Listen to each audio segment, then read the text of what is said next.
Golden Age Radio is starting now. Subscribe to get future updates.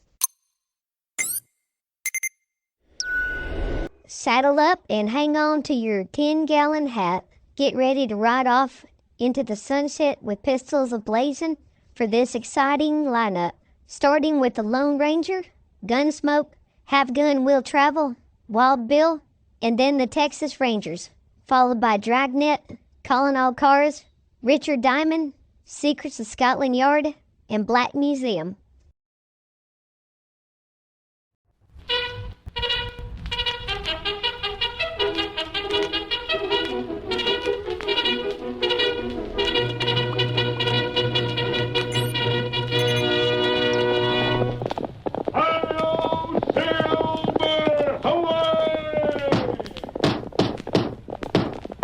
A fiery horse with the speed of light, a cloud of dust, and a hearty hi-yo Silver, the Lone Ranger.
The masked rider of the plains realized that the coming of the railroad would be a great event for the western United States. Without thought of reward, he helped the engineers overcome the obstacles that stood in their way, the greed of men and the ruthlessness of nature. With his aid, the great project was completed, and the West took another step toward civilization. Return with us now to those thrilling days of yesteryear. From out of the past come the thundering hoofbeats of the great horse Silver. The Lone Ranger rides again. Come on, Silver! We're heading for Big Bend! Tunnel's waiting for us! Hello, Silver! Away!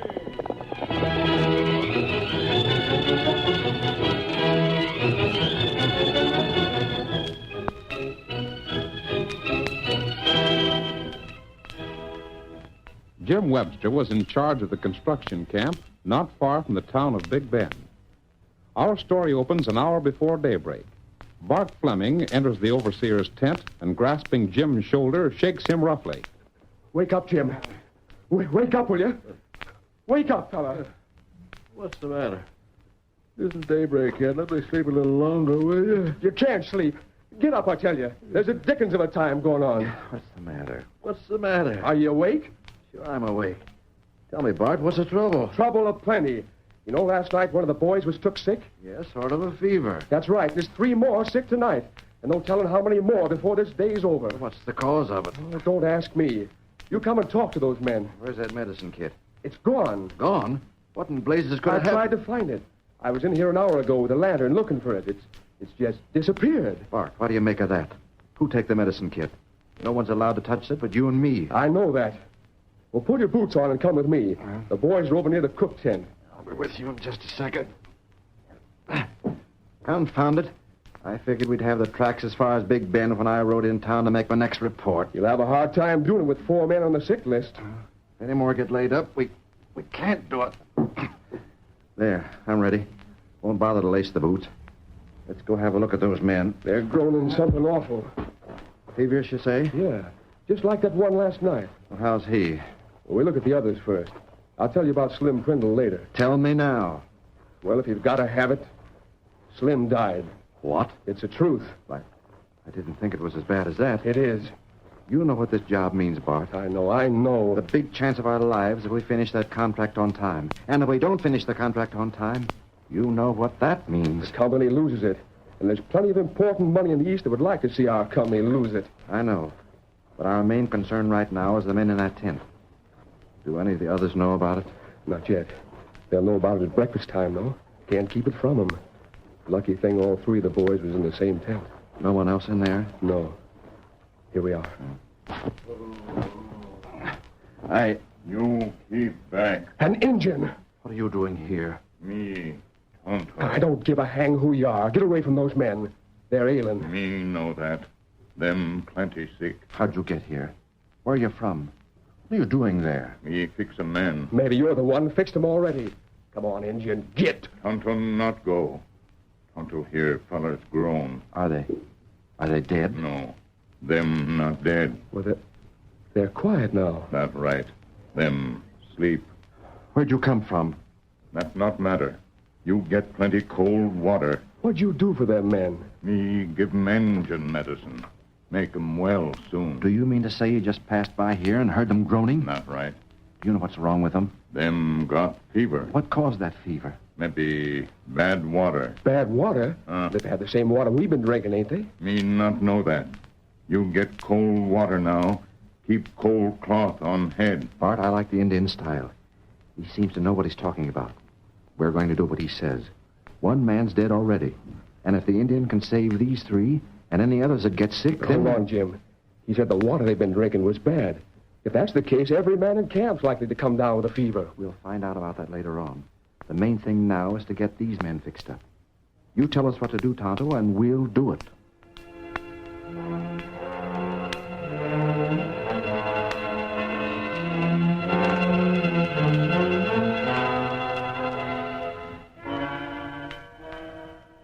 The following day, Jim Webster rode into the town of Green Flats, where the western office of the construction company was located. He made his report to Felix Gibbons. So you're trying to excuse yourself for not carrying the tracks to Big Bend by saying your men was took sick. There's more to it than that, Mr. Gibbons. One of them died. I don't care how many men die. The tracks should be in Big Bend by today. They ain't there. We're behind schedule. That's bad, mighty bad. But confound it, Gibbons. You ought to be glad we've got the men back on their feet and able to go to work. There's something mighty funny about those men. What do you mean? I'll tell you what I mean.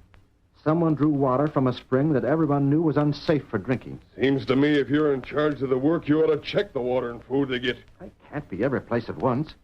The water they generally use is all right. But someone filled the canteens from that bad spring. Trying to pass the blame. I suppose the next thing you'll tell me is that someone done it on purpose just to hamper your work. I wouldn't be surprised at that either. It would mean a lot to that Maryland company to get the job, and that's what they'll do if we don't finish on time. Yes, that's just what they'll do. And if we don't finish on time, you're the one to blame. I'll take the blame. You'll take the blame, all right. What's more, if we fail, you don't draw a cent of pay for no part of the job. You've got nothing to say about that. We'll see about that, mister. Now, get out of here. Don't you want to hear the rest of it? Not interested. Only thing I'm interested in is seeing this job done on schedule. Excuses, alibis, explanations. They don't mean a thing to me. The fact stands the job ain't done, we lose the contract. All right. But I thought you might be interested in knowing that my suspicions were backed up by the fact that someone stole my medicine kit. I told you I'm not interested. You might be if you knew we owe an Indian some money. Indian? You heard me. He said he'd hang around the camp till I got back. I didn't tell him I'd pay him, but I owe him plenty. He knew what was wrong with those men and how to cure it. You mean to say they had fever and they're cured already? No, they're not cured, but they're better and they're going to get well. The important thing is, no more of taking sick. We got no allowance for Indians to go around trying to cure a fever. I should have known better than to expect this office to pay for a thing like that. But it's all right. I'll pay it out of my own pocket and gladly. I'll be here next week. You see that job goes along on schedule. I'm doing the best any man can do. Mr. Webster? Oh, yes, Miss Molly. Come here a minute. I want to speak to you. Why, yes, sure. Maybe I shouldn't say anything about it. But there's something I think you ought to know. Oh, what's that?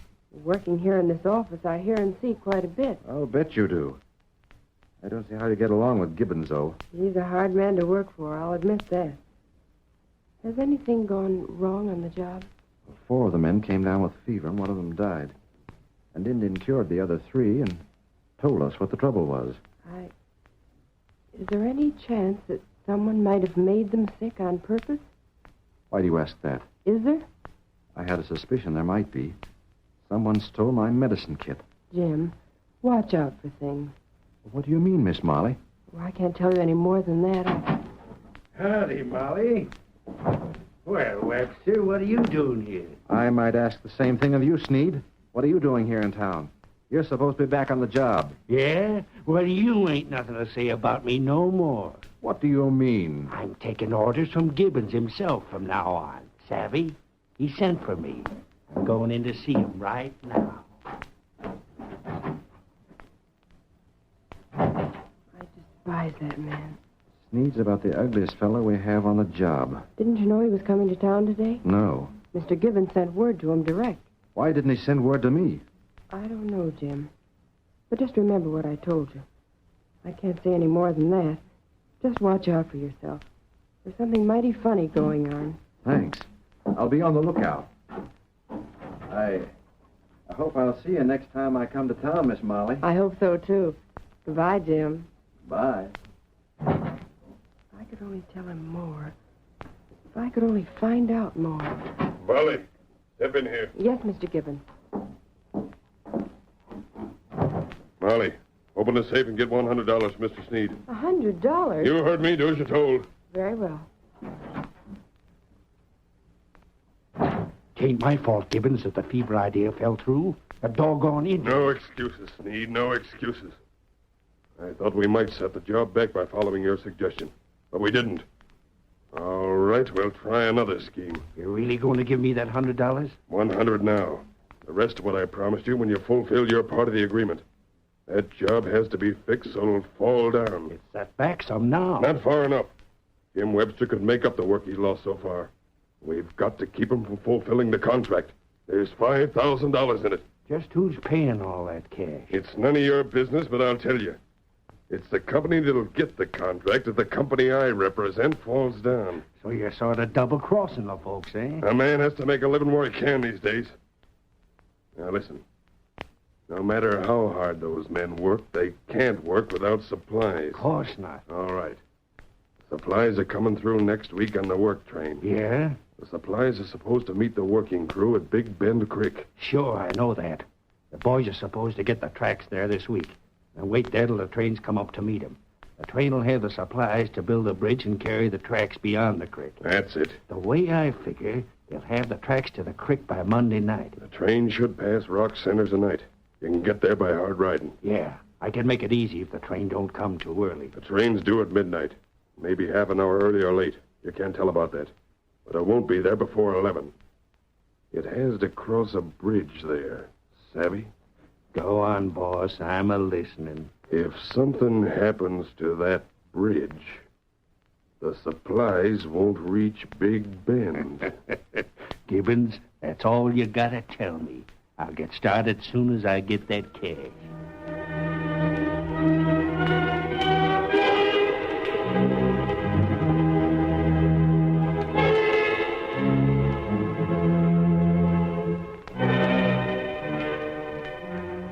Jim Webster rode away from Green Flats in the direction of the camp, his mind filled with what Gibbons had said and the warning Molly had given him. Tonto met him on the trail. Hey, you feller. Huh? Oh there. Oh, Scout. Oh, You're Tonto. that's right. You go back now. Fellers get well. Indian, you saved the lives of a lot of men. I don't know how many others would have been given that bad water if you hadn't found out about it. That's all right. It isn't all right until I show my appreciation. I don't have much with me, but I... Tonto not want money. Where are you going now? Me go meet friend. Well, look here. I wish you'd come back to the camp with me. You not need Tonto now. But we might. There's likely to be a lot more trouble before this job is done. You seem to have a way of helping us out. I'll give you a job. What other trouble? Well, I don't know. That's what bothers me. I have half a suspicion that Gibbons, the man in the office in town, is double-crossing our company. Why you think that? Well, nothing I can point out in particular, but I'd like to have you sort of keep an eye on a fellow named Sneed. Oh, Tonto knows Sneed. You do? Him feller make footprint near bad water. Is that so? Why didn't you tell me? Me not know if him make mistake or... That fits in with other things. By thunder, I'll bet Sneed and Gibbons are working against us. There's been a lot of small things, and seeing Sneed in that office... Look here, Tonto. You've got to come back. I'll tell you what you do. You wait right here. Sneed should be riding back along this way pretty soon. You wait here till he comes by. Let him get past, then come after him and keep an eye on him. Maybe you can get proof he's the one that's been plotting against us. Other man help Tonto. What other man? Oh, you mean my friend Bart? No. Tonto friend. Who? Tonto go get him. Tonto help you. Get him up, Scout.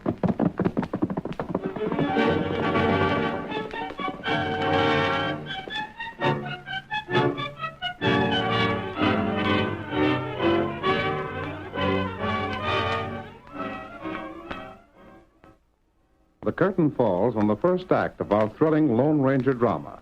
Before the next exciting scenes, please permit us to pause for just a few moments.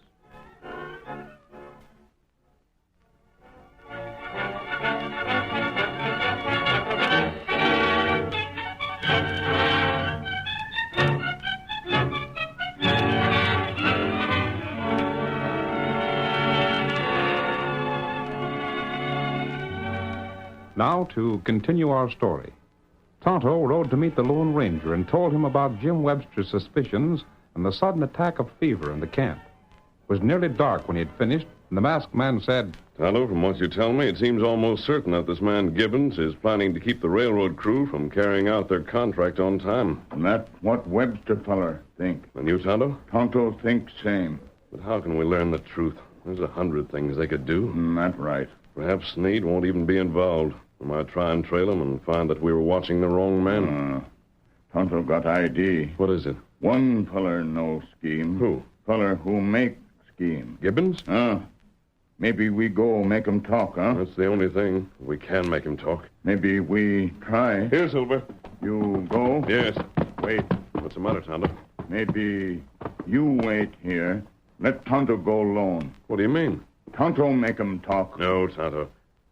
Yet, in the case of this sort, that man is scheming to destroy the railroad. If he planned to have men given bad water, he deserves almost anything. Yep. That's right.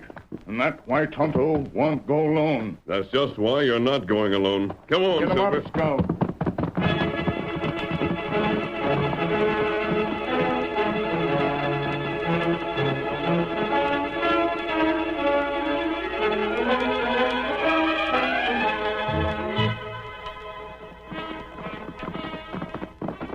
Hold there, Silver. Hold there. Ranger, where's Felix Gibbons now? Huh? Oh, Gibbons. You mean Mr. Gibbons? Yes. I reckon he'll be to bed. It's most 9 o'clock, and he goes to bed mighty early. He ain't given to what he calls wasting time in the cafes. Now take me. I can't see as it's any wasted time for a man... Where does he live? Huh? Oh, live. Why, he hunted all over town till he got the cheapest room he could find. Boards with more Ashwell. Even then he beat her down $2 a week. Where's the house? Now you go straight ahead to the last house in the row. Then keep going. It's just beyond, set off by itself from the others. Thanks. Hey, leaping catfish, is that a mask on your face? I can't see so good in the dark. Yes, it's a mask. Oh. Come on, Get him Silver. up, Scout.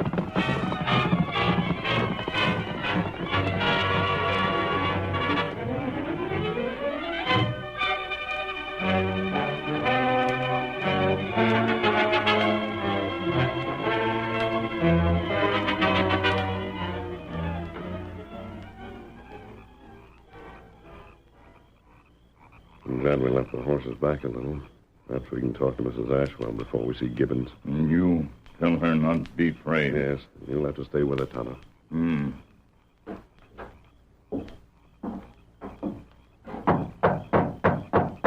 Who's there? We want to see you. Well, what? Matt. Mrs. Ashwell, don't be afraid of me. I want to speak to Mr. Gibbons. He's gone to bed. I know, but I must see him anyway. But I Please don't... don't be afraid of me.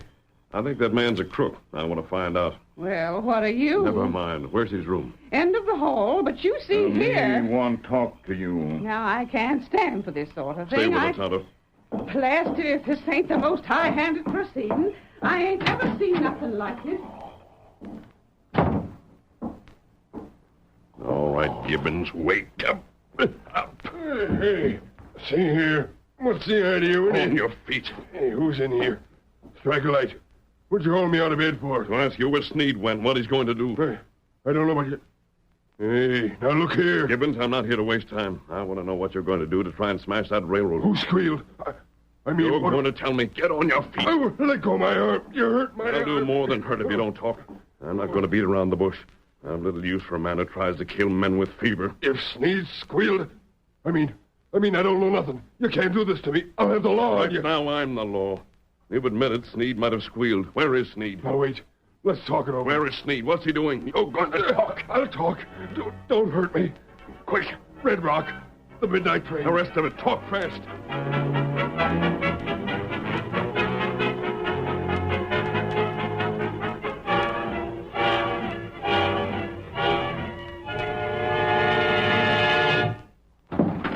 My sakes, what's happened? Come on, Tonto. We've got the right as never before.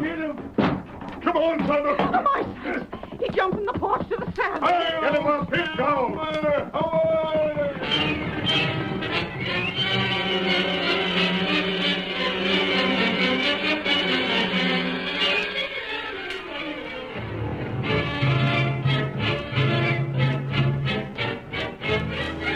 Like a streak of white flame, the great horse Silver raced across the open country toward the bridge at Red Rock. Tonto and Scout were quickly outdistanced, but the Indian kept riding hard. Get him up, Scout. Maybe him need us at Red Rock. Get him up.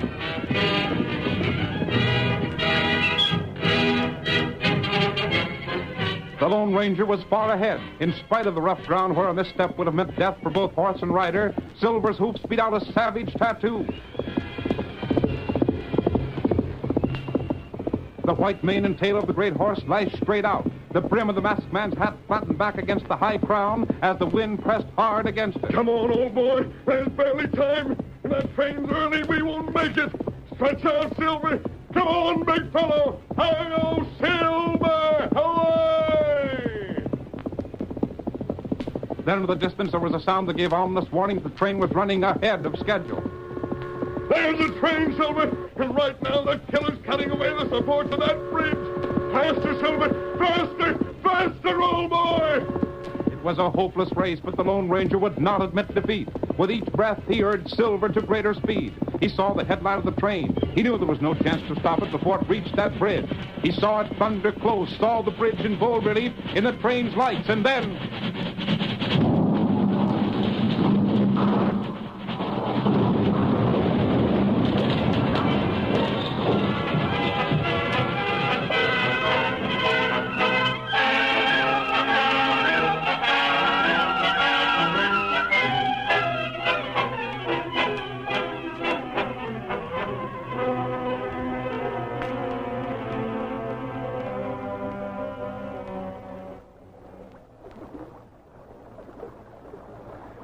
No hope for these two men, Tonto.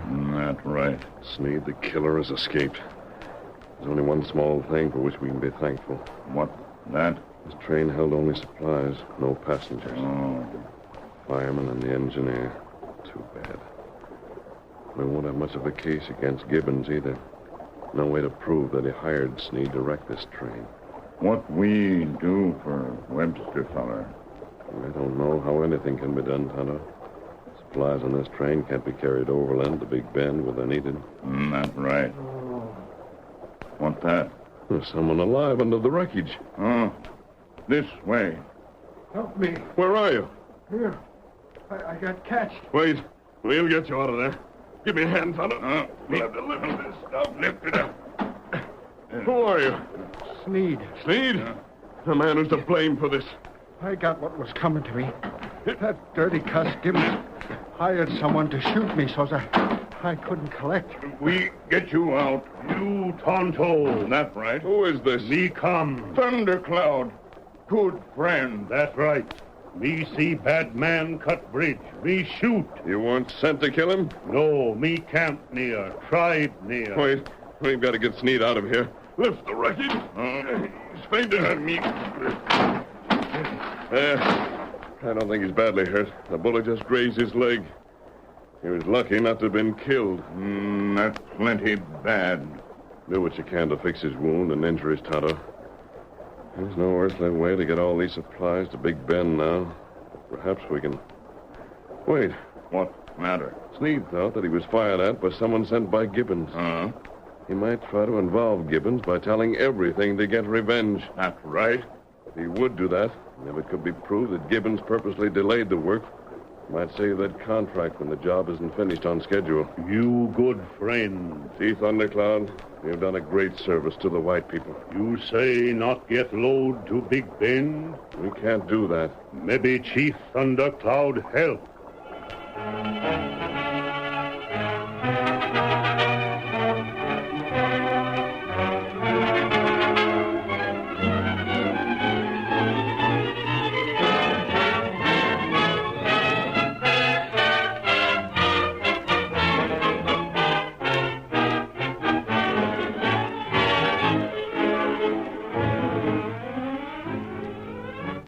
On Monday, Jim Webster and his loyal crew had laid the tracks as far as Big Bend, but the supply train had not arrived yet. Tuesday morning, the men found themselves without any work to do. Oh, this sitting still would drive me loco. Me too, Bart. We might be able to do some work with the rails on the other side of the river if we could get the bridge built. Everything we need for the bridge is on that blamed supply train. Who's that coming? Why, it's Molly. I mean Miss Molly. Who's she, Jim? The girl in Gibbons' office. She hinted that I should be on guard. That's why I asked the Indian to help, but I guess he fell down on us. What's she coming here for? Well, don't ask me. Whoa, whoa there, bud. Whoa. Miss Molly. Jim, have you heard the news? What news? The supply train fell through the bridge at Red Rock. Wrecked? Yes, and Gibbons hired Sneed to do it. Molly, are you dead sure of that? Of course I am. I just came from town. A masked man rode in with Sneed. He was wounded. I'm going to town to get my hands on his greasy neck. You can't. He's in jail. Jail? He thought Gibbons hired someone to shoot him, and he told everything to the sheriff. You see, he thought he was dying. Oh. And was he? No. Too darn bad. But he thought he was, so he told everything. He showed the money Gibbons paid him and the promise Gibbons wrote to pay him more. What about Gibbons? Well, he's in jail, too. The masked man rode away. He said that he was coming here, but he had someplace else to go first. Someone coming there. That's him. That's his white horse. But the main thing is the job won't be done, can't be done. Not on schedule. Masked by thunder. Jim. Which is Jim Webster? Right here. Webster? Oh, the girl's here. She told you about Gibbons and Sneed. But who are you? A friend of Tonto's. And a friend of ours. Where is Tonto? He and some Indians who helped us are bringing your supplies so you can go on with your work. What? Supplies? But how can they? The train's wrecked. Yes, but a lot of those supplies were railroad ties. Seasoned timbers for the bridge. Things that float in water. You mean to say that... The Indians made rafts. Loaded the iron and steel on them. The river that flows past Red Rock circles and comes back past here. The water's high and the Indians knew it. Look upstream. There's the rafts. Our supplies. Jim, there comes everything you need. It's a miracle. A miracle, I tell you. Now we're all set. And them snakes are in jail. Boys, get going. Meet those rafts. The Indians on board, then we'll be glad to help you. We're going to finish the job. Boys, let's get working. Wait. He's gone. Jim, the Lone Ranger doesn't wait for thanks. The Lone Ranger?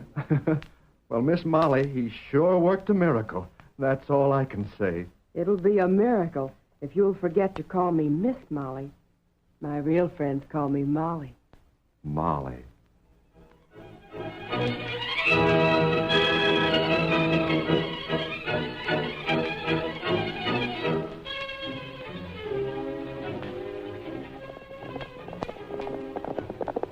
Come on there, Silver, old boy. There's trouble in the town of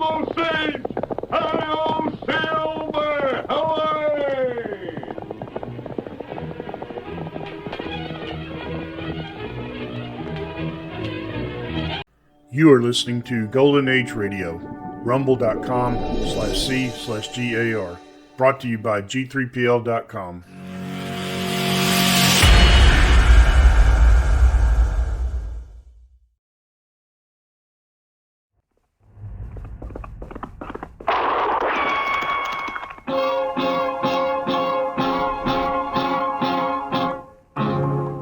Gunsmoke, brought to you by Chesterfield, America's most popular two-way cigarette. What a pair. Chesterfield king size at the new low price. Chesterfield regular.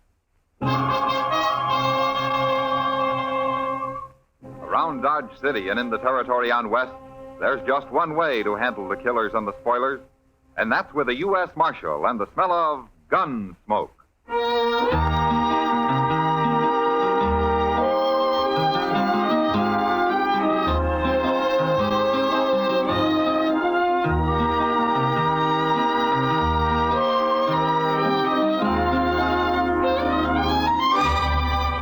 Gunsmoke, starring William Conrad, the transcribed story of the violence that moved west with young America, and the story of a man who moved with it.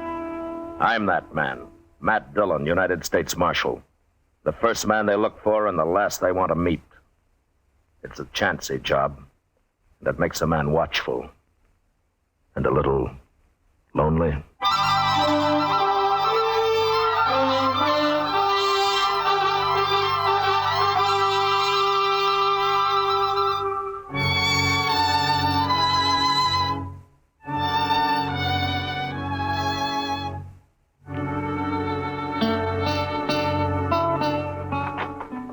Dillon? Shut the door, Chester. It's fly time. Yes, sir, I know, but I think you'd better come... Shut the door, will you?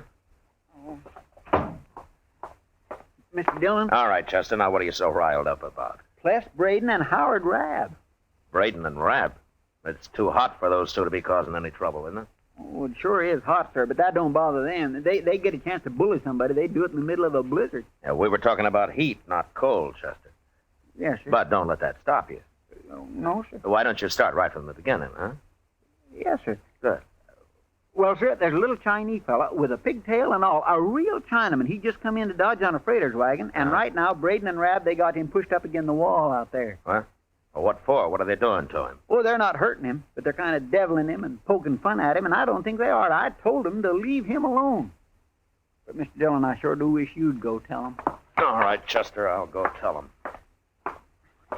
I do declare, if there's anything I hate, it's a bully. Well, maybe they're just curious about him, Chester. I guess he's the first Chinaman that's ever been in Dodge. Wait till you hear him. There they are yonder. I don't think he understands a word they're saying. He's just backed up there staring at him and holding tight to that little box he's got. Well, maybe that's what they want. That little box? Well, there couldn't be much in it. Probably just his medicine or something. He's not an Indian, Chester. No, sir, but maybe them Chinese fellas have medicine, too. Look there how he's hanging on to it. You sure don't talk very good, do you, Rat? Somebody must have split his tongue. No, Chinese boys always sound like that. Here, look, fella. I'm just gonna ask you once more. What you doing here in Dodge? Me come catch a job. Me all time work hard. Job, huh? Well, you're the first Chinaman I ever seen around here. I sure hope you ain't brought your family with you. No family. One man, one boy, all the same me. No family. Well, that's one good thing. Why shouldn't the man have a family, Rabb? Oh. Hello, Marshal. Why shouldn't he have a family? Well, you want a lot of Chinamen running around loose here? No, got family. Got cousin. One cousin. San Francisco. Him very good Chinaman. What's your name, fella? Chen Lang Wang. Me good boy. Got place Dodge City. All time work hard. Well, you go all the time work hard in San Francisco, 'cause we sure don't need no Chinaman here. Chen, I'm the marshal here, and you're welcome in Dodge. You can stay here just as long as you like. What are you mixing in this for, Marshal? Ain't no law says we gotta have China boys around here. You ain't got no right protecting him. He's just a dirty foreigner, ain't Except for the Indians, we're all foreigners here, Braden. And I told you you're welcome, and you are. And if either one of these men bother you again, you come tell me about it, huh? No fight. Very bad men fight. Whoever heard of the law standing up for China? I don't care if he's an Eskimo, Rabb. You leave him alone. Well, look at that box, Marshal. It's probably full of money he stole somewhere. No money. Chen, very good boy. No steal money. Oh, who's going to believe Get you? out of here. What? Both of you. Go on. Move. See about this later. I never heard of nothing like it. Me very sad, Marshal. Chen no right bring trouble. Well, I'll worry about the trouble, Chen. Tell me, what kind of work do you do? Me cat play. Very good cook. A cook, huh? What kind of cooking do you do, Chan? All kind. Chinese cook, American cook, all kind. Hey, now, I never ate no Chinese food. What's it like? Very good. You see when I cut job. You know what, Mr. Dillon? We ought to take him over to the Dodge House. Oh, why? Well, sir, Mr. Green fired the cook he had yesterday. Might be he ain't found another one yet. Well, all right, Chester. You take him over, huh? I got to do some work back at the office. Okay, sir. You come on along with me, Chan. Very good. We come. And remember what I said about Rab and Braden, Chen. You come tell me if they give you any trouble.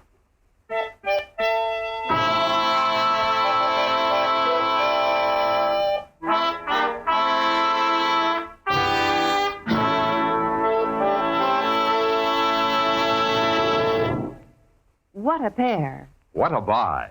They're talking about Chesterfield King Size at the new low price. And Chesterfield Regular, America's most popular two-way cigarette. Maybe you've noticed in recent weeks how many king-size smokers are changing to Chesterfield. In sizing up the king-size situation, it's a fact that today you get more value from king-size Chesterfield than from any other king-size cigarette. What a buy. Chesterfield gives you highest quality, low nicotine.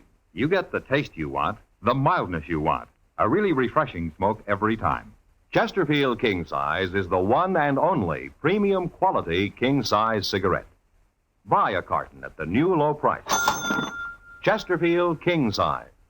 Chesterfield Regular. They satisfy millions. They're best for you.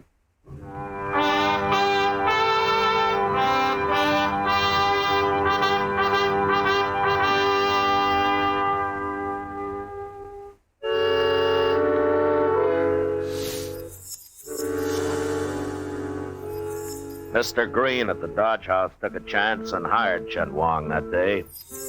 And it turned out he wasn't lying about being a good cook. He was about the best that we'd ever had in Dodge. And neither was he lying about working hard. Mr. Green let him sleep in a storeroom off the kitchen, and there he stayed, out of sight. And for a while, out of trouble. There was some talk about heathen Chinese and how we didn't need any of them in Dodge, but nobody did anything about it. And I was hoping everything was going to be all right.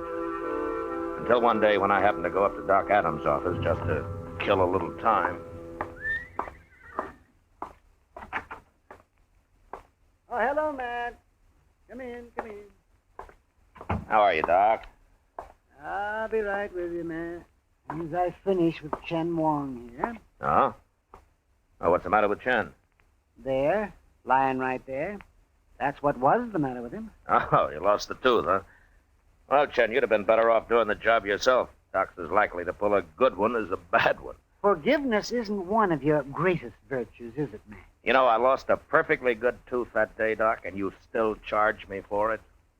And why not? I took the bad one out, too, didn't I? Oh, yeah, sure. Finally, once you got sobered up. When I get sobered, I had been 48 hours without sleep. Uh-huh. I delivered 2 babies, 30 miles apart, too, and in the dead of winter. Oh, I should have let your jaw go on aching. Might have taught you a lesson. What kind of a lesson, Doc? Humility.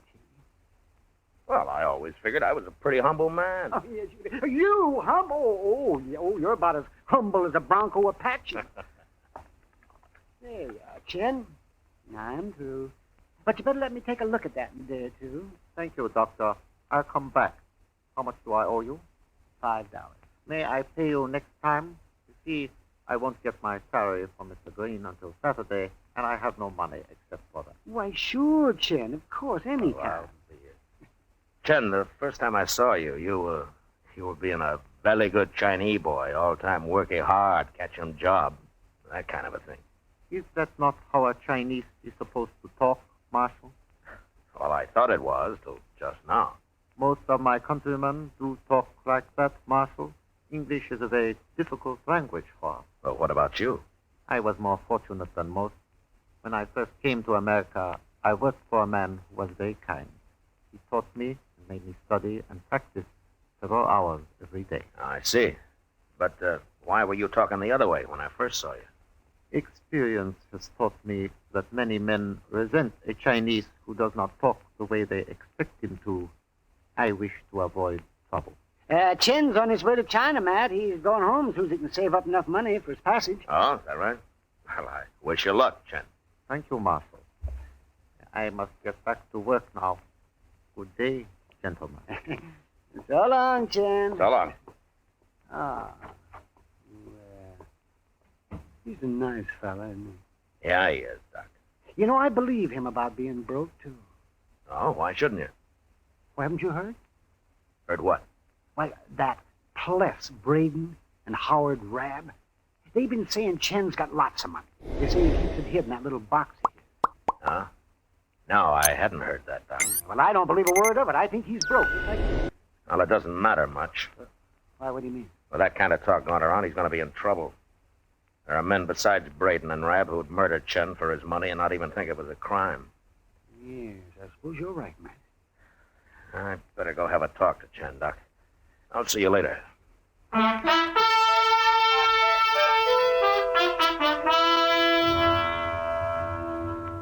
had a talk with Chen. Tried to get him to put his box in the bank and then let everybody know that he'd done so. But he said he wanted the box near him and that he'd keep it hidden in his room. I couldn't argue him out of it, and I knew there'd be trouble. And sure enough, a couple of days later, it happened. Though not the way I'd expected. It was noon, and Chester and I were headed for the Dodge House to have a little dinner. Mr. Dillon, you know what old Peters has went and done? No, what, Chester? He has started charging 30 cents for a haircut. Oh?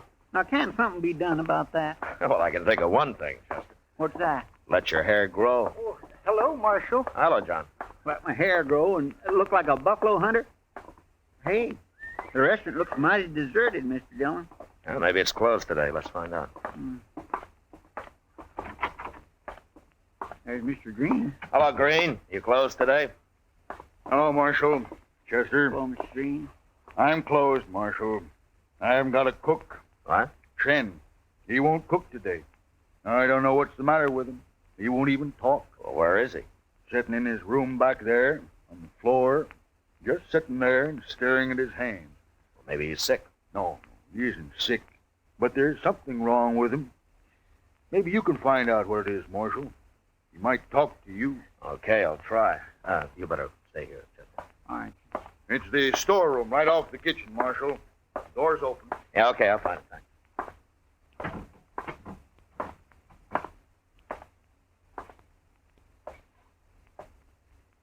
Hello, Chen. Hello, Marshal. Can I come in? I'd like to talk to you. Come in.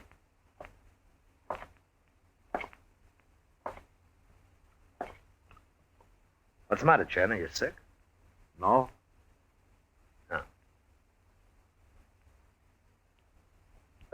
Tell me something, Chen. What, Marshal? Do you consider me a friend? I believe you are. Good. Well, then maybe you'll let me help you. In what way? Well, I don't know. You're going to have to tell me what's wrong first. It would be difficult for you to understand, Marshal. Well, maybe, but tell me anyway. I am Chinese, Marshal. I have lived many years in America, but I am still Chinese. Yeah. But go on. Years ago, my country was overrun by a tribe of Tartars called the Manchus. As they took each city, they required the inhabitants to shave around their heads, leaving only a long strand of hair to be braided into a queue. It was a sign of subjugation, but that has been forgotten, and now the queue, or pigtail as you call it, is of great importance to us. Wait a minute, Chen. I just noticed. Where's yours? To lose the queue is a great disgrace to us, Marshal. Yeah, I've heard that. Who did it, Chen? 2 men. The same 2. Braden and Rab? They came here last night. They wanted my treasure box. You wouldn't tell them where it is, so they cut off your pigtail, is that it? They took it away with them, Marshal. That makes my disgrace even worse. Ah. Chen, I think maybe I understand how you feel about this. Would it help any if I get it back for you? I am a peaceful man, Marshal. But if I do not get it back, I must kill those 2. No. No, now don't you go killing anybody. You let me handle this, huh? I am very sorry, Marshal, for all the trouble. Yeah. You wait here, Chen. I'll see what I can do.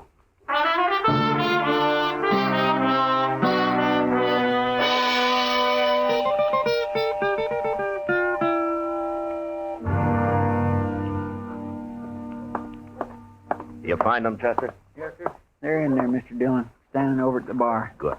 The place is about empty except for Braden and Rab. Are they drunk? I don't know. I didn't talk to them.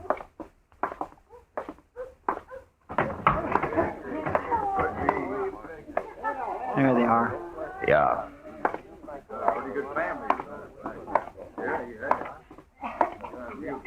Well, it ain't Marshal Dillon. Hey, you gonna buy us a drink? Huh, Marshal?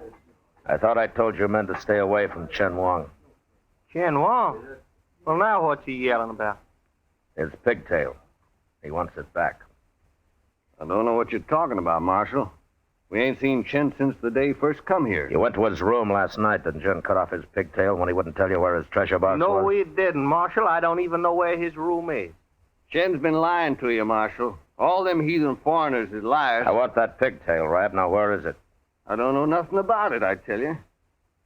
What are you standing up for him for? He ain't even a citizen. I don't care what he is. I'm standing up for him. Well, it wasn't us, honest, Marshal. We didn't do it. Well, maybe I ought to beat the truth out of you, huh? We're telling you the truth now, Marshal. I don't believe you. You get that pigtail back to Chen or you're in trouble. What do you mean, trouble? You'll find out when it's too late. And there's nothing I can do to stop it.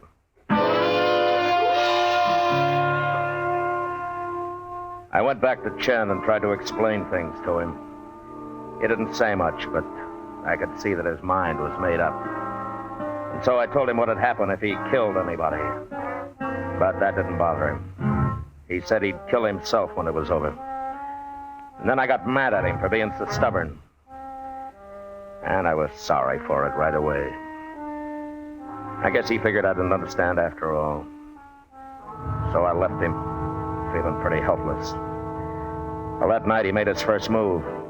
I found out about it at the Texas Trail, where I dropped in to say hello to Kitty. It sure has been a long day, Matt. I'm worn out, and I got the whole night ahead of me yet. Oh, what happened today, Kitty? Oh, Sam over there got the bright idea of offering every other drink on the house to any soldier that walked in here. Well, that's one way of keeping his saloon full. Sure is. If he goes on, I might as well move out to Fort Dodge and join the Army. I think it'd be easier. You know something? I think they'd be glad to have you, Kitty. I mean as a soldier. Hey, that's an idea. Lady soldiers. There are darn few jobs women couldn't do, anywhere. Marshal Dillon? Marshal? What's on your mind, Rab? That Chinaman, that's what. He's haunting us, me and Braden. And if he don't stop it, I'm going to put a bullet in him. What do you mean he's haunting you? Well, all afternoon he's been following us. Wherever we go, he just stands around staring at us. Drives a man crazy after a while. I'm warning you, Marshal. I'm going to shoot him. Good. And I can come to your hanging. What's the matter with her, anyway? Rab, I told you before to give Chen back his pigtail. He won't bother you if you do. You still believe him, don't you, Marshal? Yeah, I believe him. It's a fine thing when the U.S. Marshal takes the word of a stinking, dirty little... Shut up! Get out of here, Rab. Go on. All right.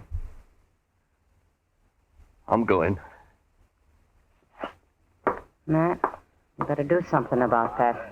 They'll kill Chen, sure. Unless he kills them first, Kitty. And I'll go tell Chester to keep an eye on him. I'll see you later. Sure.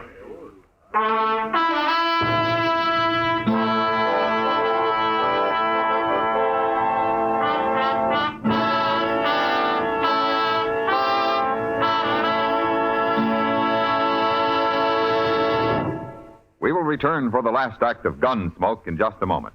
What a pair. What a buy. Chesterfield King Size at the new low price, and Chesterfield Regular.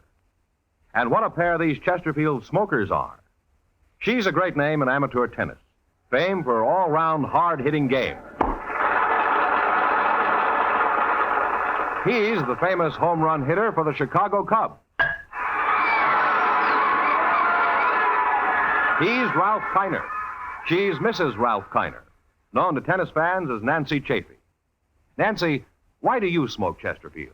I'll tell you why. Because Chesterfields taste the best. They're so mild and refreshing. How about you, Ralph? I go along with that. Chesterfields have really got what it takes. It's a great cigarette. What a pair. What a buy. Chesterfield King Size. Chesterfield Regular. Buy a carton of Chesterfield King Size at the new low price. And remember, either way, they satisfy millions. They're best for you.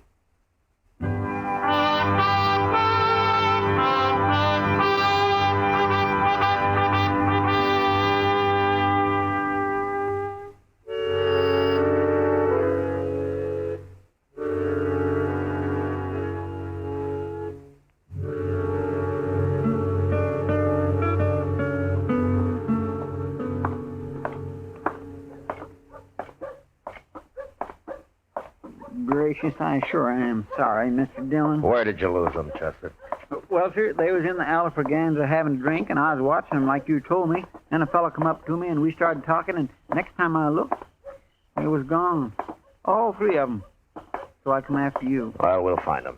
Yes, sir, I sure do hope so. Ken was carrying his little box, Mr. Dillon, right under his arm, and Hey, look over there. What? What's everybody crowding up the alley for? Well, let's go see.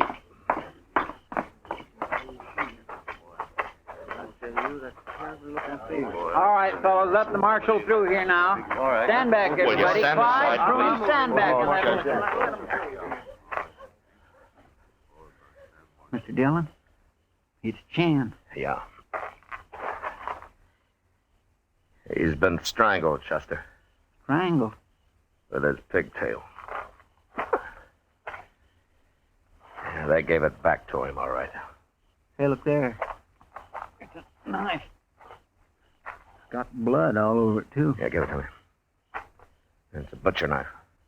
Chen must have cut one of them. Maybe both. That'll make it easier to track them. Yeah. All you men stay here. I don't want anybody following us, you understand? All right, come on, Chester. Easy now. They may be waiting for us. Yes, sir.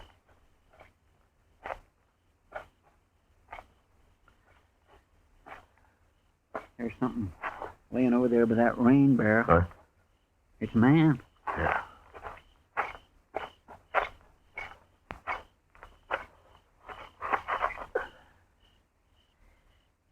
That's Howard Rabb, Chester. Looks like Chen cut him up pretty bad. Is he dead? Yeah, he's dead. Well, now let's find Braden. Get out, Chester!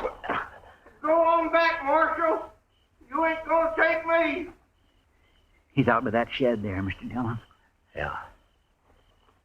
Now, look, you stay here, Chester, and keep down. I'm gonna crawl up to where I can see him.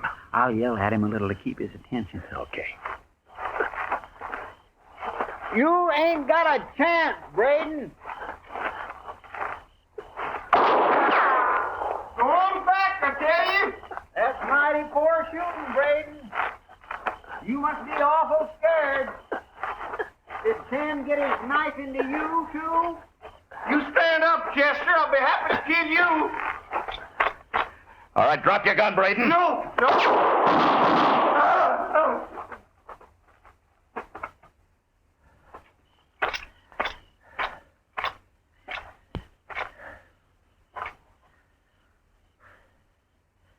Okay, Chester. Did you kill him? Yeah, I killed him. Well, sir, I guess you had to. There's Chen's treasure box. Chester, pick it up, will you? Here it is, sir. I guess that's what they killed him for. Must be full of money after all. Yeah, let's take a look. Yes, sir. By golly, it is money. Yeah, this much is money, Chester. $4. Is that all? Yeah, that's all. What's that other paper? Here, strike a match, Chester, will you? Hold it over here. Oh, looks like kind of a document, don't it? What's it say? And I can't see it very well. Yeah. Something about Chen Lang Wang was of invaluable service, intelligence, General McClellan's Army of the Potomac, Peninsular Campaign, March 1862.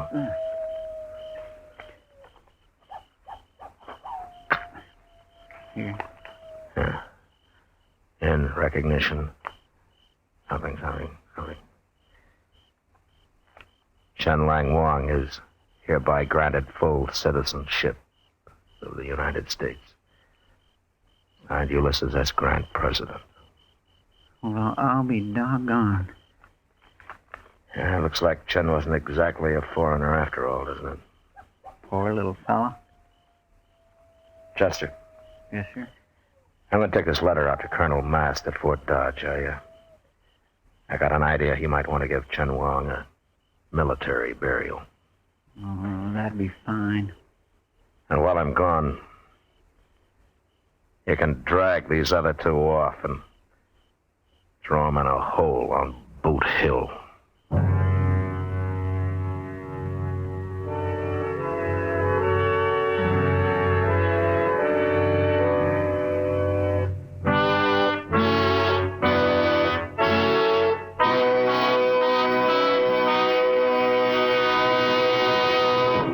Here is our star, William Conrad.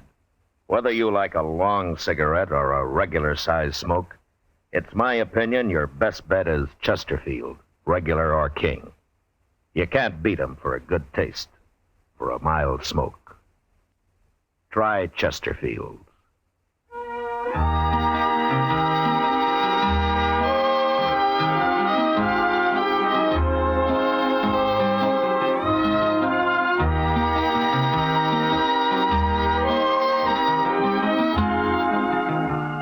Gunsmoke, transcribed under the direction of Norman MacDonald, stars William Conrad as Matt Dillon, U.S. Marshal. Tonight's story was specially written for Gunsmoke by John Meston, with music composed and conducted by Rex Corey. Featured in the cast were Edgar Barrier, Lawrence Dobkin, Paul Dubov, and John Daner.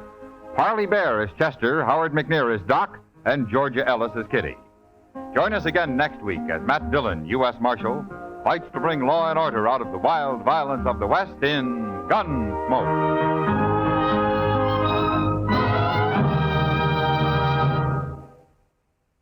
Filter tip smokers, this is it. L&M Filters. At last, the filter tip cigarette with much more flavor, much less nicotine. L&M's Miracle Tip contains alpha cellulose for effective filtration. It's the filter that counts, and L&M has the best. Yes, this is it. As David Wayne puts it, L&M filters are just what the doctor ordered. Buy L&M Filters, the light and mild smoke.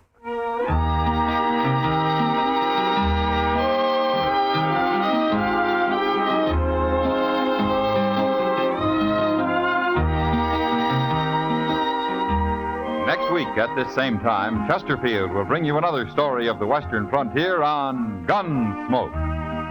This is the CBS Radio Network.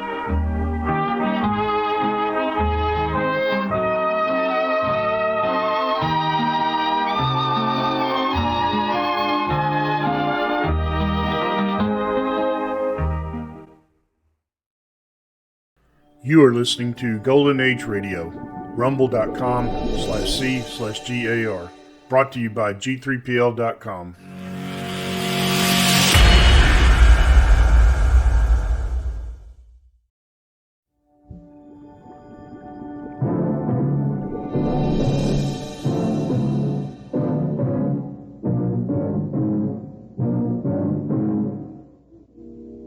of me confused, Lieutenant.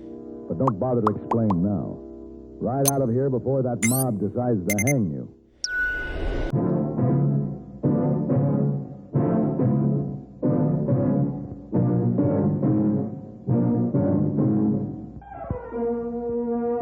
Have gun. Will travel. Starring Mr. John Daner as Paladin. San Francisco, 1875. The Carlton Hotel, headquarters of a man called Paladin.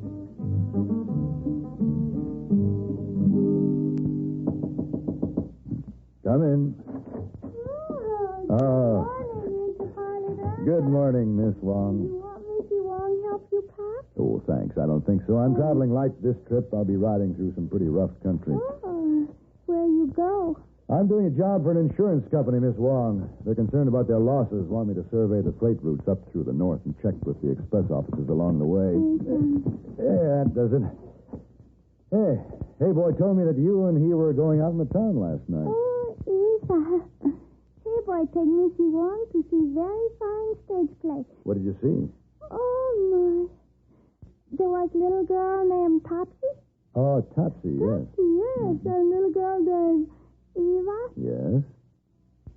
A nice old man named Mr. Uncle Tom. Mr. Uncle Tom. Mr. Uncle Tom, Mr. You know what, Mr. Paladin? Poor Mr. Uncle Tom, I understand, Miss Wong. A little girl named Eva, Oh, Mr. Paladin, we have such a good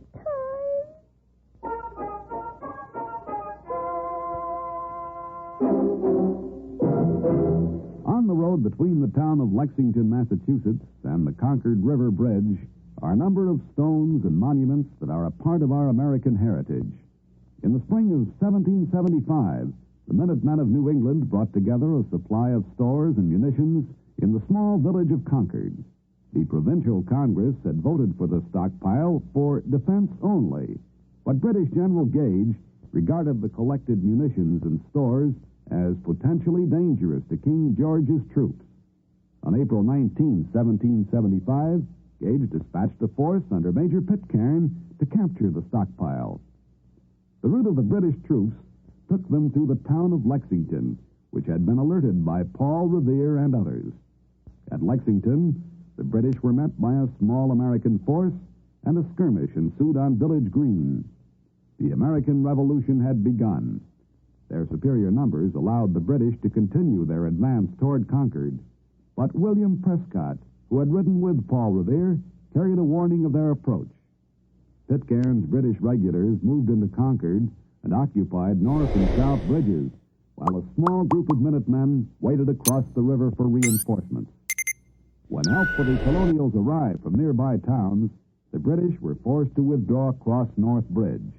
Here shots were exchanged, and the British were forced into a retreat. The retreat soon became a disorderly rout as Minutemen fired on Pitcairn's men from behind walls, houses, and barns. The Colonials had won the day. Today, the brave actions of the American fighting men at Lexington and Concord are marked by many monuments, including the famous statue of the Minuteman. Some of the original landmarks are still preserved.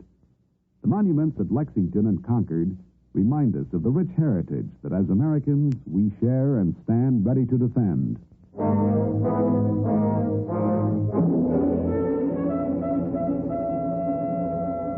The towns along my route were scattered and the distances were great. I had reached northern Nevada and I was following a trail that wound its way over a rugged mountain pass. The trail had been chipped from a rocky cliff, which rose straight up on one side and then took a sheer drop of several hundred feet on the other. When I reached the top and started down toward the Humboldt River Valley, I saw a man ahead of me.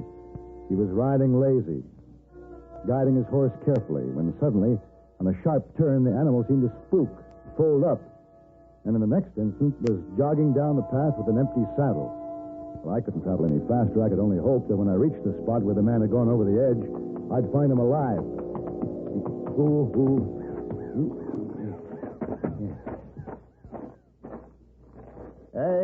Down there. Can you hear me? Yes, man, and it's a fine sound to be sure. You all right? Oh, I'm fine. Until this bit of a tree stump I'm hanging to gives way. You got any kind of foothold down there? Some. I've got a rope up here. Hold on, I'll get it to you. Oh, that's fine, sir. Oh, now. Easy, boy. Now stand. All right. Here she goes. You got it? I got it. I tied it around your waist. Yes, sir. Let me know when you're ready. I'll start hauling. Yes, I'm trying. Good. Ah, there. Ready now. All right. Here we go. Now hold it, man. What? What's the trouble? Why, would you give us a bit of slack on that rope, will you now? It's the present for Katie. What's that? Katie's present that fell out in my pocket. I can reach it if you give me a bit of slack. How's that? Oh, that's fine, sir.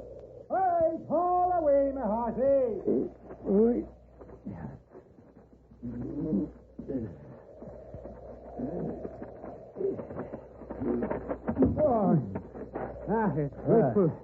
Grateful I am to you, sir. O'Bannon's me name, sir. Red, they call me, and I needn't be telling you why. And, when I catch me breath, I have a few words to say about that no good, cutted, not-headed horse that twice in a month has set me down without even so much as a by your leave. Never mind the horse. We better check you for broken bones. Oh, no, sir, no. Bannon's a tough one, though I am. Hurting a bit in a few places, but praise be, Katie's present is safe. Katie's present? Would you be after knowing what day this is, sir? Oh, yes, it's Thursday. That's right, in March the 17th, and that, of course, is St. Patrick's Day, but more than that, it's the birthday of me darling Katie. Your wife? Yes, sir. Like a man, I'm afraid I was after forgetting the occasion, until Katie, like a woman, dropped a hint here and there, so I had to saddle up and ride into town to buy her a gewgaw. Well, we better get started down the trail. You go ride my horse and I'll walk. Oh, now, a fine thing that'd be. To thank a man for saving me life by taking the horse out from under him. No, sir, O'Bannon will walk. A good walker takes this kinks out of me.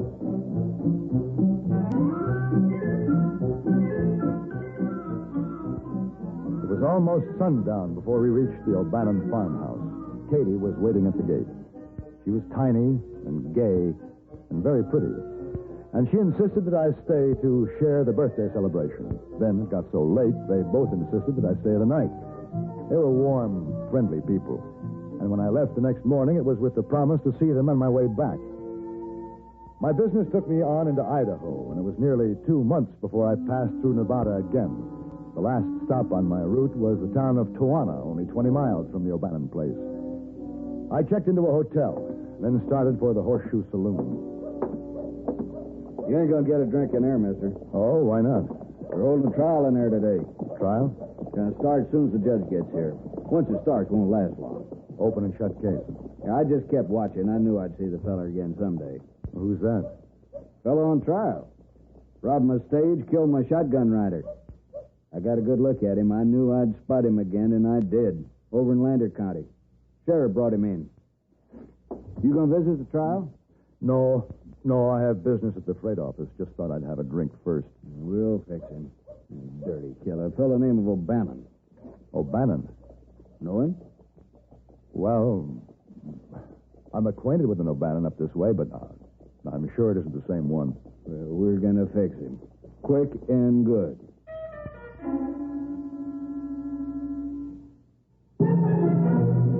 About 10 miles north of Springfield, Massachusetts, and 5 miles northeast of Chicopee is Westover Air Force Base, headquarters for the 8th Air Force.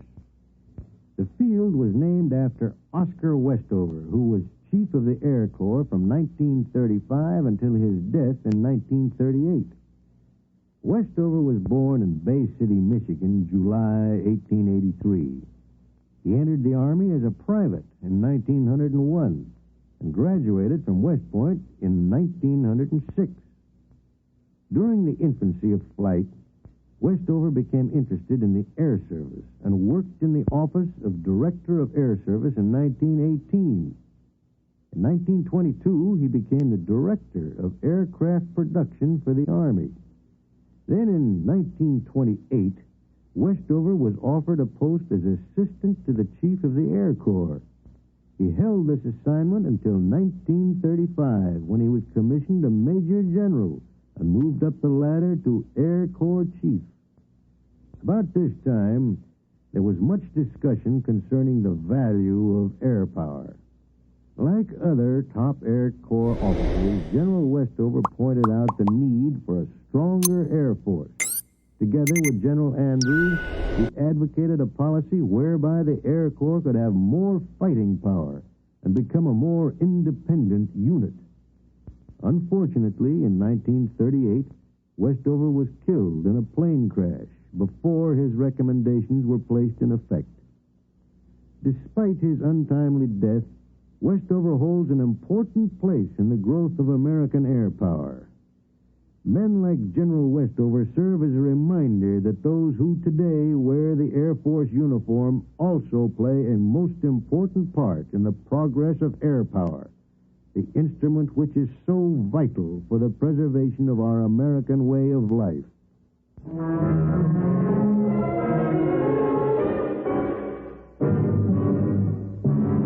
I had started down the street to the Tijuana freight office when I saw the sheriff bringing the prisoner from the jail. It was hard to believe. But the O'Bannon on trial was my red-haired friend of the mountain trail. He didn't glance in my direction. But I decided to postpone my business and visit the trial after all.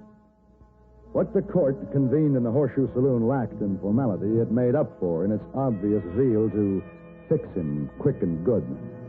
Circuit Judge Charlie Cagle called the court to order, and Wes Barker took the stand. Do you swear to tell the truth, the whole truth, nothing but the truth, so help you God? I do. Sit down. Well, there he sits, Judge.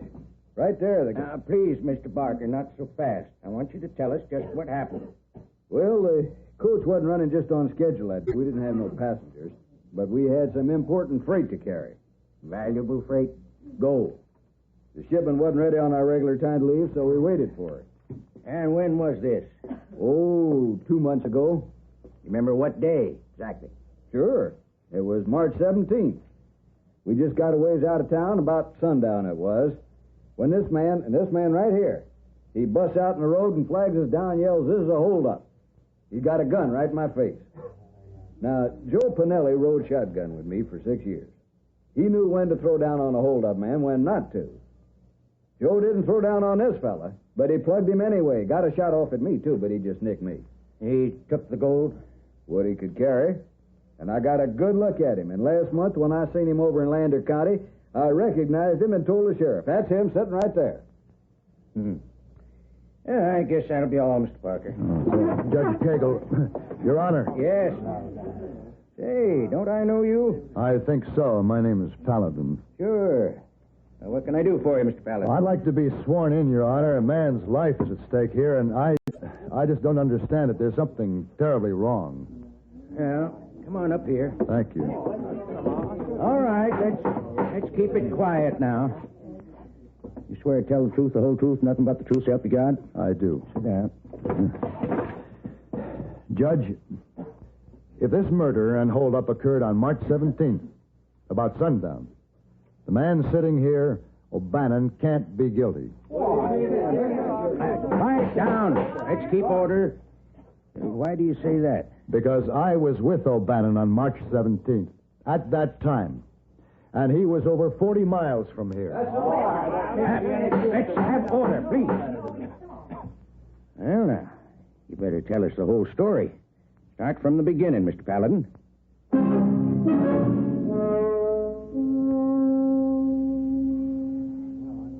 All right, case dismissed. That's all for today. Mister? Yeah. I can't figure what your game is, but you sure didn't make yourself any friends here. Look, I'm sorry, Barker. I told the truth. Yeah. You might have put a reasonable doubt in the judge's mind, but I know better. You said yourself it was almost sundown when the holdup occurred, and it must have all happened pretty fast. You could be mistaken, you know. No mistake. I saw O'Bannon kill my shotgun rider. Joe had a lot of friends. If the law ain't gonna take care of the man that murdered him, maybe his friends will have to. That's mighty careless talk, Barker.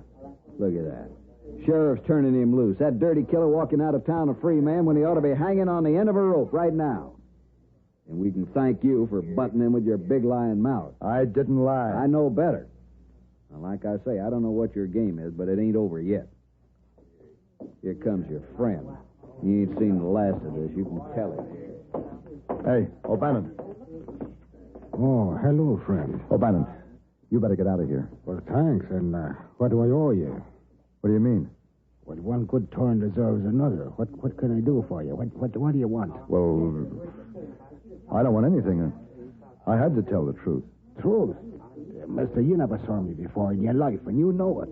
Listen, if it's some sort of a joke, I don't appreciate it, and I'm afraid this is no time for questions and answers. These people watching us, they're in an ugly mood. They don't waste any love on me, do they? They're dangerous. I've seen it happen too many times. You better get out of town as fast as you can. Oh, but I intend to. I have my plans all made. And thanks again, friend, for your pretty lies. You have me real confused, O'Bannon. But I'll expect some answers for this, and they better be good. I'll ride out to your place tomorrow. My place? All right, just get going, O'Bannon. Oh, sure. Oh, Paladin. What? You'll find me at North Fork.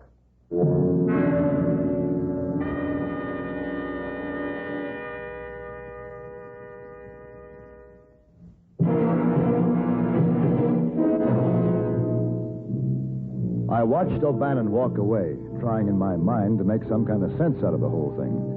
His last remark was easily heard by the people left in the courtroom, and with the mood that crowd was in, he might just as well have been sending out invitations to his own lynching. There was no question about it. If he really intended to show up in North Fork, he'd have a lot of angry men waiting for him. As soon as I had finished my business the next day, I headed out of town in the direction of the O'Bannon farmhouse. I wanted to see Katie. As I rode up to the house, I noticed a winded, lathered horse ground-tied in the front yard. Ooh.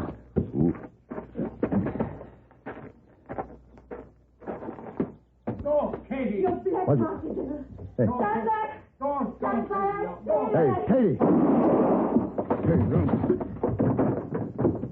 Katie. Paladin. What have you done? O'Bannon. O'Bannon. He's dead. God have mercy on me. Give me the gun. It had to be done. I don't understand this, Katie. Your own husband... No, not my husband, not Red. It is Liam O'Bannon lies there. Liam? Born of the same mother within the same hour. And on the outside, as alike as two peas in a pod, my man and Liam. But inside, one is black and one is white. Oh, wait a minute, Katie.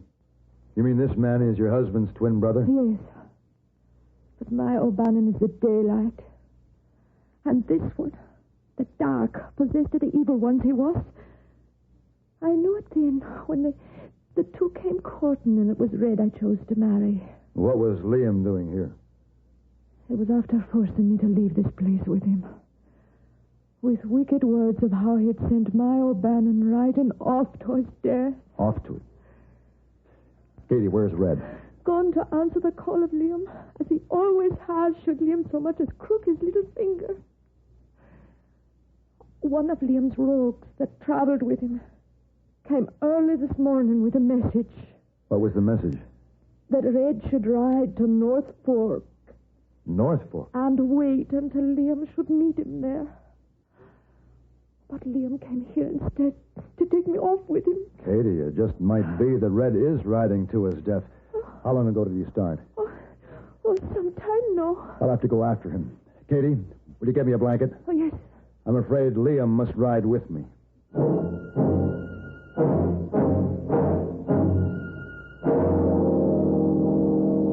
As the crow flies, North Fork wasn't far. But the trail over the mountain was narrow and winding, and travel was slow. With the head start Red had, it was a chancy thing whether I could reach there in time to save him from the trap he was riding into. It was late in the day when I saw the little town just ahead. All right, mister, that's far enough. Barker, Drop your gun. I've got something to tell you. We had to listen to you once before. We're done listening now. Drop the gun. Mister, we ain't going to take any interference this time. I told you it's up to us now to take care of the man who killed our friend Joe Pinelli. We're waiting for him. You mean he hasn't shown up yet? No, but we'll get him. Well, you won't have to wait any longer. The man you want is riding my second horse, wrapped in that blanket. What are you talking about? See for yourself.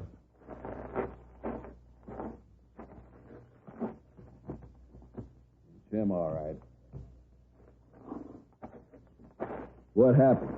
Doesn't matter. The death of your friend Joe Pinelli has been avenged, Barker. An eye for an eye. That's what you wanted, isn't it? So now I trust you'll give Liam O'Bannon a suitable burial. Then I started back down the mountain trail. Whatever had delayed Red O'Bannon's trip to Norfolk had saved his life. But I became more and more concerned as to what had happened to him. I reached the end of the rocky ledge, and there, off to the right, in a grassy meadow, was a horse that looked somehow familiar. He was nibbling grass and wearing an empty saddle. I turned around and went back up the trail. Hey, Red! Red O'Bannon! Hey! Hey, Red! Like the voice of an angel. Oh. Red? Yes. Red, you all right? For the time being. Yeah, Paladin. Yeah. That's no good. Cussed, not-headed horse. He did it again. Yeah, well, you can be mighty grateful to that no-good, cussed, knot-headed horse. What's that? Never mind. I'll get the rope.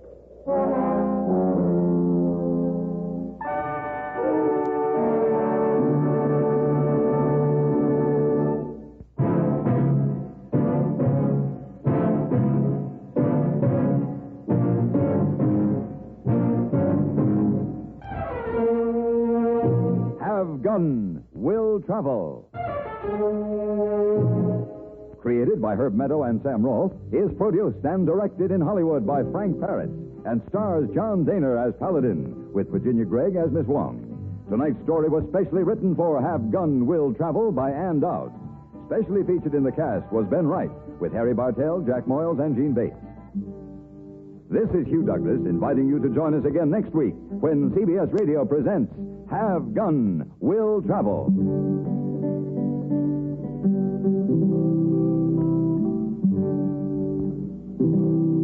Have Gun Will Travel is brought to you through the worldwide facilities of the Armed Forces Radio and Television Service.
You are listening to Golden Age Radio, rumble.com/C/GAR, brought to you by G3PL.com.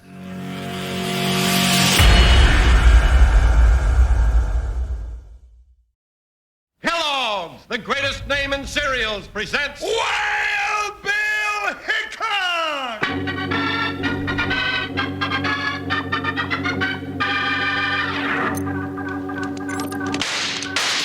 Hiya, folks. Hold on to your hats and pass those Kellogg's Sugar Corn Pops.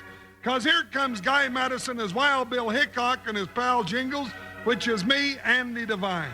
We got another rootin' tootin' Wild Bill Hickok adventure story for you from the great new cereal with the sweetening already on it, Kellogg's Sugar Corn Pops!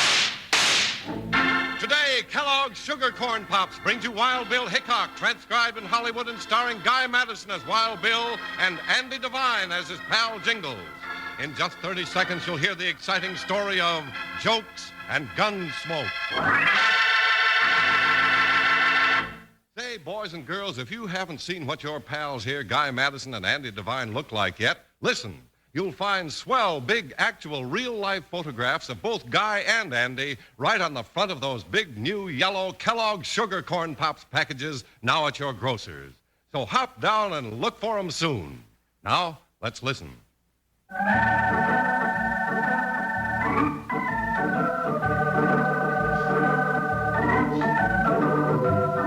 Their job of law enforcement took United States Marshal Wild Bill Hickok and his deputy Jingles into most of the little towns of the Old West.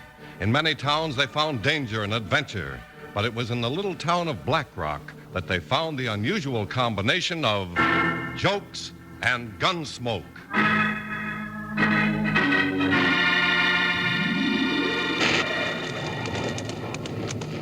Ding, busted, Bill.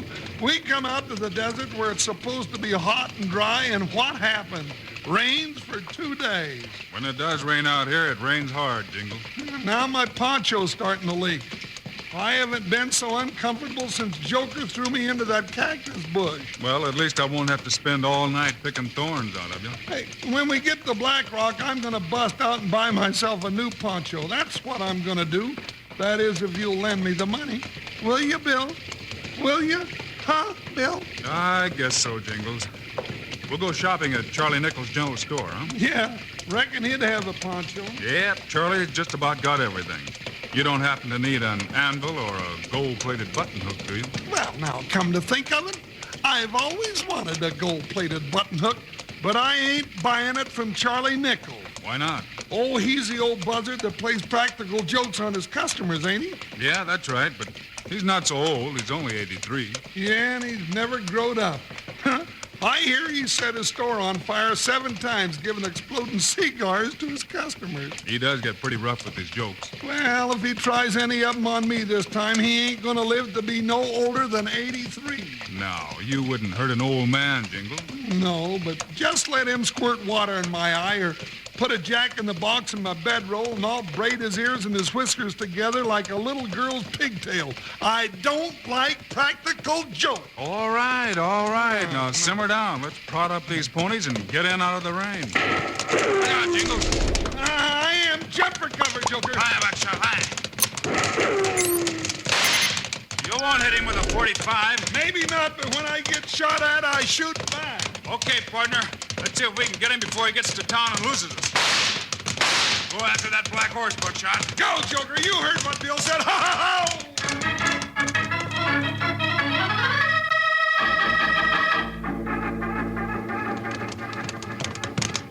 He went into the livery stable, Bill. We'll catch him.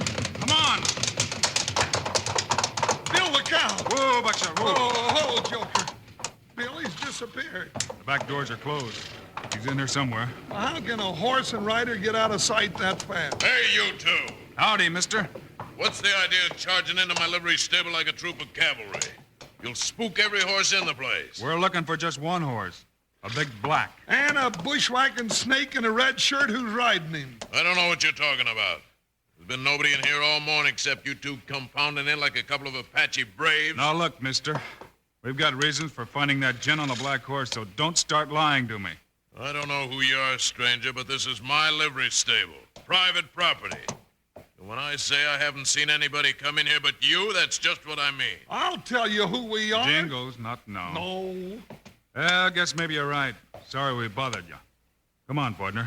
Let's get down to Charlie Nichols' store and get in out of the rain. Come on, Buckshot. But Bill... Up, boy. Bill, are you crazy? That fellow was lying to us as sure as I'm a foot wide. Jingles, if he's going to that much trouble, we can be sure our friend in the red shirt is mixed up in something bigger than just bushwhacking a couple of strangers. Let's see if we can find out what it is before we start anything.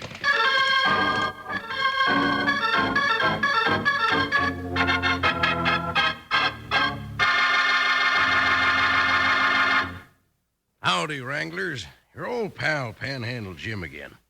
Say, what are you going to do tomorrow morning come breakfast? I know what I'm going to do. Pop right up to the table and pour me out a big heaping bowl of Kellogg's sugar corn pops. Yes, sirree, by jingo. Then I'm going to add a little milk and dig into the most delicious breakfast treat I know of. And notice I don't go putting any sugar on my Kellogg's sugar corn pops. No, sir. Sugar corn pops are already sweetened for you. Tasty, popped-up hearts of corn ready for eating. Out of the bowl or out of the box, you never tasted a cereal so downright good as Kellogg's Sugar Corn Pops. Believe me. You just try a bowl of Kellogg's Sugar Corn Pops for breakfast tomorrow, and you'll be ready to sing this song, too. Yippee! Sugar Pops. They're sugar-coated, taste so sweet. Just pour on some milk. Boy, they're neat. Kellogg's Sugar Corn Pops. Sugar Pops are tops. Now Sugar Pops, you know, are sweet. But cowboys know there's an extra treat. Right out of the box, take a handful out, pop 'em into your mouth as you run about. Kellogg's Sugar Corn Pops. Sugar Pops are tops.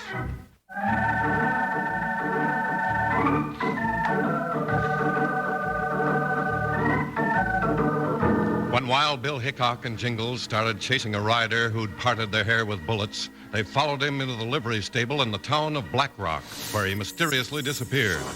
Now they've ridden to the general store owned by their old friend Charlie Nichols. Bill, we ought to be able to find that black horse and the man in the red shirt somewhere in this town.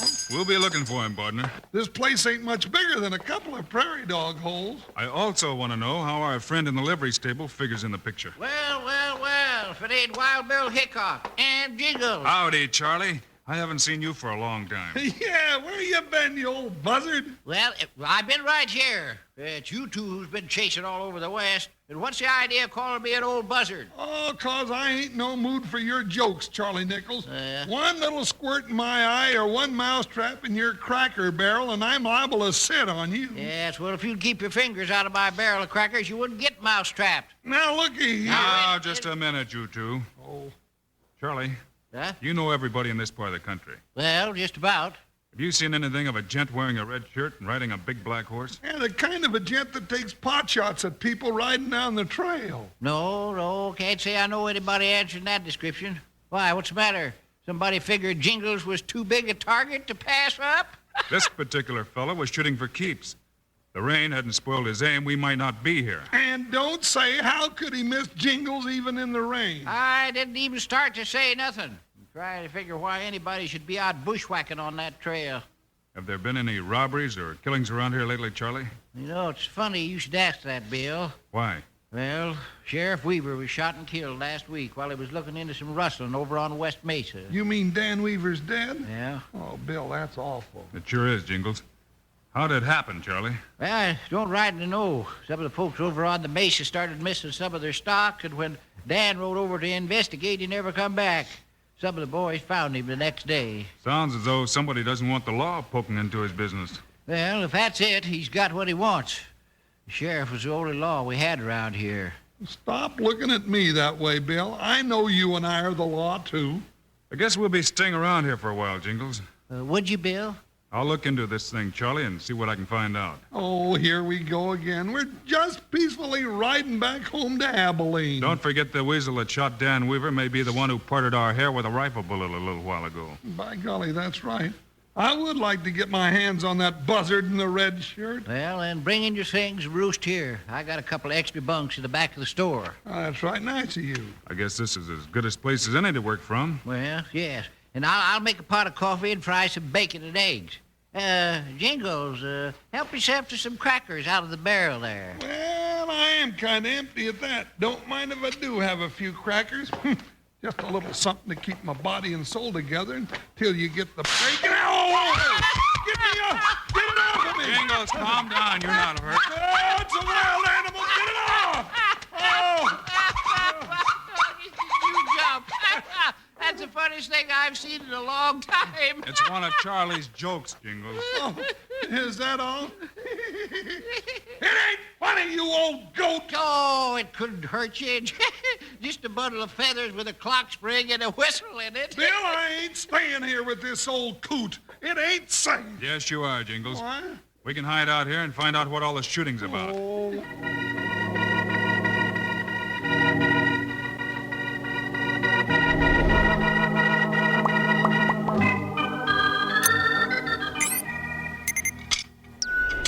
Ooh-wee. I must say you make pretty good bacon and eggs, Charlie, and none of them blew up in my face. Yes, well, I don't play jokes on my regular friends, Jingles, just on the strangers that come through Black Rock. You mean Jingles is still a stranger after all the years you've known him, Charlie? Well, Jingles is different. I like to spring jokes on him because he hollers so loud. Yeah, you'll be hollering if you pull any more jokes on me, you old rooster. You had my nerves cracking and slapping like a cow's tail in fly time. Oh, sure. Well, a good laugh keeps you from getting old. Just look at me, 83, and I still like a good joke. Well, you ain't gonna live much longer if you start joking with me again. Yeah. Oh, doggone it. Sounds like I got me a customer out in the store. Now, you just sit there and finish your coffee. I'll be right back. Well, howdy there, stranger. What can I do for you? How's your stock of rifle parts, Pop? Oh, pretty good. Sharps, Winchester, Kentucky, or Remington? Winchester. I broke the lever on it. Mm-hmm. Well, I guess I got one here, Summers. Let's see the gun. Here it is, and get a move on, will you? I'm in a hurry. Ah, been firing this today, ain't you? Smells of powder pretty heavy. I didn't ask you to smell it. Now get me the part. Bill, I wonder if that's the gent wearing the red shirt. Let's go find out, partner. Yeah? Let me see here. I got a box of 30-30 parts here, Summers. Don't need a whalebone corset, do you? No, I don't need no corset. Who are these gents? Well, I don't reckon it's none of your business, but they're friends of mine. Wild Bill Hickok and Jingles. That's me, Jingles. Hickok? Well, I've heard a lot about you, Marshal. Didn't know you was in these parts. Just passing through. And as long as we're all asking questions, what's your name, stranger? My name's Rango, cattle buyer. Looking for some beef I can drive to the railhead. Well, this is good beef country. By the way, is that your horse out in front? Big Pinto? Yeah, that's mine. Hey, how you coming with my rifle, Pop? Well, I don't know whether this is the right part or not. Here, take a look. Now, let me see. Yeah. That looks like it ought to work. How much? That'll be $1.50. Okay, here you are.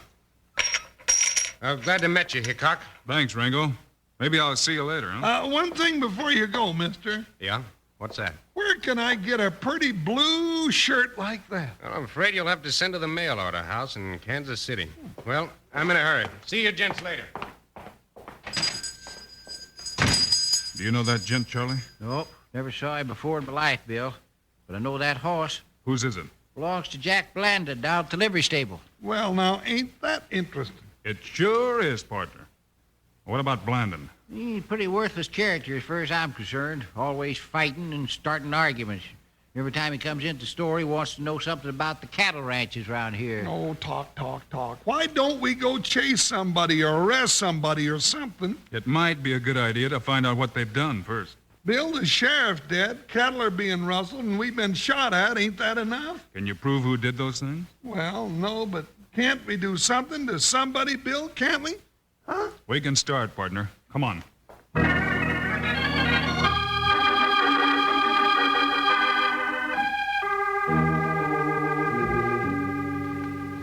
Look, Rango, are you sure it's Hickok? Of course I'm sure, but what's he doing here? I don't know, but that hombre's trouble. We've had a sweet little deal with you posing as a cattle buyer so you could line up stock for us to rustle.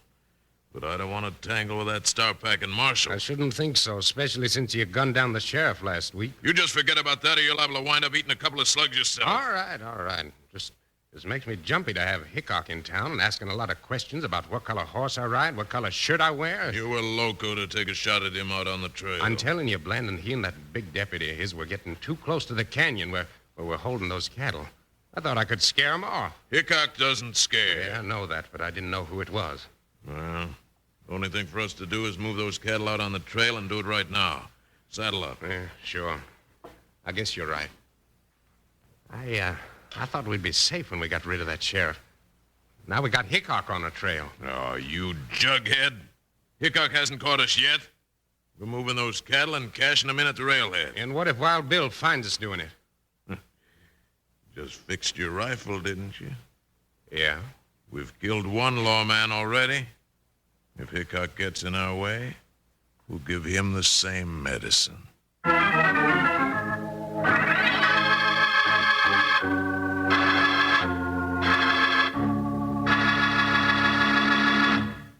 Well, I'll be a whistling young bronc buster, partners, if I haven't been digging into these new Kellogg sugar corn pops in the big yellow box, lickety-split right along. And this is the first time I slowed down to take a good close look at them. Well, these new, sweeter and crisper Kellogg sugar corn pops look just as good as they taste. Sweet, golden, nugget-like hearts of corn, all popped up bright and jolly, just glistening with the sweetening already on them. Yep, by jingo, it sure is easy to see why sugar corn pops are just plumb wonderful. Out of the box like candy or out of the bowl with milk.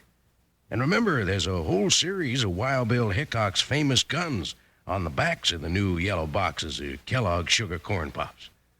So look for 'em down at the store when you go for more sugar corn pops. Yippee! Sugar pops. They're sugar-coated, taste so sweet. Just pour on some milk. Boy, they're neat.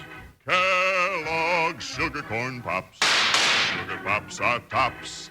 Now sugar pops, you know, are sweet. But cowboys know there's an extra treat. Right out of the box, take a handful out. Pop 'em into your mouth as you run about. Kellogg sugar corn pops. Sugar pops are tops.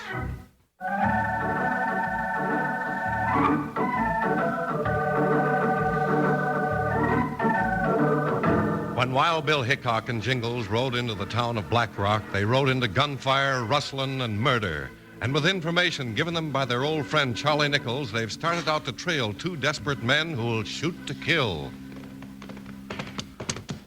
Bill, you're heading out of town. You ain't going to the livery stable at all. I know it, Jingles. Out here is where the coyote on that black horse took a shot at us.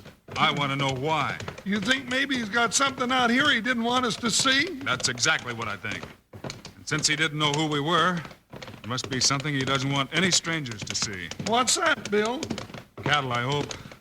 Head for that little rise over there. Yeah, I just happened to think of something, Bill. What's that, partner? You know, we could get shot at again just like the last time we was out here. I hope we do. Bill, are you local? I don't like being a target for bushwhackers. If somebody takes a shot at us, that'll prove that we're crowding them too close for comfort. Yeah, but isn't there any safer way to prove it? Here we are. Pull up. Move, Buckshot. Move. Oh, Joker, easy. Well, what do you know? A nice big herd of fat steers moving out. And look at those two riders down there. One's on a big pinto and the other's riding a black. Yeah, Rango and Blandon. Neither one of them's wearing a red shirt. They can change shirts, but they'll never change their ways. Come on, Jingles, and watch out. They're dangerous. Up, Buckshot. Hi. Ho, Joker, you heard what Bill said, and I don't like it. They've seen us, Jingles. Yeah, one of them's pointing a rifle, Bill. Spread out a little so they can't get us both. I don't want them to get either one of them. Dust them off, Jingles. You knocked one off his horse. That's Rango. Blandon's getting away. He's heading for those rocks up there. Let him go, Jingles. Oh, Buckshot. Oh, slow down, Joker. With those cliffs behind him, he won't get away. Let's take a look at the one we dropped. Doesn't seem to be hurt too bad. Howdy, Rango. I didn't think I'd meet you again so soon. Oh, you're awful good with a 6-gun, Hickok. Yeah, you bet he is. That arm will heal up in time for you to stand trial for rustling. And maybe murder, too. You got us with stolen cattle, but I didn't have nothing to do with killing the sheriff. Blandon did that, huh? That's right, and he was going to kill you, too. Now look at him. As soon as I get hit, he runs and hides in the rocks. I don't blame him. I met a lot of no-good rats who wish they could run away and hide from Wild Bill. Well, you're going to have trouble smoking him out. He's a dead shot. Tie this one up, Jingles. I'm going to go see what I can do about our hold-up friend. Down, Jingles. I'm already down. Best thing you can do about him is stay down out of range. Well, if we can't go after him, he can't get out.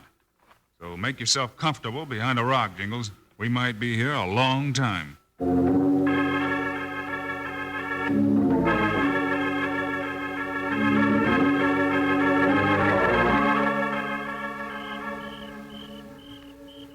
Bill, are we going to sit out here all night? Just till that full moon goes down, Jingles.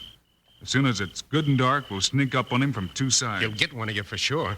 He killed the sheriff before the old boy had a chance to draw. Well, he ain't tried to outdraw, Bill. It can't be done. Quiet. Thought I heard something. Nothing but crickets. I heard something up there on top of that cliff, above those rocks. You suppose Blandon's climbing out? Come on. Stay down low so he won't have a good shot. Stop right there, Hickok. Wait a minute, Jingles. He's still there. You make a pretty target there in the moonlight, both of you. Throw down your guns or I'll plug your fat friend.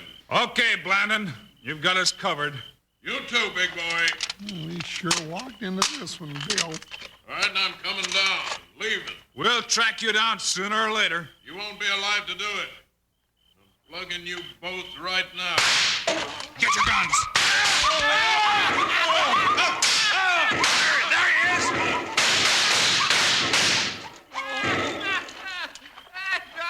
Hey, he sure did jump, didn't he? Charlie, what are you doing out here? I'm sliding down a cliff. Yeah, and it ain't easy either when you're 83. Was that you making all that racket? Well, sure. And I saved you both from getting plugged, too, didn't I? Nice shooting, Bill. He isn't dead, Charlie, but he won't wake up for a long time. You like to scared me to death, Charlie. What was all that noise? Well, same kind of a joke I rigged up for you in the Cracker Barrel, Jingles, only bigger. I dropped it off the cliff right on top of that varmint. Well, you sure gave me a chance to get my gun and drop him.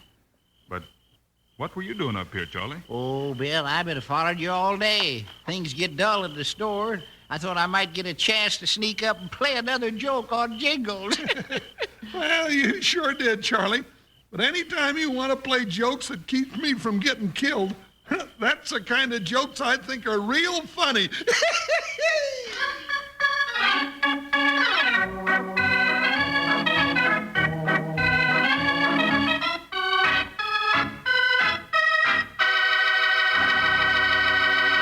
And now, here are the stars of Wild Bill Hickok, Guy Madison and Andy Devine.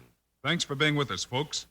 We'll be back on Friday with another Wild Bill Hickok story for you. Yes, sir, and it's one you won't want to miss.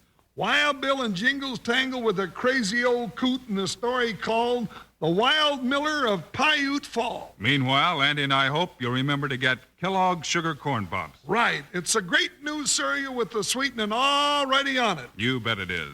Andy and I think Sugar Corn Pops are great. So long. See you Friday.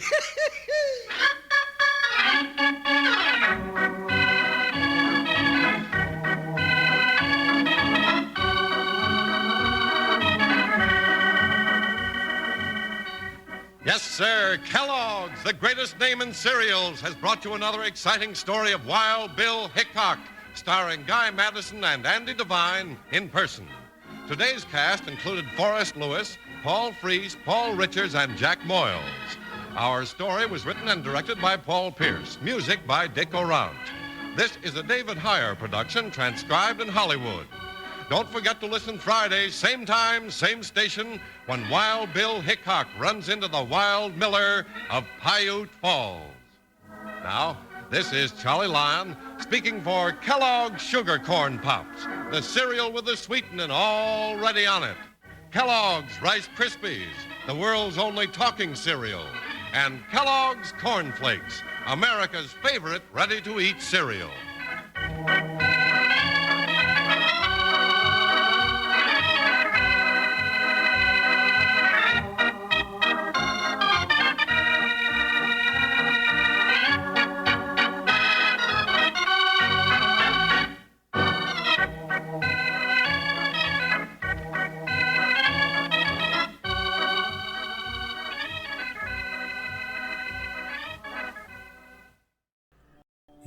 You are listening to Golden Age Radio, rumble.com/C/GAR. Brought to you by G3PL.com.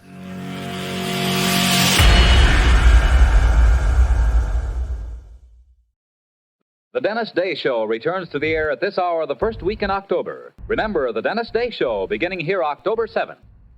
Presenting Joel McRae in Tales of the Texas Rangers. On stage tonight, transcribed from Hollywood, another in NBC's parade of exciting half-hour presentations.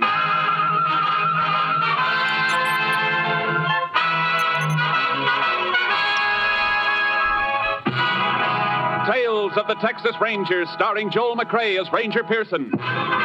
Texas, more than 260,000 square miles. And 50 men who make up the most famous and oldest law enforcement body in North America.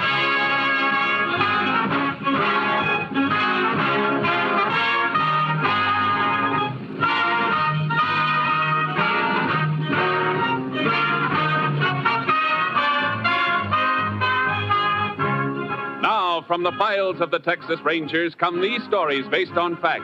Only names, dates, and places are fictitious for obvious reasons. The events themselves are a matter of record.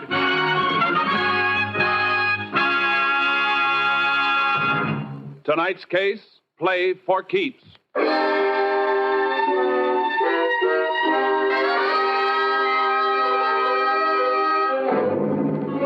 At 5 minutes past midnight on December 12th, several years ago, Sheriff Bob Smithers of Bradshaw County, Texas, staged a raid on a gambling establishment located on a country road.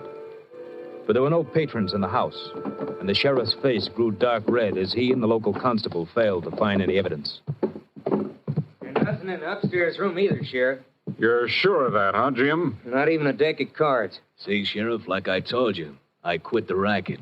Yet this is the 4th time this year you rousted me out of bed. I know you're operating, Walton, and I'm going to get you for it. You're not going to milk the citizens of this county, not while I'm sheriff.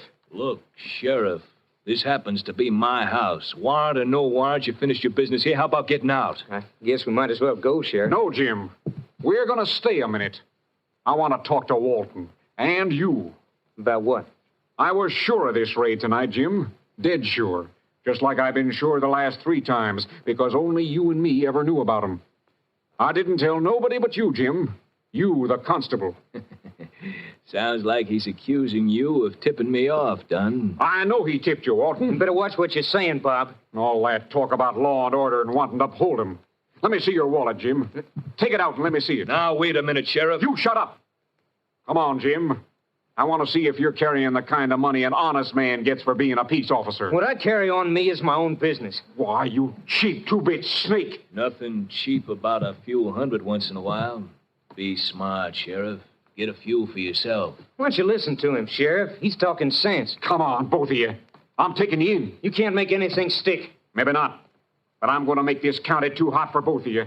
I'm going to run you out of it. Keep your hands off me, Sheriff. You're under arrest. Grab him, Walton. I got it. Now, just hold it, fool, while I get his gun. I got it. There. Now. Dunn, you killed him. No, you killed him. You grabbed his gun and killed him. He was after you, Walton. I got a gun of my own, and I'm the constable. You set me up for a frame? Not necessarily, Walton. It's up to you.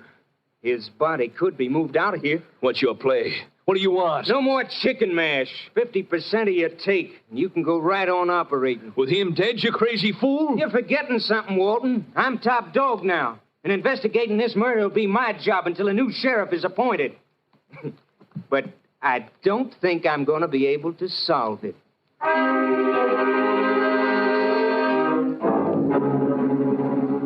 The body of Sheriff Smithers was found the next morning, dumped in a ditch by the side of an old wagon road. During the next few days, Constable Jim Dunn conducted a seemingly honest but fruitless investigation, even following the efficient peace officer's routine of making use of the state lab facilities at Austin. But citizens of Bradshaw were not satisfied, nor was the editor of the Bradshaw Times. Clippings of his editorials were on file with Captain Stinson of the Texas Rangers, and the captain sent for Ranger Jace Pearson. You want to see me, Captain? Yeah, Jace, sit down. There's no acting sheriff appointed by the court of Bradshaw County here, Jace. I think you better take over.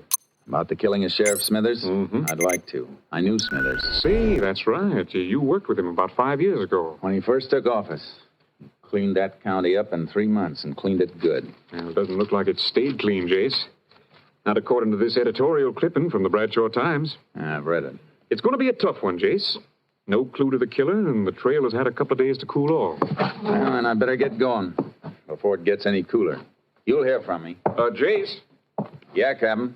I just want to remind you, whoever did it doesn't hesitate to kill a man wearing a badge.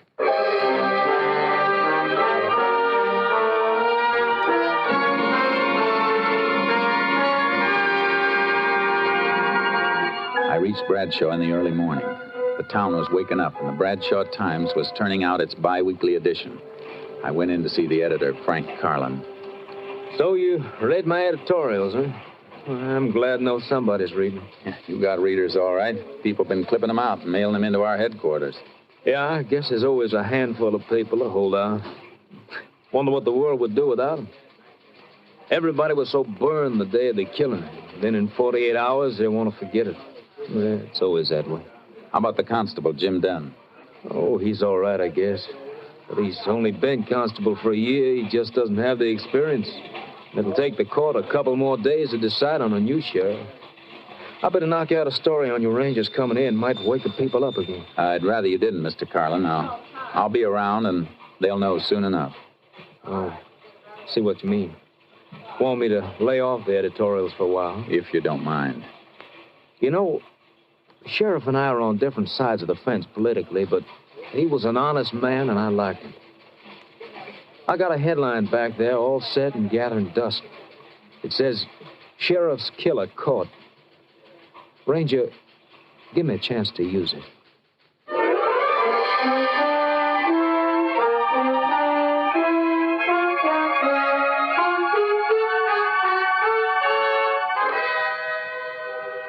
I found a place to park my horse trailer and put charcoal in a pasture. Then I headed for the constable's office and met Constable Jim Dunn. Here are all the reports in my investigations, Ranger. You think I haven't done a good job, maybe those will change your mind. I even checked ballistics with the Austin lab. My being here isn't a criticism of you, Mr. Dunn. I'm here because I was sent until a new sheriff is appointed and to give you help. I've done everything possible. I've questioned almost 100 people. I've checked alibis on more than a dozen possible suspects. It's all there. Yeah. Everything's here. Everything except the murderer. And that's the only thing I'm interested in seeing, Mr. Dunn. A little cooperation between us might clean it up. I'm sorry I blew, Ranger. It's been getting under my skin. This murder could have been committed by anybody. Some bum from a hobo jungle, some drunk, anybody. We can't arrest anybody. We've got to arrest somebody. Somebody definite. Now, exactly where was the body found? Old wagon road, bypasses town about 2 miles north. Is it fit for a car? Yeah, but you got to go roundabout to get to it, almost 11 miles. You won't find nothing there, though. I'd like to take a look anyhow. Can't we cut cross-country on horses? Yeah, shorter if you want it. I want to. My horse is in a pasture. I'll meet you at the edge of town in 5 minutes.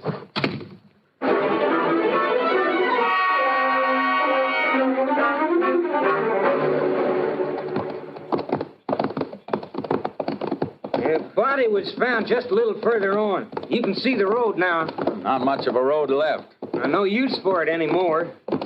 Sheriff must have had some reason for using it if he came way out here. Here we are. Oh, boy. Whoa, charcoal. Oh, boy. The sheriff's car was found right over here by the side of the road. Where was he? Lying right beside it. Been dead about 7, 8 hours when he was found. Who found him? Cowpoke looking for some strays. That's lucky. Otherwise, the body might have been here for a few days or even weeks before somebody came across it. Yeah. You get pictures of the position of the car and the body? Of course I did. Anything else? Yeah, any exhibits, casts of footprints, anything like that? No. When I got the call, I brought a bunch of men out with me. I was excited, and I didn't think to stop them from tramping around. I can see why you'd be upset. Well, if there was anything to find, it's a cinch it isn't here now. Weather would have wiped it out if your men hadn't. You want to go back to town? Yeah. I want to look at the car. Get up, boy. Get up. Get up. Get up. How about the exhibits from the sheriff's body? I sent the bullets and the gun in. Your lab checked it. Verified it was the sheriff's own gun. I'm talking about the clothes he was wearing. You got those, haven't you? Sure I got them. I got all the evidence there was. You should have sent it all in. I want to look at that stuff, too. Well, let's step it up. Come on, Charlie.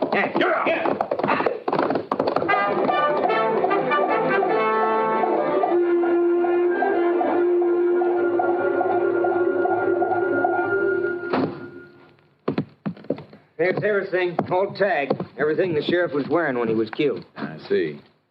Is this the shirt he was wearing? You see the blood and bullet holes, don't you? Yeah. How come your lab didn't find any prints on the gun when I sent it in? It didn't even have the sheriff's own prints. It was wiped clean. Well, this is kind of odd. What? Well, the sheriff was shot twice, and they dug one slug out of him. The other one passed clean through. Yeah, according to the coroner's report, one slug hit his collarbone. That stopped it. Yeah, that's what I mean. The course of the bullets. Both shots fired into the left side, just above the kidney. But the one that came through came out the right side of his shirt collar here, right through his neck. What about it? It's a funny course for a bullet to take, unless the man who fired the gun was lying down and fired up at the sheriff. Yeah, that's what I figured, too. They must have had a fight for the gun. He got it, but the sheriff knocked him down and... No, that isn't the way it happened. How do you know? Because the sheriff wouldn't half turn his back on a man who'd just taken his gun. Besides, these powder burns show the gun was being held right against the shirt when it was fired. What do you think happened then? The sheriff must have been in some position where he was bent over forward, which he wouldn't be unless somebody was holding him in that position. Here, stand in front of me for a minute. Now, your back toward me. What are you going to do? Slip one hand under your arms and then up behind your head in a half Nelson and twist your other arm behind you in an arm lock. Then bend you over forward like this. The sheriff was held like I'm holding you now. The bullets were pumped into him. See what I mean? That's just a guess. It's a guess I'm going to back up. And if the sheriff was held in a half Nelson and an arm lock, it tells us something else. That there were two men in on the murder. Unless the killer had three hands and used the third one to fire the gun. That's pretty smart figuring, Ranger. Only because it's the kind of figuring I've been doing for a long time. Are these the photos that were taken at the scene? Yeah, the sheriff's body in the car. The body moved any before these were taken? Nope. Car was right there, with the sheriff flat on his face beside it. And less than 2 feet away from it. His right side toward the car. Yeah. The bullet that passed through the sheriff came out on his right side. That means it should have hit the car. But there's no mark. I don't see that helps us any. It helps plenty, Dunn. It tells us the sheriff wasn't killed out there. He was killed someplace else and brought out there.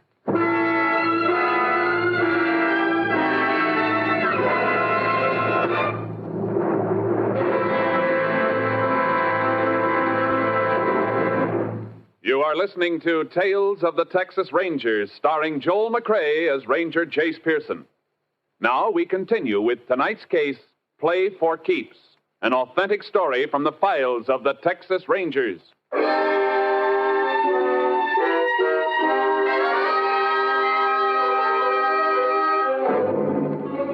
I knew that Sheriff Smithers had been killed by two men, and that his body had been moved after the killing, but it wasn't nearly enough. It was evening before I figured out my next move, a move I didn't like to make.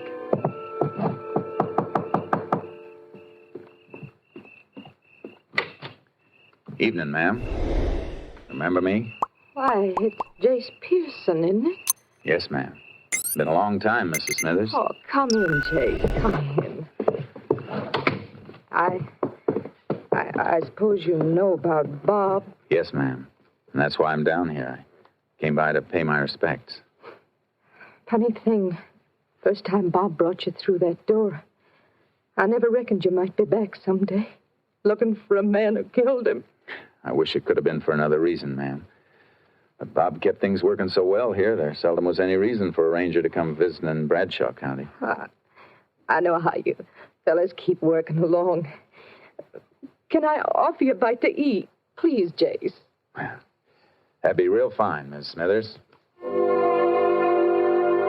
I knew it might help her and me if she could keep a little busy with her hands doing woman things in the kitchen. I tried to eat, but kept remembering the man who'd sat across this same table from me 5 years before. Big, honest, stubborn, and unafraid. It's mighty nice of you to stop by, Jace. Bob would have been happy to see us sitting here again. He always said a man with a good appetite was right with the world. Ma'am, I guess Jim Dunn has already asked you, but do you have any ideas about who might have killed Bob? Oh, no. Everything went so well for a few years. All I know is the last year or so, Bob was upset about gambling. He after anybody in particular? A man named Walton, Lou Walton, has a big house on the South Road out of town. Bob always says it was a gambling house, but he could never catch Walton. You mean he raided the place? A couple of times. Last time was the night he was killed. Dunn didn't tell me about that. Bob was killed after he left there. Walton's, I mean. Dunn said they didn't find anything, so Bob started back for town. But he never got home. Mrs. Smithers, I have to ask a favor. A favor I don't like to ask. I want to help, Jace, every way I can. I want your permission to have Bob's body exhumed for further examination. Is it necessary? I'm not satisfied with the examination that was made here. All right, Jace. I'd like to have a more thorough examination made for headquarters. I'm sending them the clothes Bob was wearing for lab check, and I don't want anybody to know about it for now. All right. You're going to get him, aren't you, Jace? I'm going to try awful hard, ma'am.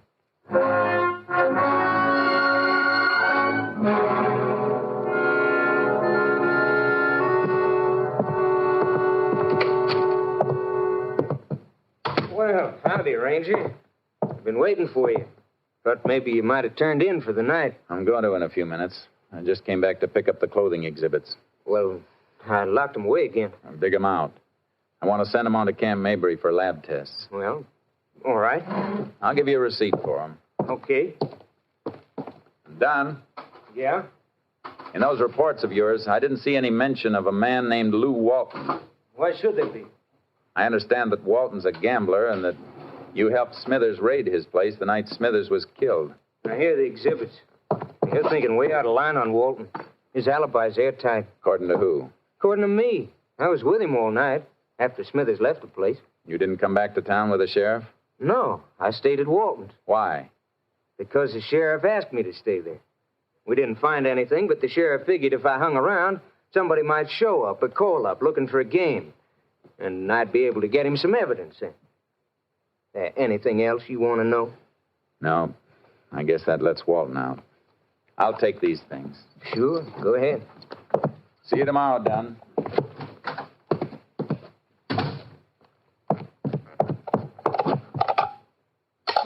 Number, please.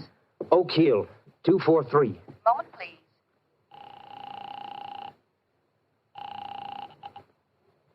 Hello? Walton, done. Now get those people out and shut down. Why? What's wrong? That ranger's too smart. I tried to make things look good for myself, and, well, I guess I made them look too good. Well, how much does he know? All he's going to know. You just close down and stand pat until he wears himself out.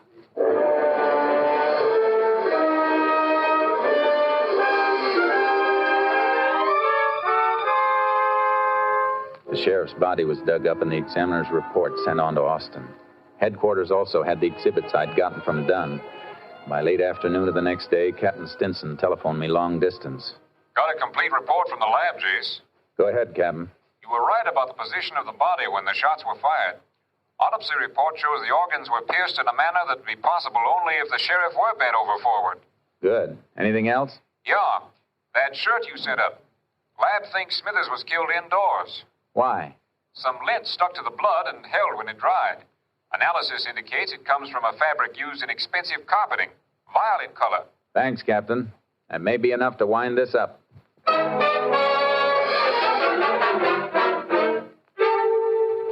Then you're convinced that Walton was running a gambling joint, Mr. Carlin? Was and is. I'd swear to it. But nobody's been able to prove it.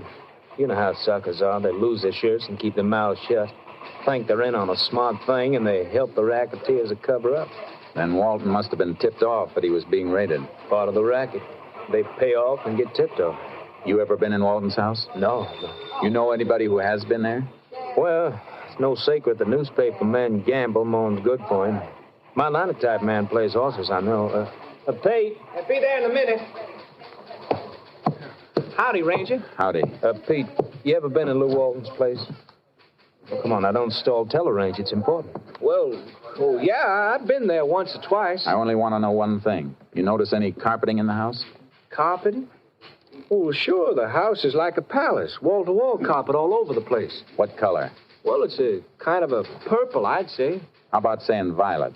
Yeah, I guess that's what it's called. You got something, Ranger? Yeah. I'm going to wake up the nearest judge and get a search warrant for Walton. You better brush the dust off that headline you told me about. I think you're going to get a chance to use it.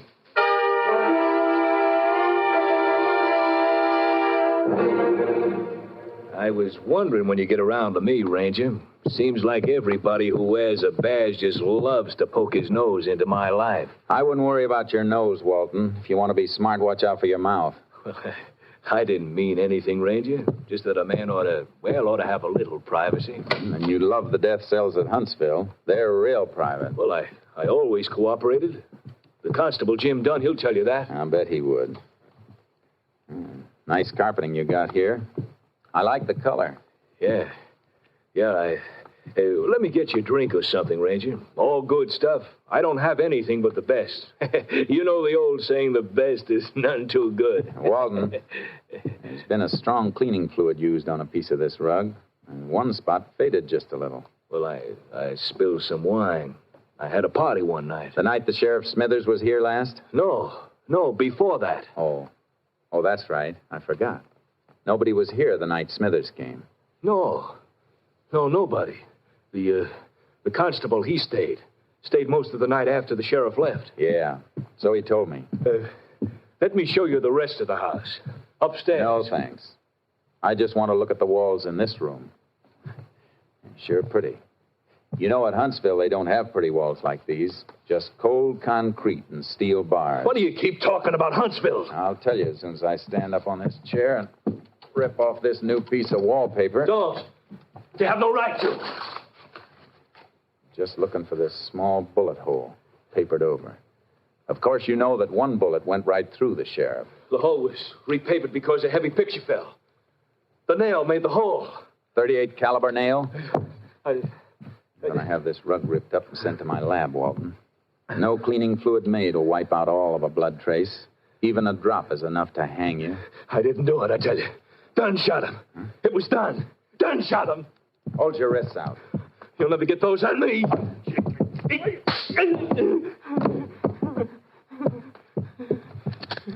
bet wrong this time, gambler. Now get up.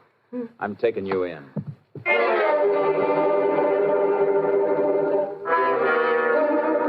I took him through town to the county jail. Then I walked over to the constable's office, but Dunn wasn't there. I had to find him quick before he knew I had Walton. I headed back for the jail, and as I turned into the street, I saw something move in the shadows.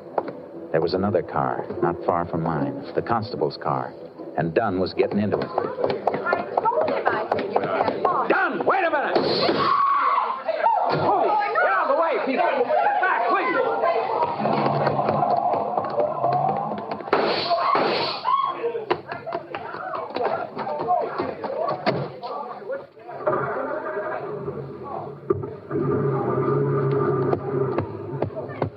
Rat punctured my tires.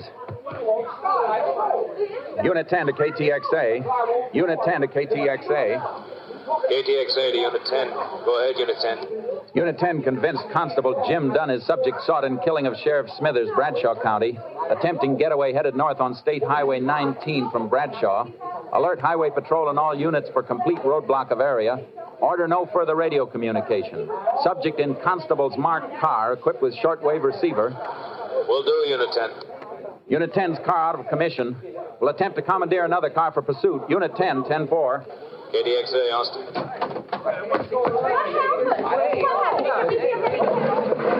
out of the way, please. Step back, please. Step back. Come on, Charcoal. Let's hope Dunn heard that call. Come on, get up. Get up! Get up, Charcoal! Come on, boy! Get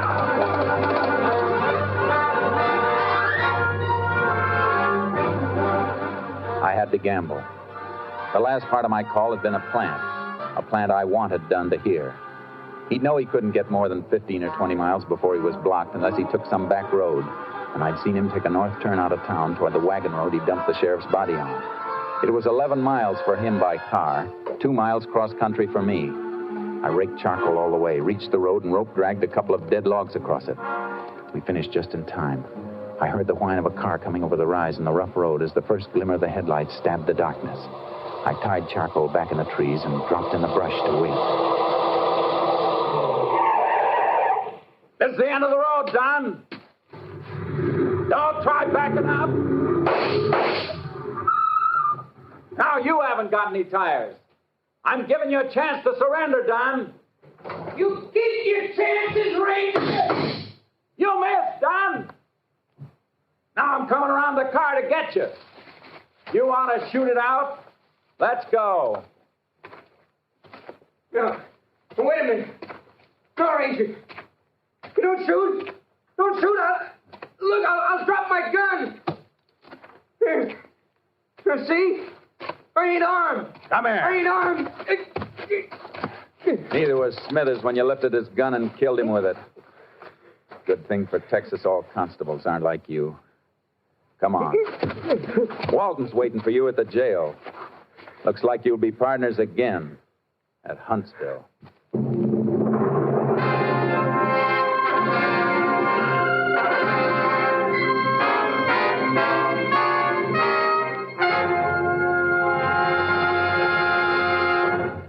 The following week, the headlines of the Bradshaw Times read, Sheriff Killers Caught.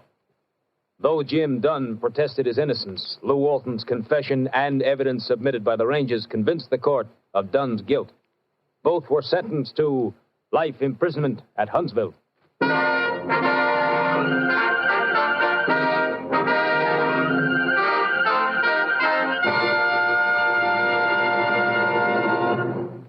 This is Joel McCrae.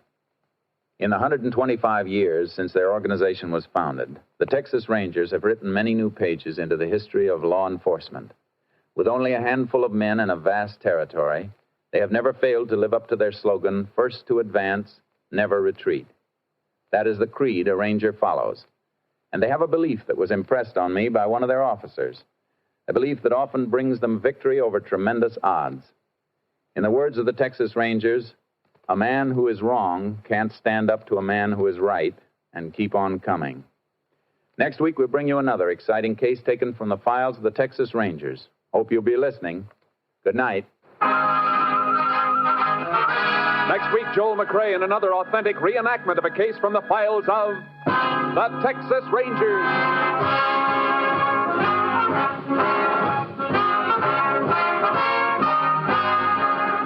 Joel McCrae is currently seen starring in the MGM production Stars in My Crown.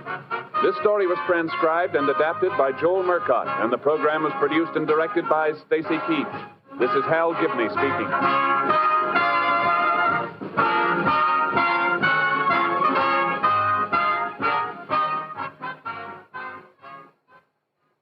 Three chimes mean good times on NBC. In just 5 weeks, Dennis Day and Judy Canova bring back their two delightful programs in an hour of fun for all on Saturday nights. This weekend, 400 Americans have a holiday date with death. Stay off the list. Be careful. This is NBC, the National Broadcasting Company. You are listening to Golden Age Radio, rumble.com/C/GAR. Brought to you by G3PL.com.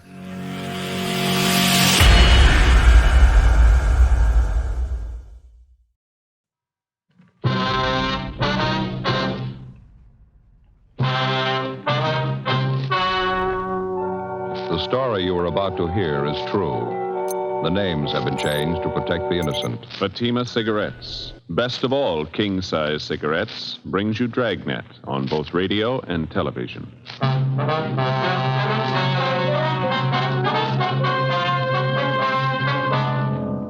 You're a detective sergeant. You're assigned to homicide detail. A 39-year-old housewife disappears suddenly. There's no explanation for it. 5 days later, evidence of possible foul play is uncovered. Your job, investigate. Fatima, America's first largest-selling blended cigarette. Now, best of all, king-size cigarettes. Prove it yourself today. Compare Fatima with any other king-size cigarette. 1. Fatima's length filters the smoke 85 millimeters for your protection. 2. Fatima's length cools the smoke for your protection. 3. Fatima's length gives you those extra puffs, 21% longer than standard cigarette size. And in Fatima, you get an extra mild and soothing smoke, plus the added protection of Fatima quality. Definitely the best quality in its class, but the same price as the cigarette you're now smoking. Buy Fatima in the bright, sunny yellow pack. Best of all, king-size cigarettes.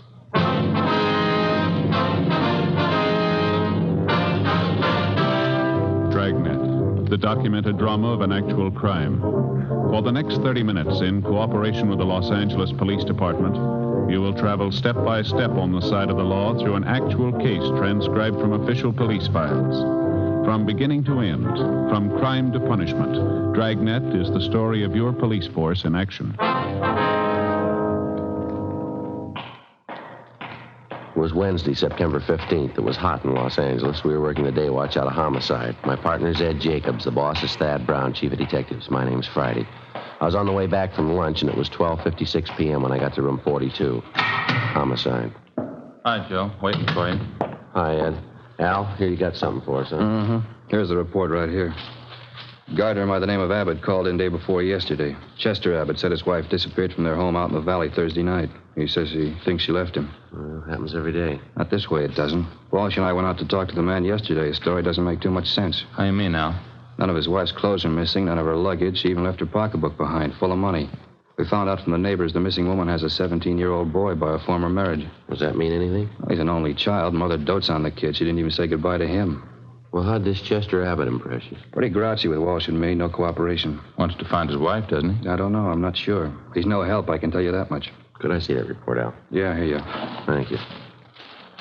Florence Trumbull Abbott, age 39. Abbott's her second husband. First one died a little after the boy was born. Mm-hmm. Disappeared Thursday night from the home, 546 Belasco Road, between 7 and 8 o'clock. Well, when did Abbott call in to notify you? Monday afternoon. Told us he thought his wife might have been spending the weekend with her sister. When he found out she wasn't, he called us. Mm-hmm. You meet the boy when you were out there? Yeah, that's another thing. How do you mean? The kid came riding up on a bike when we were talking to one of the neighbors. We tried to talk to him, but the old man came out and hustled the boy into the house. Then he started showing us out. Well, what's his trouble? Told us it was our job to find his wife, not to go prying into his stepson's affairs. That's a new slant. Well, how about the woman's friends and relatives? They've been checked out yet, Al? Walsh is on it now. Don't think he's had much luck contacting him so far. I'll tell you the truth, I don't like the looks of it. Mrs. Abbott have any other relatives here? I mean, besides a sister and 2 aunts? Yeah, I got the list right over here. Sure wish we had a chance to talk to that boy. You notice anything else out of the way about Mr. Abbott, Al? Well, I don't know. Here's that list, Joe. Oh, thank you. Abbott was upset, all right. I don't know, though. He didn't exactly strike me as reacting the way a normal man reacts when his wife's disappeared. Well, how about a copy of this report? You got one to spare? Yeah, sure. Just a minute. Yeah.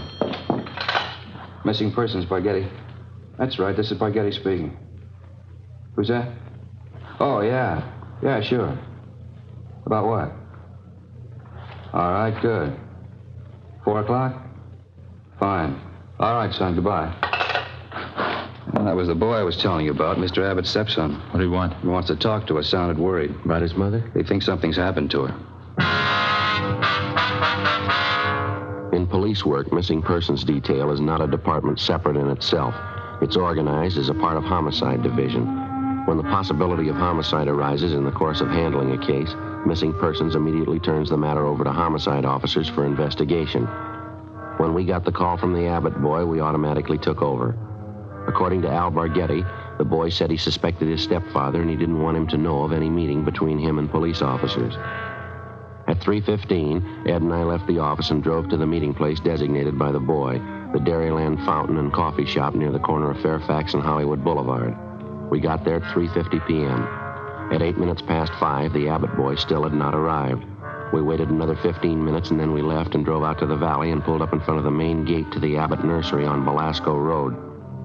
The house itself was set well back on the property, which covered about 5 acres of ground. The entire nursery was surrounded by a 6-foot chain-link fence, and it looked like every available foot of ground inside was planted with some kind of flower or shrub. Mr. Abbott met us at the gate. He had 3 full-grown mastiffs with him.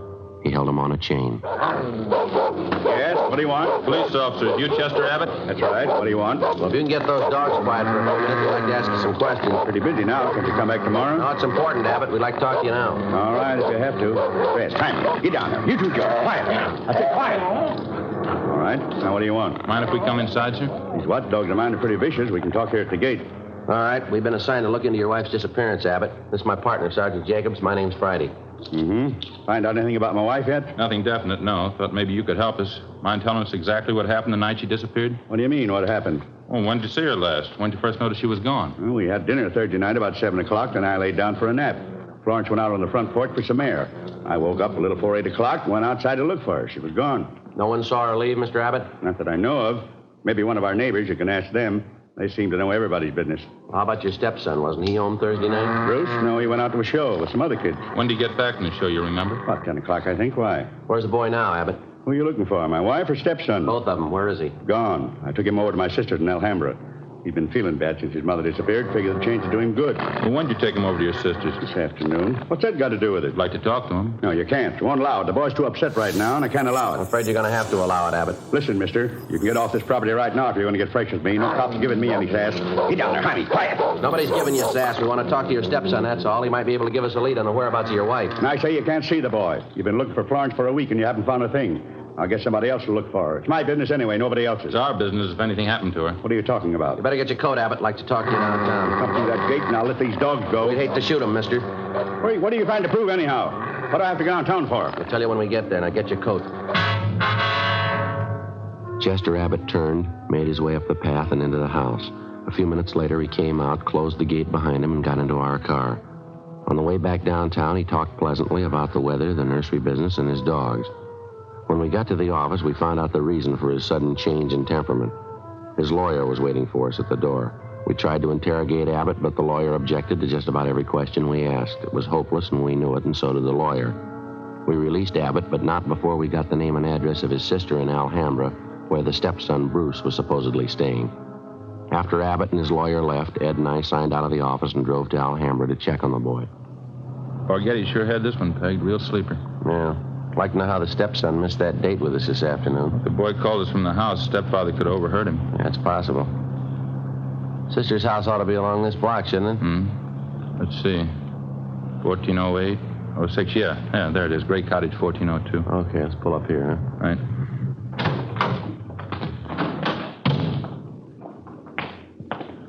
Nice looking place, well kept, huh? Mm-hmm. Nice neighborhood. Wonder how the lot prices run out here. I don't know. I'll get the bell.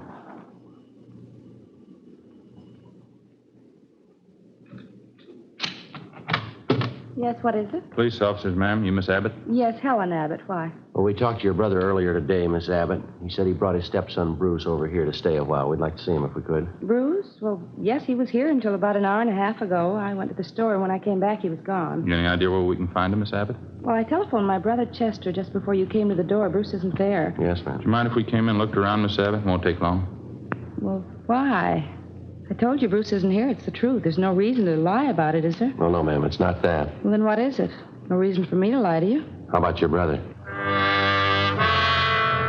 We went in and looked the house over from one end to the other. There wasn't a trace of the boy. We drove back to the Abbott nursery and satisfied ourselves the boy wasn't there. Meantime, the home of Chester Abbott's sister in Alhambra was kept under constant surveillance.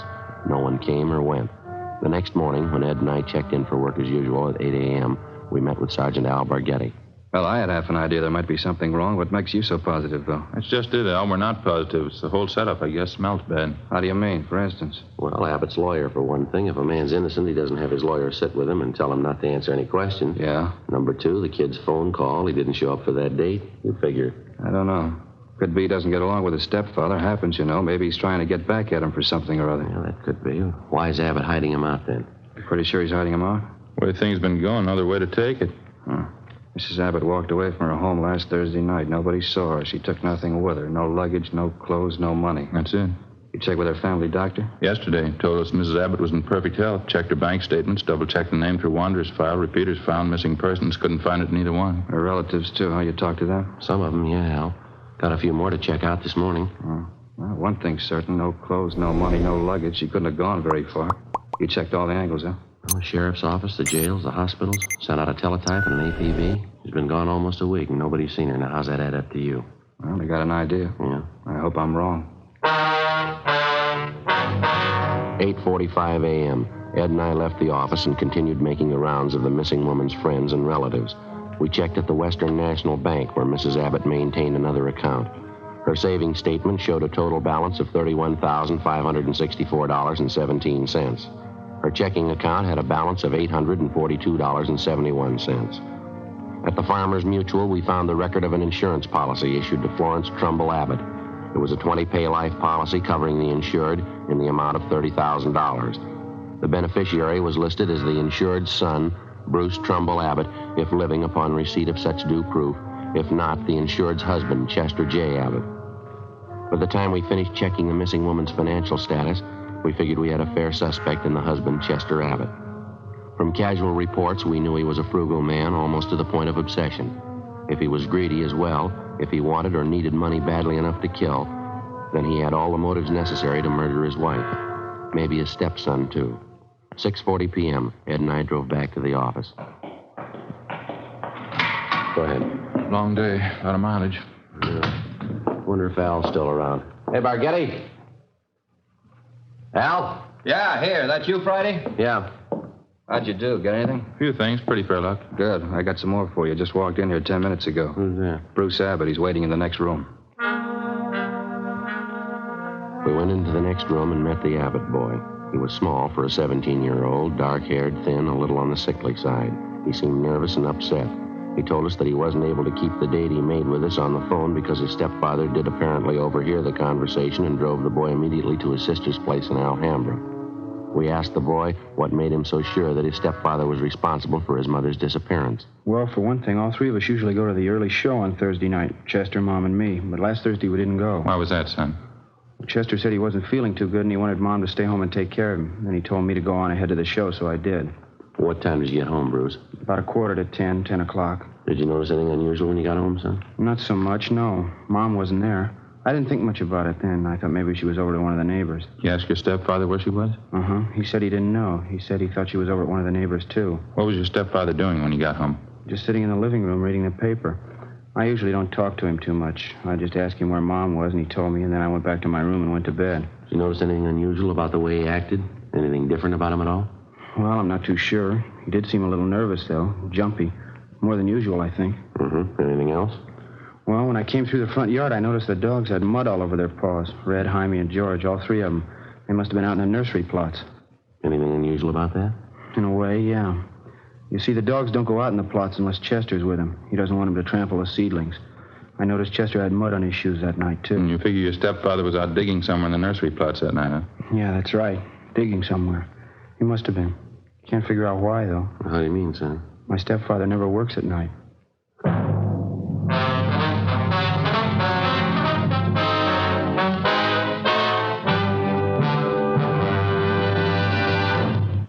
You are listening to Dragnet, authentic stories of your police force in action. Compare Fatima with any other king-size cigarette. 1. Fatima's length filters the smoke 85 millimeters for your protection. 2. Fatima's length cools the smoke for your protection. 3. Fatima's length gives you those extra puffs, 21% longer than standard cigarette size. And in Fatima, you get an extra mild and soothing smoke, plus the added protection of Fatima quality. To show our confidence in Fatima, we make this money-back guarantee to every king-size cigarette smoker. Buy a pack of Fatimas. Enjoy Fatima quality, extra mildness, and superbly blended tobaccos. If you're not convinced Fatima is better than the king-size cigarette you're now smoking, just return the pack and the unsmoked Fatimas before August 1st, 1952, and we'll give you your money back plus postage. Fatima, Box 37, New York 1. Remember, Each king-size Fatima gives you an extra mild and soothing smoke, plus the added protection of Fatima quality. Switch to Fatima today. Best of all, king-size cigarettes.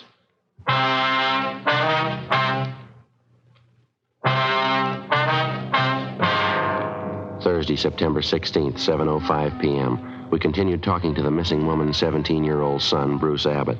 As the interview went on, it became more and more obvious that the boy and his stepfather, Chester Abbott, didn't get along at all. Apparently, the boy was jealous of him, and he was jealous of the boy. Besides his prejudice, Bruce also contradicted himself during the course of the questioning.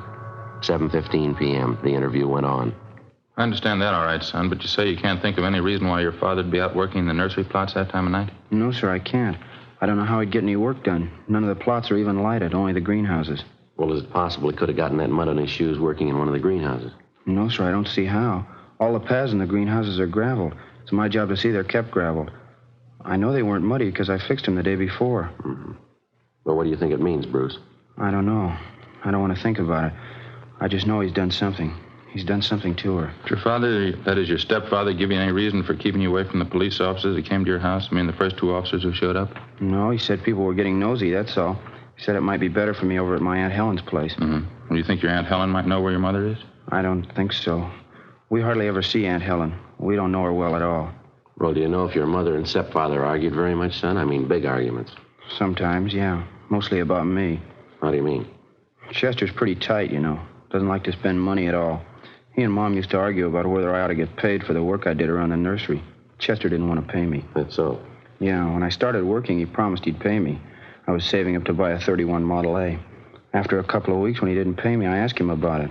He told me I ought to be glad to work for him for nothing. And your mother argued with him about that? Sure, she got good and mad, too. She should have gotten mad. It was her money that bought the nursery anyway. Well, how'd you happen to get away from your aunt's place, Bruce? Wasn't too hard. Helen had some shopping to do, and she left me alone. She locked the door to my room. Even the screen over the window was nailed down, but I kicked it out and got away. I stayed at a friend's house last night. You thought much about where you're going to stay tonight, son? Well, I don't know. Sergeant Brigetti, I was talking to him. He asked me if I wanted to go out and have dinner and then stay at his house tonight. I don't know. Sounds like a good idea to me. I don't know. Sure nice of him to ask me. I think it'd be a lot better for you, son. Why don't you check in the next office, see if Bargetti's ready to leave, huh? Yeah. Okay, Sergeant, thanks. Sure. You betcha. Joe, what do you think? It's hard to say. He might be lying. Before we signed out of the office that night, we met with Captain Lorman and outlined a plan to bring in the husband of the missing woman for questioning alone. We figured it'd serve two purposes: clarify the boy's position in the case and determine one way or another if the stepfather was withholding information about the disappearance of Mrs. Abbott. The big problem was to bring in Chester Abbott for interrogation without the knowledge of his lawyer. As we'd found out more than once, it was impossible to get anything out of Abbott with his lawyer present. We set up a plan to call at the Abbott home early in the morning, get the suspect out of bed, and bring him in before his lawyer could be notified. At 3:30 the following morning, Ed and I met at the office and started for the Abbott place. We brought along a couple of pounds of fresh horse meat to keep the dogs quiet if they raised a fuss. At 10 minutes past 4 a.m., we parked our car a few hundred feet down the road from the Abbott nursery and made our way toward the gate. I reached in and tried the latch. The dog started up. How about it, Joe? Open? No, it's padlocked. We're going to have to climb the fence. Toss some of that meat over to him, will you? Yeah, okay. There. All right, that does it. All right, let's climb the fence. Keep an eye on the hounds. Looks like they could take a leg off. Yeah. Take it easy, Ed. All right. Watch out. Yeah. Here comes that other dog. Get some more of that meat ready. Yeah. There you are, boy. Go get it. Go on. All right, that's fine. Come on, let's hurry. Have a look, Joe. Huh? Windows along the side of the house. Lights just went on. Yeah, come on. Right. Who is it? Who's there? Who is it? I'll set the dogs on you. Police officers, Abbott. Friday and Jacobs. What kind of business is this? What are you doing out here this time of night? You're under arrest, Mr. Abbott. What are you talking about? I think you heard me. You're under arrest. What kind of crazy thing is this? You're going to pay for this. I'll have your job. You want to get your coat? You cops are asking for a pack of trouble. You know that. Get your coat. I'd like to know what you think you're doing. Where's my stepson, anyway? What have you done with him? I got a better one for you, mister. Huh? What have you done with your wife? 4:25 a.m. Ed and I drove the suspect, Chester Abbott, back downtown to the office. He was quiet and sullen. We headed down the hall for the squad room. Light still burning in the office? Yeah, probably Bargetti standing by. All right, Abbott, in there. You're going to pay for this. You can take my word on that. Ed, you want to check him in the office here and stay with him? I'll check with Al. Okay. All right, Abbott, inside.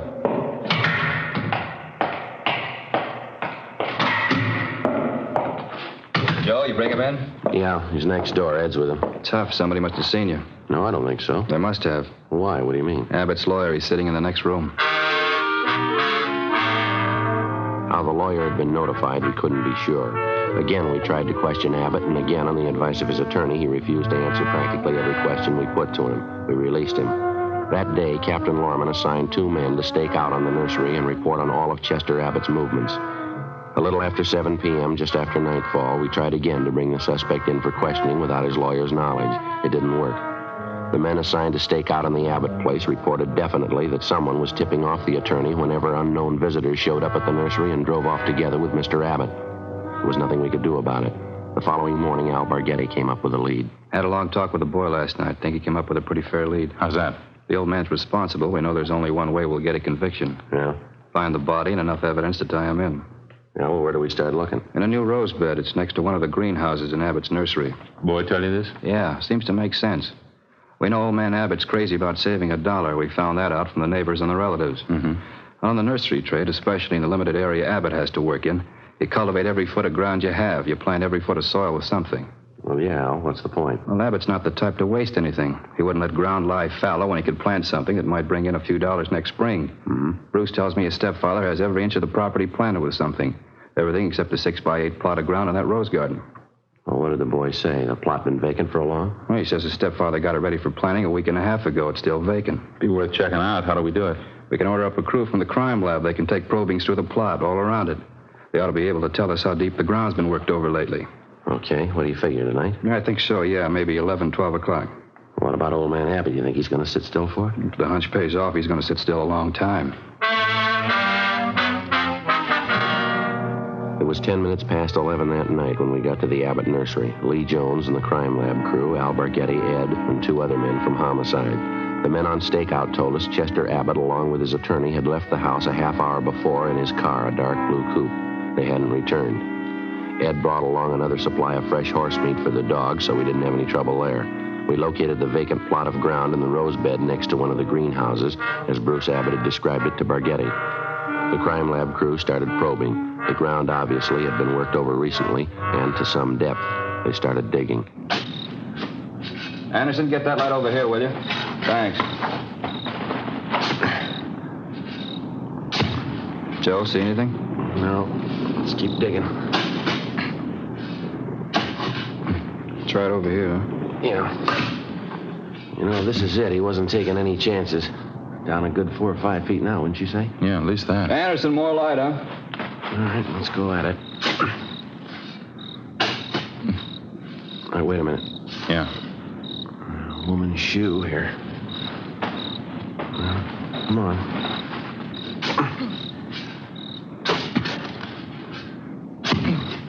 Just a minute. Yeah, that's it. The shoulder there, it's a body. Well, it paid off, Al. The boy had it figured. Yeah, too bad he was right. Ed and I went back to our car and notified communications to broadcast a warrant for murder on Chester Abbott. His description, together with a description of his car and license number, was rebroadcast every 15 minutes. The attorney was contacted, and he stated that Mr. Abbott had dropped him off at his home more than an hour before. He knew nothing of his whereabouts. Ed and I went back to check the Abbott home and found the front door unlocked. We went inside and looked around. In one bedroom, we found clothes scattered over the bed and on the floor. There was only one old suit left in one closet. On the table next to the bed, we found an airline's timetable. We got to the phone and notified communications to alert all special details at railroad stations, bus terminals, and airports, and then to get out an APB. After that, we checked with the airlines. One of them told us a man answering Abbott's description had booked passage to Mexico City that night under the name of Charles Frazier.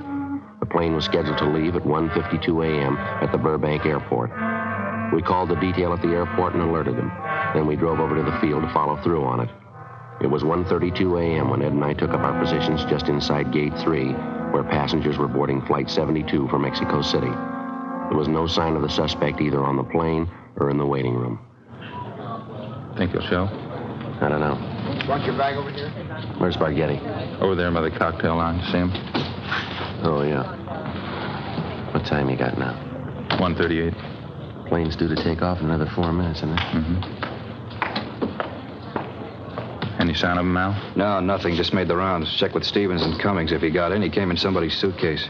Couldn't have possibly gotten through without one of us seeing it. Well, he hasn't got much more time. Maybe it's a dead end, huh? You don't see how he could have gotten wise, do you? Over there. No, by the ticket counter there. You see him? Yeah, that's him. Come on. All right, just a minute, Abbott. I haven't got time now. I'll miss my plane. If you have anything more to say to me, you can wait till I get back. Right now, Abbott. And take it up with my lawyer. I'm in a hurry. We found your wife's body. How's that? In the rose bed next to the greenhouse. I don't know what you mean. You must be mistaken. No mistake. Hands behind your back. What's this all about? I haven't done anything. All right, let's go. No, just a minute. You got it wrong. I don't know anything about it. We think you do. Now, come on. Wasn't my fault. I didn't know what I was doing.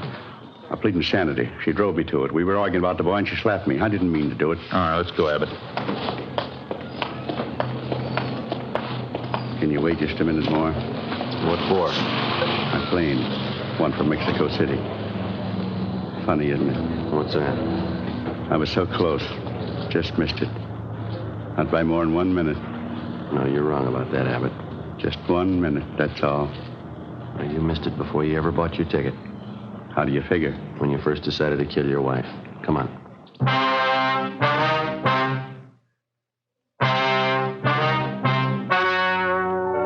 The story you have just heard was true. The names were changed to protect the innocent. On December 19th, trial was held in Superior Court, Department 89, City and County of Los Angeles, State of California. In a moment, the results of that trial. Now, here is our star, Jack Webb. Thank you, George Fenneman. Friends, I'm holding 2 sets of fingerprint cards. Now, on one, prints found at the scene of a crime. On the second, a suspect's taken from the files. Now, the only way in the world you can tell they're made by the same suspect is by comparison. If you'll compare Fatima with any other king-size cigarette, you'll find Fatima's length filters the smoke 85 millimeters for your protection. Fatima's length cools the smoke for your protection. Fatima's length gives you those extra puffs, 21% longer than standard cigarette size. And you get an extra mild and soothing smoke, plus the added protection of Fatima quality. Prove it today. Buy Fatima.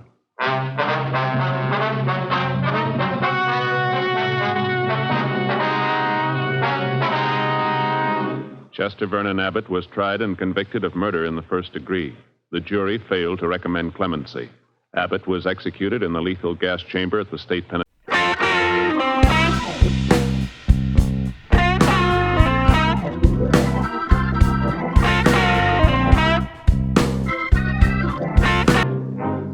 You have just heard Dragnet, a series of authentic cases from official files. Technical advice comes from the Office of Chief of Police W.H. Parker, Los Angeles Police Department. Technical advisors Captain Jack Donahoe, Sergeant Marty Wynn, and Sergeant Vance Brasher. Heard tonight were Barney Phillips and Herb Ellis. Script by Jim Moser. Music by Walter Schumann. Hal Gibney speaking. Fatima Cigarettes, best of all king-size cigarettes, has brought you Dragnet, transcribed from Los Angeles.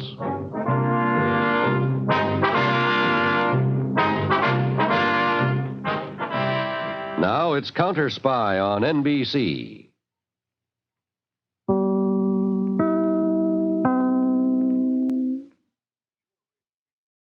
You are listening to Golden Age Radio, rumble.com/C/GAR. Brought to you by G3PL.com.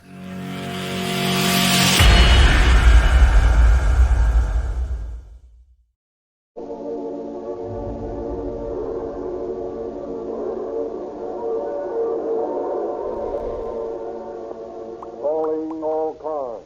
The copyrighted program created by the Rio Grande Oil Company.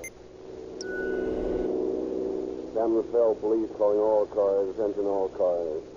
Be on the lookout for a gang of housebreakers known to be operating in San Rafael. Further details to follow.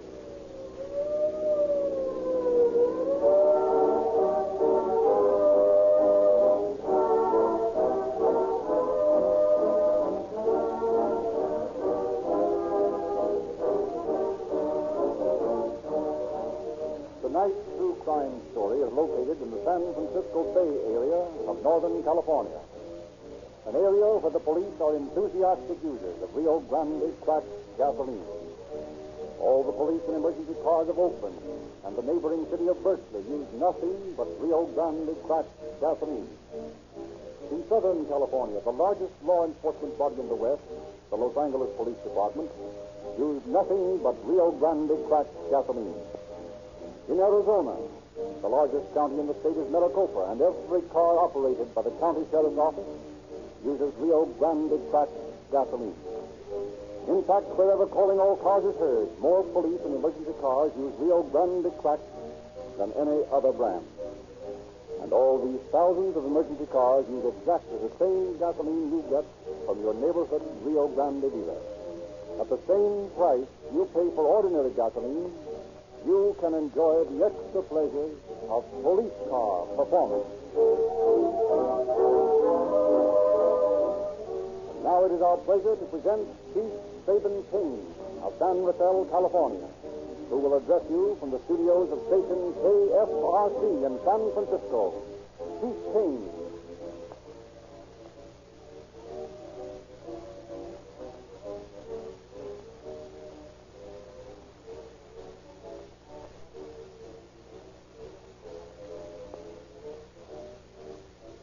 Good evening, ladies and gentlemen of the Southwest. It is with great pleasure and a sense of honor that I have accepted calling all cars invitation to participate in a splendid campaign to educate the public to the fertility of crime. The case you will hear is from my confidential files tonight. It is perhaps not as blood-curdling as some which have been broadcasted before, but it is, I feel, an interesting example of the less spectacular duty your police officers are called upon to perform. This gang, about which you will hear, operated in the region of Santa Fe for more than 2 years. Although their individual crimes were not large, were not headline compelling, they were nonetheless crimes, and the aggregated of their activities compelled us to eradicate them. When I became chief about a year and a half ago, I determined that this bunch of hoodlums must go. How we accomplished this turned out to be a rather difficult task. You will now hear.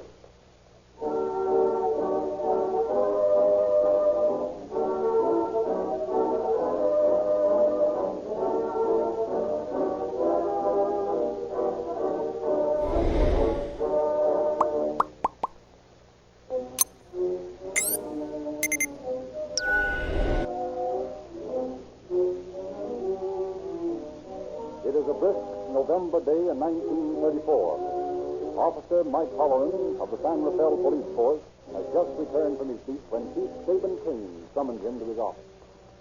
You wanted to see me, Chief? Oh, yes. Come in, Holloran. Something else? Oh, nothing new, but something we've got to break up. This gang of hoodlums that have been breaking in houses around here. There was another robbery last night. I've been working on that gang for some time now, Chief, and they're a tough bunch to crack. As a matter of fact, I've got a good idea who's behind them, but so far there's no proof. Nothing concrete. Well, it's up to somebody to get proof. The citizens and taxpayers are beginning to get sore about it. I've been thinking over an idea that might work, Chief. It's the only way I can see to get them with the evidence. Maybe it'd work if I could have some help. What is it? Well, I've been watching a fellow by the name of Peranini. Sam Peranini. He's a Portuguese, a night watchman. And I've got a hunch that he's the bird that's engineering all these jobs. What makes you think that? Well, in the first place, he knows his way around this town. Been here for some time. And in the second place, he hangs around with a bunch of pretty shady-looking birds. Well, what is this plan you were talking about? Just this. If I could have someone to go with me, I could get some old clothes and let my beard grow and try to get in with a gang. And that way, I'd have positive evidence. That's pretty risky business, all right. How do you know they wouldn't recognize it? I don't, but I'm pretty sure I could get away with it for a while. All right. Here's what we'll do. You officially leave town tonight for a business trip, only you don't really leave. Tonight about 10 o'clock, you come over to my house and we'll dope this thing out. You mean you're going to work with me? Exactly. We'll try this plan of yours and see what happens. Got any old clothes? I think I can dig some up. Good. I'll round up some of my own and we'll go to work. From tonight on, Holland, there are 2 less policemen in San Rafael and 2 more tramps in the freight yard.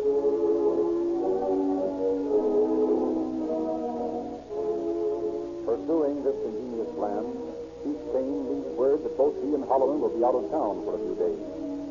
Then that night, he and Holloran leave his home, change into old clothes, even apply a touch of makeup to complete their transformation. An hour later, as the 11:20 Eureka night train camps into the little San Rafael station, two disreputable hobos swing from the last car and stand talking in the shadow of a sidetracked freight car. Well, so far, so good. Anybody watching that entrance to town would think we were just a couple of the boys. I feel dirty enough to be a bum. Hope I look like one. Don't worry, you do. As a matter of fact, if I saw you coming down the street and I was in uniform, I'd throw you in jail on rag charge. Well, we can't stand here all night. Let's go over to the taxi stand by the station and see if the drivers recognize us. If we can get by them, we're a cinch. Right, let's go. Wonder if we can bum a cup of coffee. I could stand one after that train ride, even though it was only a few blocks. How'd you like to be a real hobo and do this all the time? No, thanks. I'm afraid I couldn't take it. Well, here's the test. There's one of the boys in front of his cab now. He knows me by sight. Come on. What are you going to say to him? Ask him for a plot or something. Watch it. Say, buddy, where's a guy liable to find a flop house in this town? Me and my friend here just got in. We're dead tired. You're in the wrong town for that, buddy. This place don't run no free hotels for bums yet. Unless maybe you'd like to relax in the trail, huh? No, thanks. Maybe we made a mistake stopping here. Come on, Al, let's drift. Okay, and thanks, buddy. Don't mention it, buddy. Must have a good police department here. Yeah. Anyway, he didn't know you. Now what do we do? There's a place around the corner up here where Paranini hangs out. It's a sort of a dive. Maybe we could mosey in there and get an earful. I don't think we both ought to go in. I'll go in, you stick around in the near vicinity and see what happens. And if something does happen? Well, just use your own judgment. And it better be good. Okay. Let's part company here, then. I'll meet you up at the next corner in 15 minutes. Right. Good luck. Thanks. Same to you.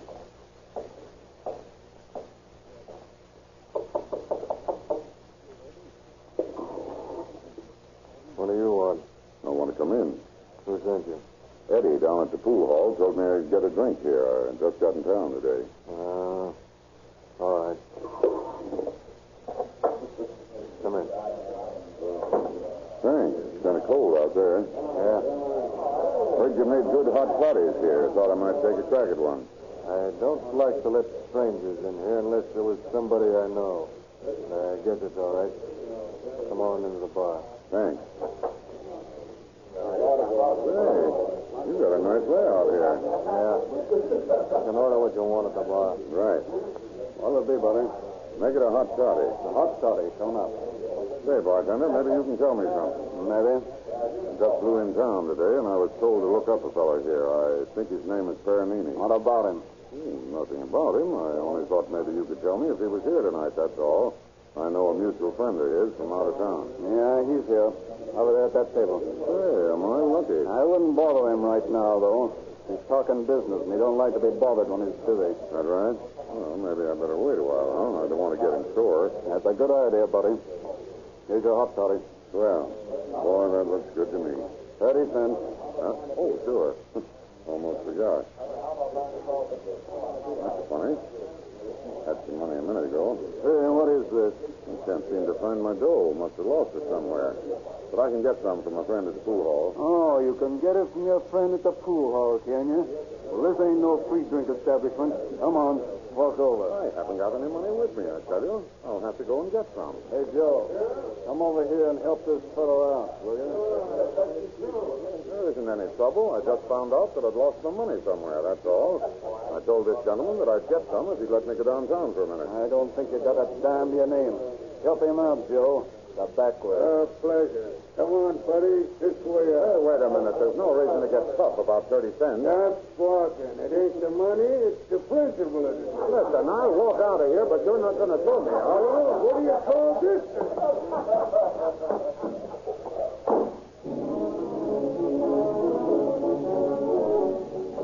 Brutally hurled to the pavement, Chief Kane lies unconscious on the sidewalk until a passing pedestrian sees him and turns in a call to the police department.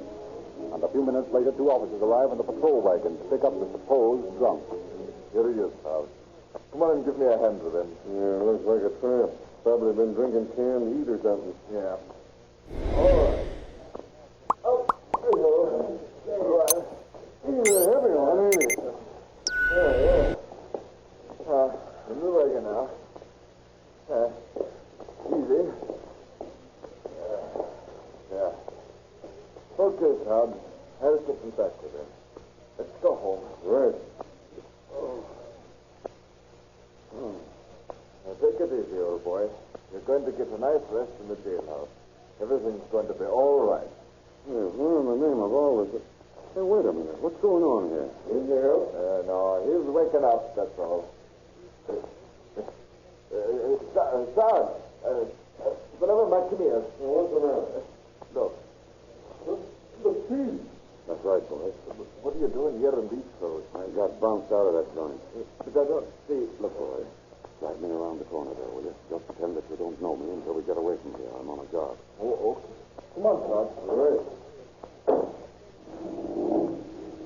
I'll tell you all about this later. Meanwhile, I don't want you to say anything about it to anyone. Make out your report and simply state that you answered a call, found a man on the sidewalk, and gave him medical aid, and then released him. Yes, sir. For your own satisfaction, I'll tell you this much.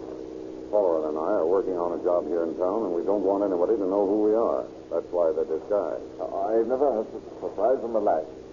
You could have knocked me over with a bridge girder. Good. Wait a minute. Here's where I want to get off. Pull up here, Sergeant, will you? Right.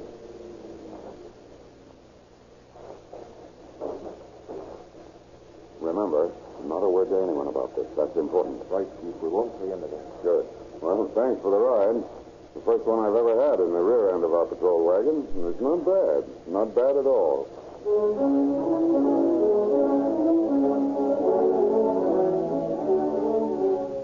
Bidding the bewildered officers goodbye, Chief Kane returns to the corner and meets Holland. And together they return to the chief's house, where they each fasten heavy packs on their backs, hobo fashion. One with blankets in it, the other with a small submachine gun. Thus prepared for any emergency, they proceed to a lumber yard next to Farinelli's house and make their beds between two piles of wood, where they can watch the place. All the rest of that night, the two officers keep a sharp watch on the activities of the Farinelli house. In the early hours of the morning, they manage to get close enough to overhear what sounds like a large panel sliding back and heavy objects being moved. But due to the thick blinds on the windows, they can see nothing within. They learn, however, that something is being planned for the following night. So next evening, in an old borrowed car, and still dressed in their old clothes, Chief Kane and Officer Holland pull up in the shadows a half block away from the house and wait for things to happen. Yes, it's the same one I saw the other day. I wonder what they're up to. We shouldn't have long to wait. Here comes someone out of the house now. It's Farinelli. And here come the rest of them. What the devil are they carrying? I can't see. It's too far away. Well, anyway, it looks as though we might have some action. They're loading the stuff into the car. Quiet. Wait till we see what to do. We don't want to get them suspicious if we spoil everything. They're leaving. Okay, let's go.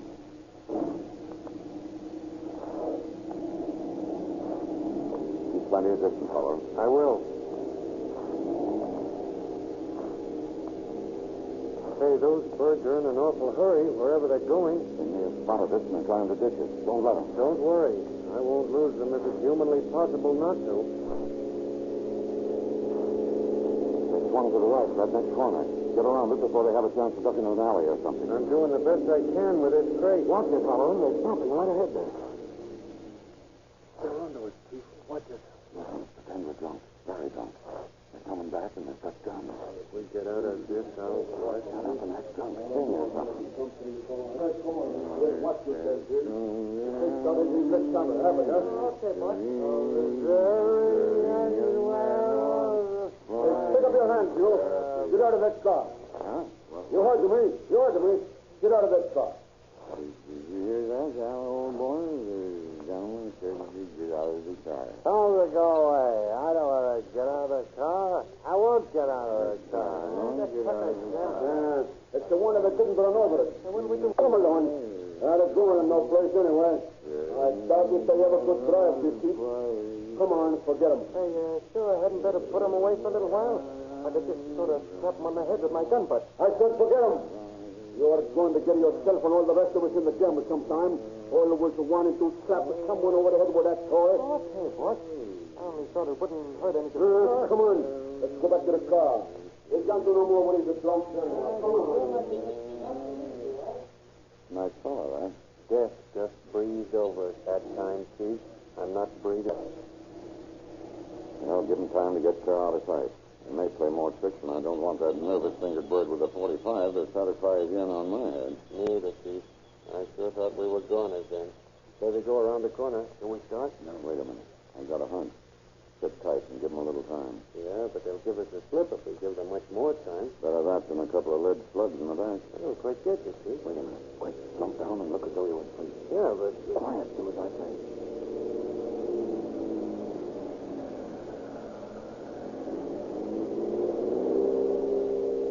I thought they might do that. They drove around the block and came back to make sure. Boy, am I glad you thought of that. Come on, get this thing started. I think we can follow them safely enough now, just as long as we don't get too close. Okay.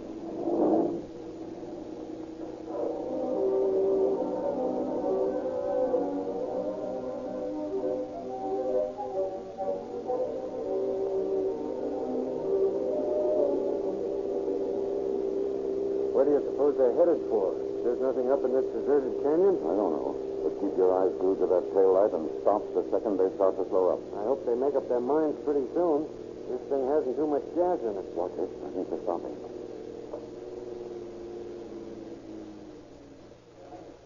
Got off the motor. They're getting out of the car. Chief, look, they're carrying rifles. You're right, Holloran. What the deuce do you suppose? Look, they're flashing a spotlight up the side of that hill. What's that? For the dirty tramps, they're shooting deer, using a spotlight to blind them and then blasting them. I'd like to take a crack at them right now. It's a pretty dirty thing to do. Great sport. Watch it. They're carrying the deer to the car. Well, I guess this time we're out of luck. Let's get back to town and call it a night. We haven't anything concrete yet, but I'm dead sure this is the bunch we want, and we're going to get them if we have to follow them from here to the South Pole.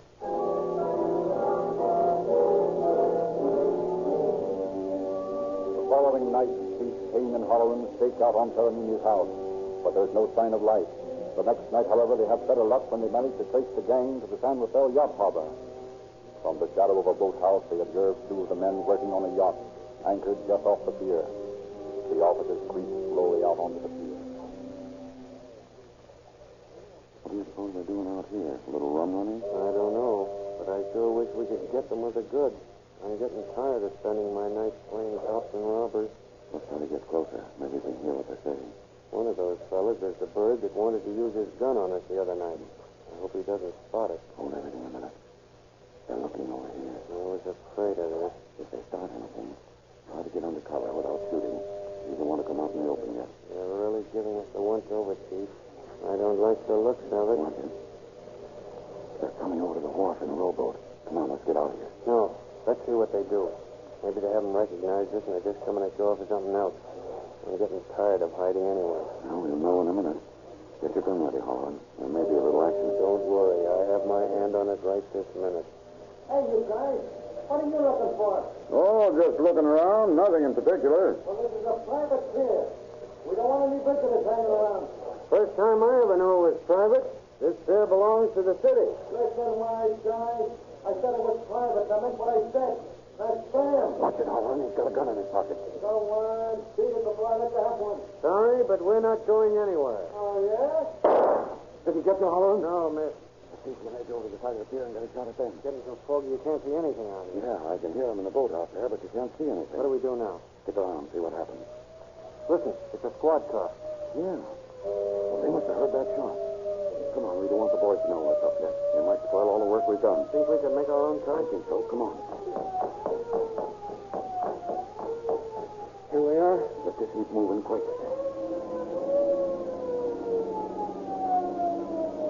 Well, is this something? Running away from our own boys. It'll be funny if they start shooting.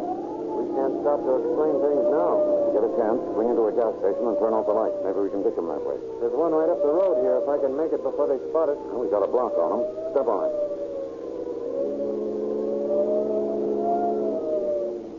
Atta boy, turn off the lights. There.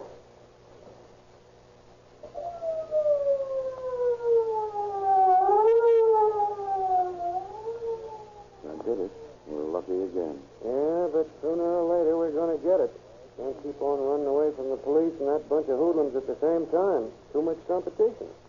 Well, I don't think there's much sense hanging around here anymore tonight. Fog's too heavy to see anything. Let's go home and get a bit of rest. Tomorrow we can come down here and see what's going on. That suits me fine, Chief. I was beginning to think maybe I'd never get a night's sleep again.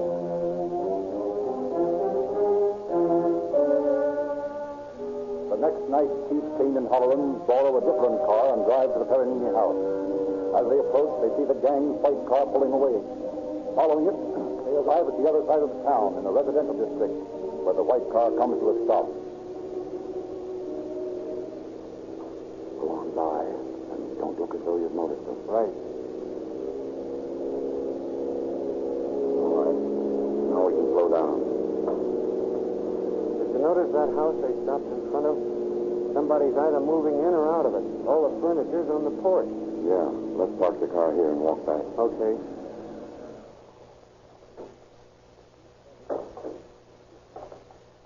Maybe they're going to try to cart that stuff off. That's what I'm hoping. If they do, we can watch them and see where they take it. Then get the boys and knock them over. There's a house. Yeah. They're up on the porch. Stick here in the shadows and don't make any noise. Don't worry. I haven't any desire to play target for them again. You can hear them talking. Yeah. All right, hurry up, boys. Hurry up. Come on now. Well, what's the matter with you tonight, Sam? You getting mad? No, I'm just in a hurry. I said to hurry up, that's all. Oh, you've been acting like an old lady for a couple of days now. I think you got the temper. All right, come on, will you? Yeah, say, listen. Sam's sure in a sweat, ain't he, Jackson? Must be these late hours, huh? Yeah, he can't take it anymore. That's the trouble. Can't take it anymore. All right, Jackson. You'll cut out the rest when you get the busy, will you? Now, do you want some more discipline when we get home, huh? No, I don't. I'm sorry, sir. I won't say nothing more on it. That's better. Yeah, I've got all the stuff out of these drawers, eh? Good. Take it up to the car. We'll be out in a minute. Okay. You got everything, Jackson? Yeah, what there is to get, mostly old clothes, a couple of furs here. Not worth nothing much. All right, that's enough. Let's get away from here. We'll go back to the house and put this stuff away and have a drink. No need one. Shut up, you old. That's all we need, Holloran. Let's get back to headquarters and round up the boys. We'll make our arrest tonight.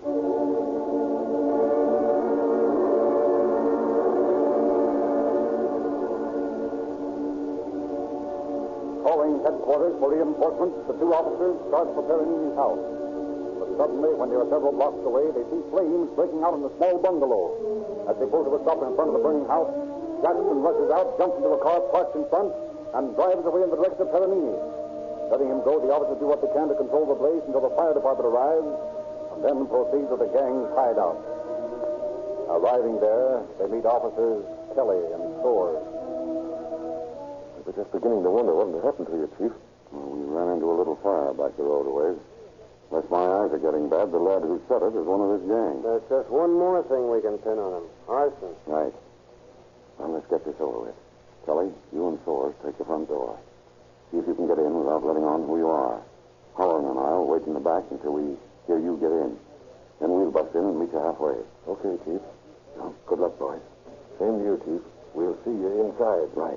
Come on, Holloran. Around the back. If we can get through the back door while they're talking to the boys at the front, we ought to be able to surprise them. I hope so. Quiet now. I can hear someone talking in there, but I can't make out what they're saying. Kelly and Thor should be at the front pretty soon. Like them now.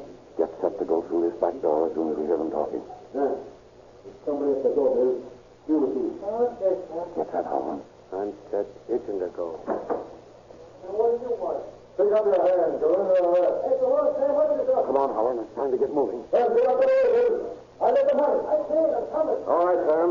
Toss your gun away and stick up your hand. Where the devil you come from? Never mind that. Stick up your hand. Look out, Howard. Look out for Jackson. All right, get him, Jackson. Get him, Jackson. Howard, I'll take that for me. Look out. Send him up for a shoot. I wouldn't advise you to do that, Sam. There's too many of us here. You wouldn't get very far even if you did shoot me. Stand back. Nice work, Thor. You never knew what hit him. Here's Jackson, Chief. I think he's all through fighting for a while. Good. How about you, Bill? You want to go along peacefully, or do you want some of the same medicine? That chance I'd ever get in the way with all you flat feet loaded to the hills with 45s. I'll go along all right, but you haven't got anything on me. Well, that's where you're wrong, young fellow. You've got plenty on you. Enough to send you up for quite a nice stretch. Couple of women here, Chief. Yeah, fine, Howard. Bring them along with us. We'll make a nice little party of it. Kelly, you and Soares, see if you can get Peroni there onto his feet and get him out to the car. The rest of us will take care of Jackson and Bill here and the women. I want to have a special talk with Mr. Jackson about that little arson job he pulled tonight. Hey, what's that? I don't know what you're talking about. No use, Jackson. Howard and I both saw you run out of that bungalow over on First Street just as it started to burn. If you didn't set fire to it, what were you doing in it? So you finally did it, did you, Jackson? I told you not to try. Oh, shut up. Even if I did, it's none of your business. You're always trying to buff me anyway, and I'm sick of it. Well, I guess that settles that.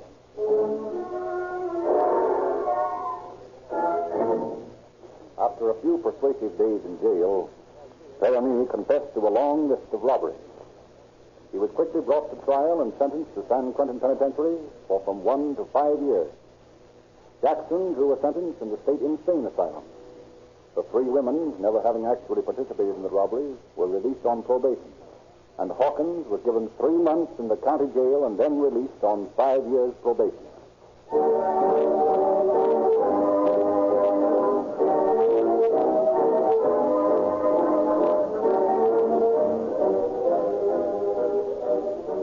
Rio Grande is proud of the confidence placed in this company by the many police departments of the West, who opened their confidential files so that we may give you these true crime dramas, and who further show their confidence by selecting Rio Grande cracked gasoline over all others to power their emergency cars. If you want to know why Rio Grande gets so many contracts from the West's biggest cities and counties, ask your Rio Grande dealer for a free copy of the latest issue of the Calling All Cars News, which explains for the first time the secret of Rio Grande's famous patented cracking process. An exclusive refining method which gives this unusual gasoline many features possessed by no other brand. You get a lot of interesting things every time you drive into a Rio Grande station. An interesting free publication, some free police money which you can exchange for free gifts for boys and girls. And you also get a top-grade motor oil, guaranteed to contain no useless, bulky filler, no wax, no worthless petroleum jelly. Sinclair motor oils in cans at 25 cents and 30 cents a quart have created a sensation in the oil industry by offering what is unquestionably the best motor oil money can buy.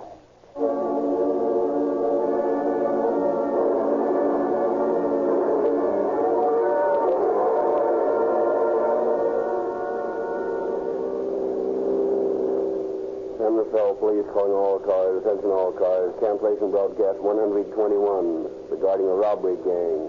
Suspects in this case are now in custody. That's all.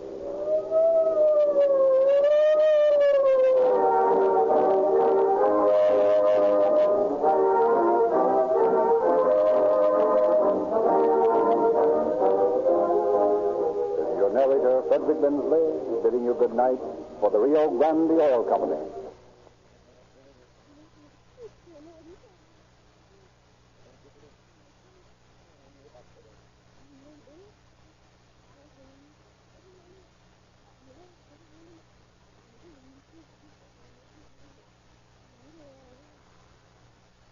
You are listening to Golden Age Radio, rumble.com/C/GAR.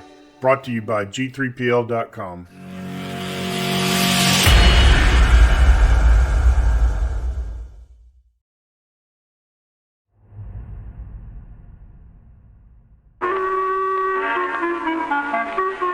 How do you do? This is Clive Brooke. I've called today's program in this series, Fiction is Stranger Than Truth. Perhaps you may not agree with that statement, and on occasions I may have doubted it myself. However, when you have heard the story of Reginald Sidney Buckfield, I think you'll agree that Mr. Buckfield's literary exploits were stranger, though perhaps not so gory, as his experiences in real life. You see, Mr. Buckfield was an author. Only an amateur, I admit, but his experience in another field is clear. Mr. Buckfield was also a murderer.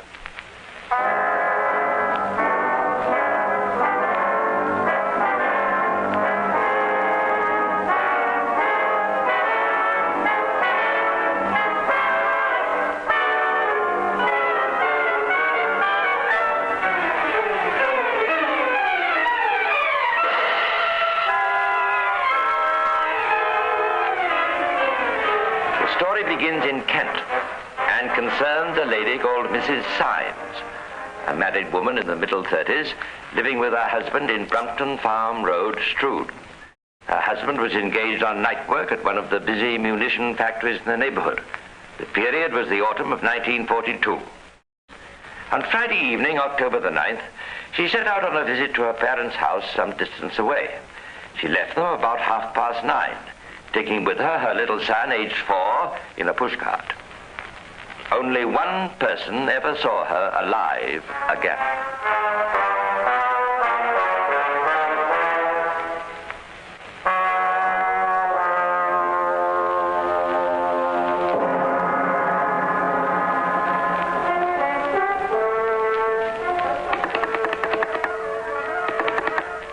Hello. Is that the police? This is Mr. Wood. I live in Brompton Farm Road, Valhalla. That's the name of the house. Can you come round straight away? I found a woman lying outside on the road, badly wounded. The doctor's here. He says she's dead.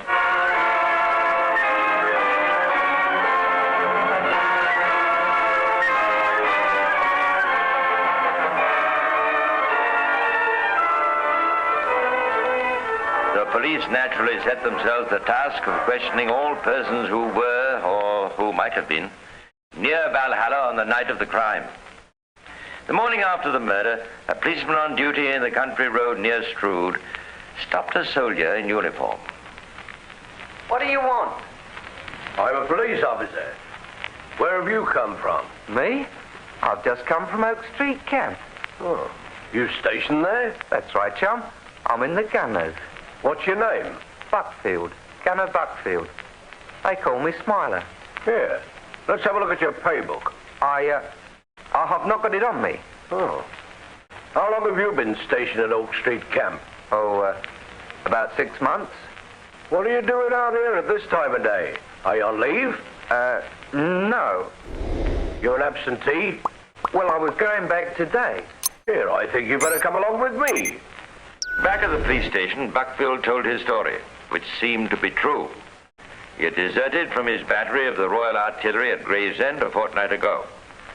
Since then, he had worked as a casual laborer at various local fruit farms, sleeping at night in sheds and on haystacks. Sometime previously, he had been stationed at Oak Street Camp, and evidently that's what had brought him back to the neighborhood. The police questioned him in every way to test his story. And the more awkward the question, the more Buckfield smiled. I'd like you to tell me your exact movements yesterday evening. Well, after I left work, I had some tea at a cafe, and then I had a game of billiards. Then I went to a pub called the Steam Engine for a drink. I stayed there until 8:10, and then I went for a walk. You went for a walk, eh? Well, suppose you tell us the route you took. Smiler explained in detail his movements. And according to him, he passed the top of Brumpton Farm Road at about 10 o'clock. When the police had finished questioning him, he was put back in his cell. The following morning, when the warder brought him his breakfast, he said, "There's something fishy here. I'm being held for something more than being an absentee. They don't take your fingerprints and pull your hair out for that. You know what I'm being detained for?" No. Funny, every time I break out either a break or a murder, I've already been interrogated for 2.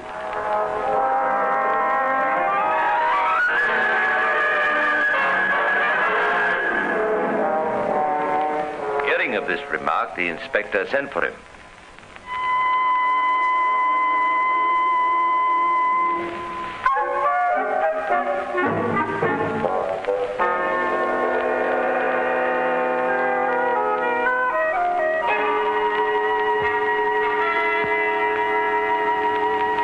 You must be keeping me for something more than being an absentee. What do you think I might be keeping you for?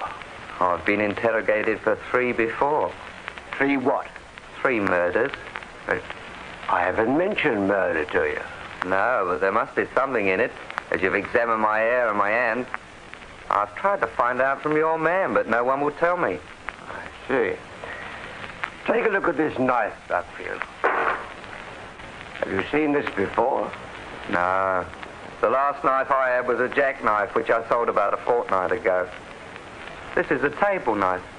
It was found in an orchard near Brompton Farm Road. About 300 yards away on Friday night, a woman was murdered. According to your statement, you were not very far away from the scene of the crime. Did you see anything of a woman and a child in a pushcart? No, nothing. All right. Take him back. This way, Slider. Now, the police are forbidden to hold a suspect in custody for more than 4 days without preferring a charge against him before a magistrate.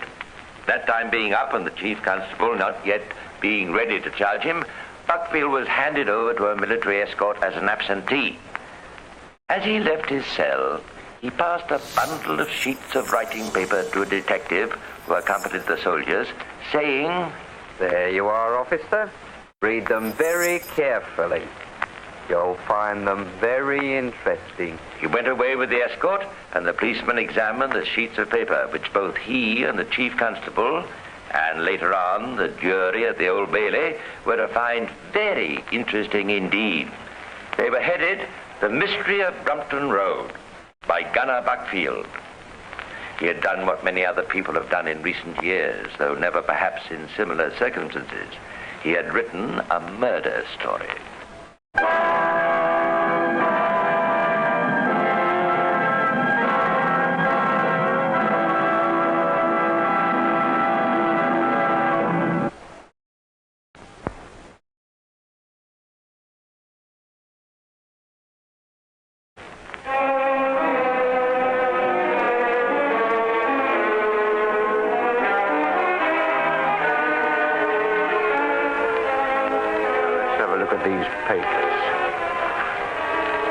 Brompton Road Murder by Gunner Buckfield. "Hello, Smiler, what an awful night." "Not so bad," Bert replied. As they entered the bar, a remark was passed by a cheeky chap that it was a lovely night for a murder. Lovely night for a murder, eh? Bert is a married man with a wife and one daughter. His job is doing night work round Strood or Rochester. Happy-go-lucky sort of guy, cares for nothing. Lives along the Brompton Road somewhere. His wife and child are living... Like many authors both before and since, Mr. Buckfield never quite knew when to stop. His story developed from a mystery into a defense. A defense to prove how one Smiler, at any rate, could not be the murderer. Mr. Buckfield, in his work of art, hinted the foul deed was the work of a mysterious stranger. The identity of the stranger was to be unmasked in a later chapter. But unfortunately, Mr. Buckfield's manuscript, and perhaps his imagination, ran out at the end of chapter 6. Buckfield's manuscript ended with the words, "And that, my dear friends, brings it to girl murdered by person unknown. We hope the police succeed in their duty to find the murderer so as to clear myself, Gunner Buckfield. This is a partly true story and partly fiction, showing you how easy it is for an innocent man to be convicted of crime and what can really happen." Yes. I think I'm going over to the military prison to have another little talk with Mr. Buckfield. Come on, Sergeant. Very good, sir.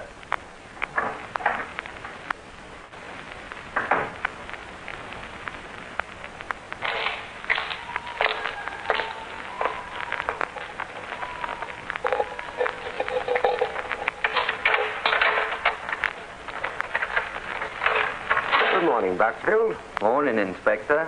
I have to tell you, Buckfield, that a soldier of your acquaintance, Gunner O'Hara, has given evidence that he saw you last week at the farm where you've been working using a knife exactly like the one I showed you, the one that was found in the orchard. It's a blooming lie. I never had a knife.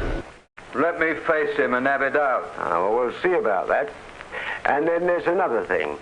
You gave to the warder yesterday a manuscript of a story you'd written. That's right. Buckfield, since your arrest, Have you had access to a daily newspaper of any kind? No. Why? Then if you've had no access to any information, where did you get all the details that you wrote about? I made it all up. It's fiction. It's how I thought the murder might have been done. I've written stories before, you know. Anyway, I'm not guilty. Here, listen. If I done what you think I done, I've got an alibi. After I left the pub, I met someone. About 9:30 it would be, in Dellywood Lane. An ATS girl pushing a bike. She works in the officers' quarters at 542 Battery. She's got a lisp. You ask her and find out. Yes, sir. I went down Dellywood Lane about 9:30 it would be. Were you pushing a bicycle? That's right. Do you know this man Buckfield? Oh, yes, I know Smiler. Did you meet him on this night? No, I haven't seen him for weeks.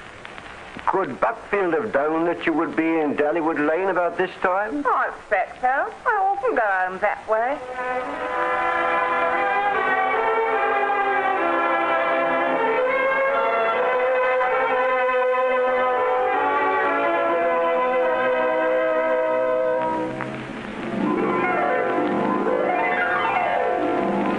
By that time, the evidence of the knife and, above all, Buckfield's manuscript had given the police enough grounds to apply for a warrant. He was charged with murder. At the police court, he reserved his defense and was committed for trial at the Old Bailey. Throughout all this, Smiler continued to smile.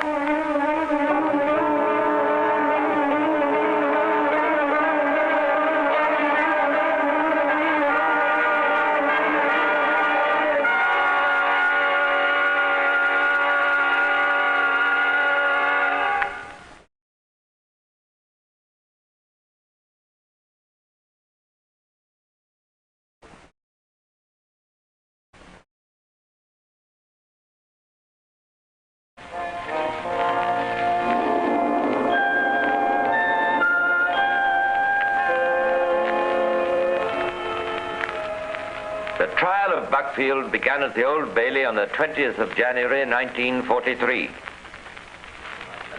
May it please your lordship, members of the jury.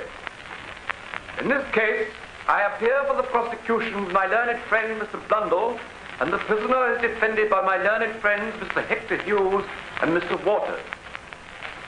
As you have heard, the charge that is made against him is a charge of murder. He is charged with the murder of a woman named Ellen Ann Simon, who was a married woman, aged about 35 years, who lived happily with her husband at Rochester. There's one child of the marriage, a boy of some 4 years of age. She lives with her husband and child at a house called Thames Mount, 177 Brompton Farm Road, Strood, which adjoins Rochester. Jury is just an outline of this case that you should be able to follow. What the prosecution say to you here, you first of all have a man who was in the vicinity at the time that Mrs. Simons was murdered. Secondly, a knife, which after the murder has been discovered is found to have upon it human blood, and it is identified. Thirdly, it is said by the prosecution that if this man did not commit this murder, and is entirely innocent with regard to it, how comes it about that he is able, while he is detained, to write a long narrative, showing in that narrative that he has knowledge of those extremely intimate details of the movements and habits of the woman who, in fact, was murdered? And upon that view of the matter, subject to any explanation which may be forthcoming, the prosecution say to you that this man must, in fact, be the man who murdered that unfortunate woman upon that night. Now, with the assistance of my learned friend, Mr. Blundell, I will call the evidence before you.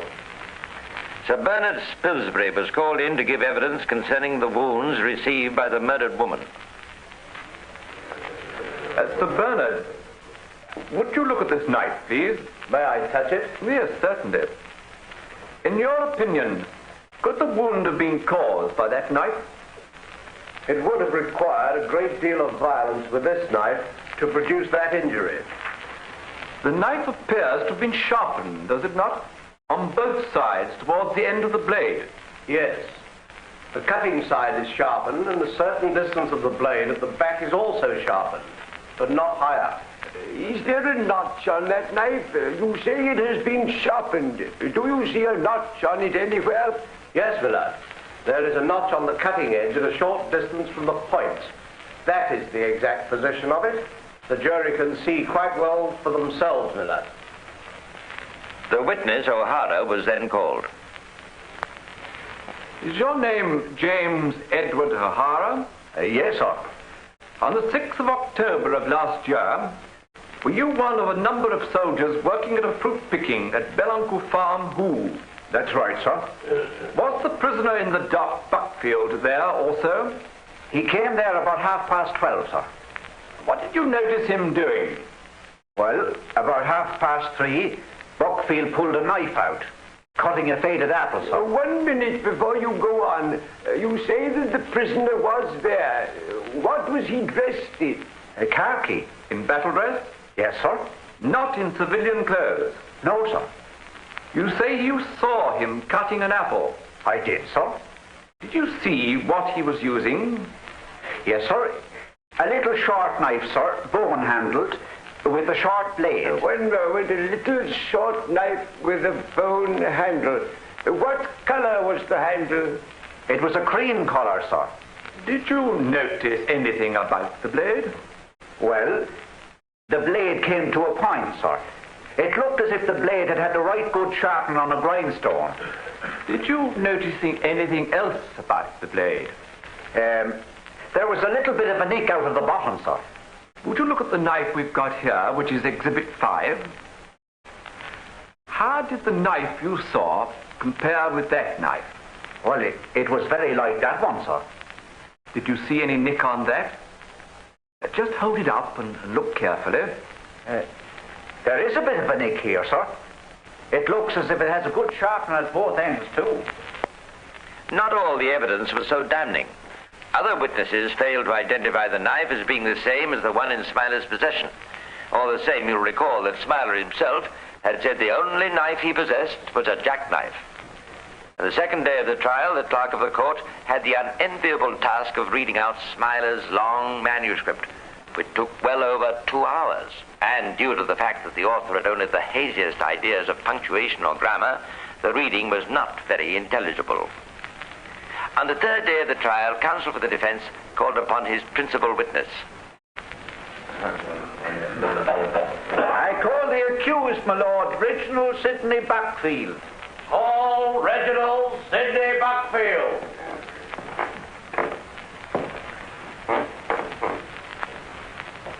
You swear by Almighty God, the whole truth, and nothing but the truth, help you God. Are you Reginald Sidney Buckfield? I am, sir. In civil life, do you reside at 210 Portland Street, Houghton, near Mansfield? I do. And in civil life, are you a labourer? I am, sir. I think you are a married man. Yes. And you have 3 children. That's right. All girls. Yes. Aged respectively 4 years, 2 years, and 1 year. Yes. Smiler's trouble started when counsel for the prosecution began his cross-examination. Before you were stationed at Tollgate, Gravesend, you were stationed, were you not, at Oak Street Camp? That's so. That is known as 542 Battery. That's right. How long were you stationed at Oak Street Camp? I think 11 to 12 weeks. Did you get to know the neighborhood round Dallywood Lane quite well during the time that you were stationed at the camp? I knew it a little bit, not a lot.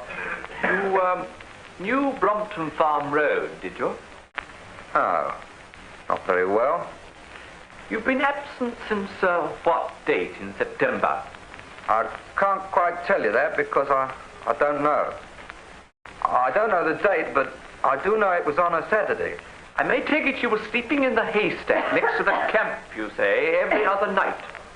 Roughly, nearly every other night. And working during the daytime at farms round about.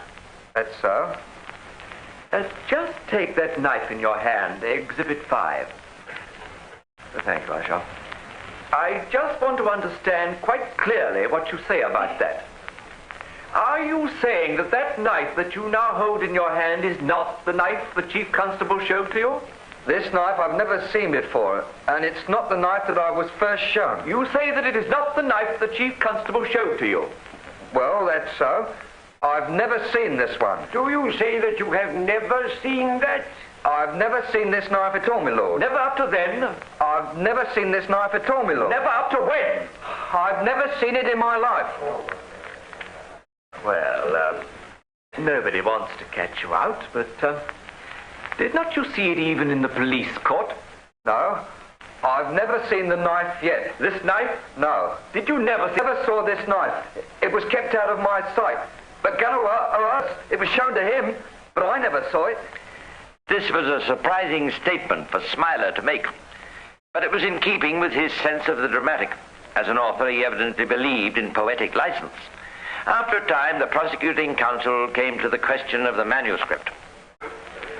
What did you know about this murder when you began to write that story?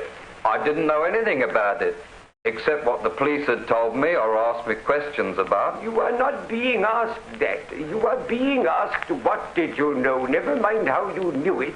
Your statement reads, when I began to read the story, I knew about the murder from what the police had told me. Let us take it by stages. It might be more helpful to you. Did you know where the murder had been committed? I did not.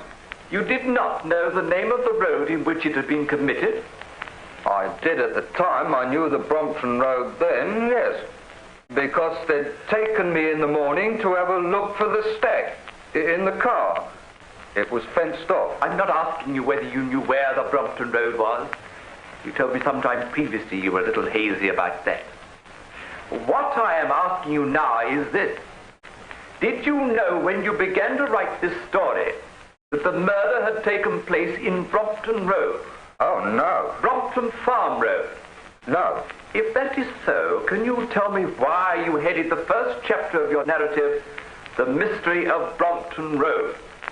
Well, the thing what seemed a mystery to me was me being brought in, being questioned about something that I couldn't get no light on. No, that is not the question.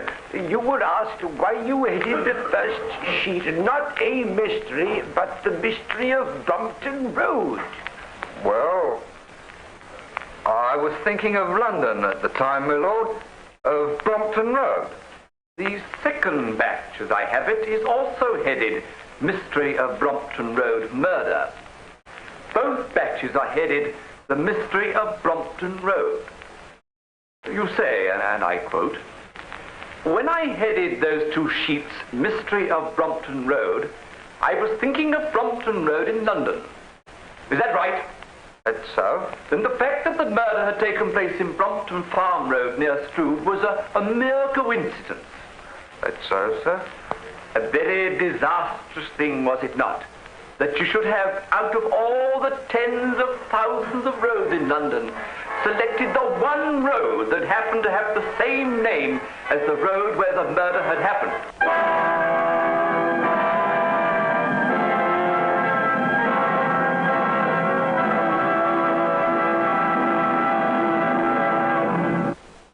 O great Spirit, whose voice in the winds I hear, and whose breath give life to all the world, hear me. The voice is Iron Eyes Cody of the Cherokee Nation. The words are a prayer first spoken 400 years ago by his people, a people who love the land. Make me walk in beauty. Make my heart respect all you have made. Make me wise that I may know all you have taught my people, the lessons you have hidden in every rock. In some Americans today, that spirit is reborn. Throughout the land, areas of thoughtless litter and pollution are being restored to their natural beauty, and yet we still have so far to go. So everyone must get involved. To contact the Keep America Beautiful team nearest you, write Keep America Beautiful, 99 Park Avenue, New York, New York. People start pollution. People can stop it. A public service message of this station and the Advertising Council.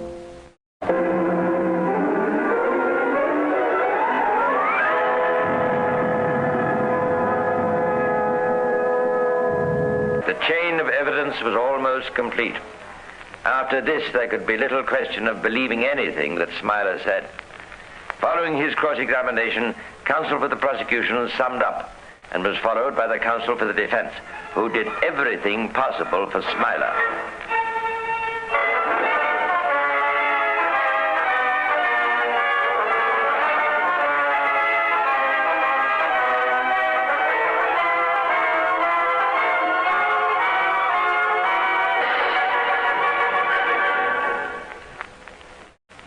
Just before 1 o'clock on the following day, the jury retired. They remained out for an hour, though it's difficult to imagine what could have delayed them in returning their verdict. Members of the jury, are you agreed upon your verdict? We are. Do you find the prisoner, Reginald Sidney Buckfield, guilty or not guilty of murder? We find him guilty. You find him guilty of murder, and that is the verdict of you all? It is. Prisoner at the bar, you stand convicted of murder. Have you anything to say why the court should not give you judgment of death according to the law? No, sir.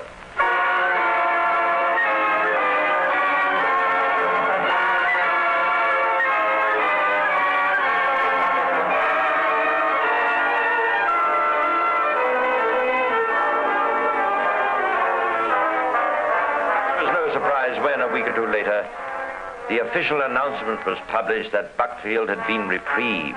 The Home Office had evidently satisfied itself that he was insane. Not in the strictly legal sense, perhaps, but in fact. Today, he's in Broadmoor, doubtless smiling as he covers whatever papers allowed him with what must be regarded as only partly fictitious accounts of the 3 murders of which, at various times, he'd been suspected.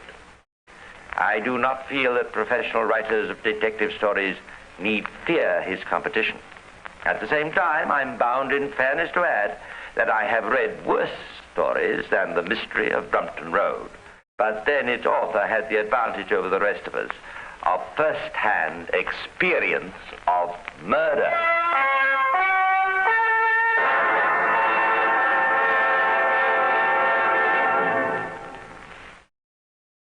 You are listening to Golden Age Radio, rumble.com/C/GAR, brought to you by G3PL.com.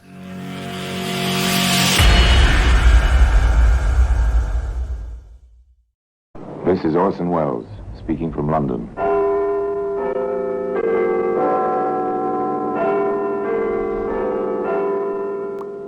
The Black Museum. Here in the grim stone structure on the Thames which houses Scotland Yard is a warehouse of homicide, where everyday objects, a paperweight, a woolen muffler, an old-fashioned hat pin, a drinking glass, all are touched by murder. Here's a bit of frosted glass. It's a familiar object. You've seen such glass before in the upper panels of the doors of older houses, and perhaps the one in which you live. Let's in more light, the owner used to say. One man climbing to his old-fashioned apartment said to his son, "Hello, what's this? Glass on the landing?" From the door, Dad. It looks like the frosted panel fell out. Yes, and pretty jaggedly. Be careful, son. Those shards are sharp. Well, today the glass shards can be seen in the Black Museum.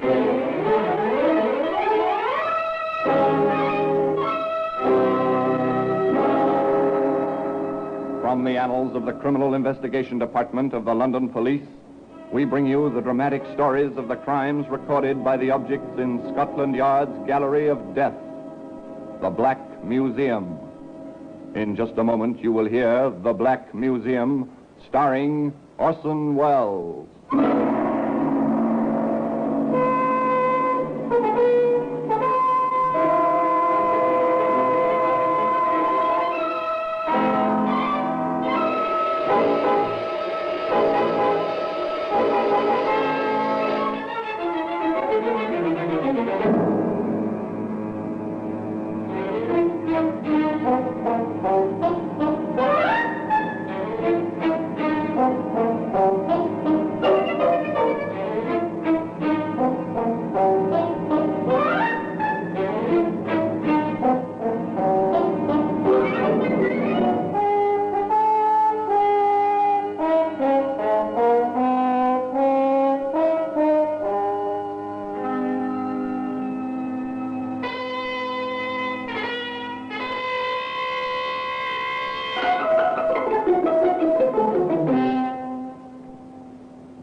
Now, The Black Museum, starring Orson Welles.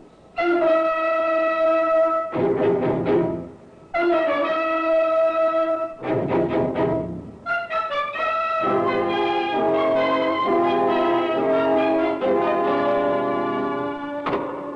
here we are, in the Black Museum. Scotland Yard's Museum of Murder.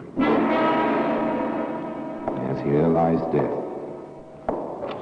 And here's a pacifier, nippled end, ivory ring. This in the Black Museum, yes, because it seems there was a will.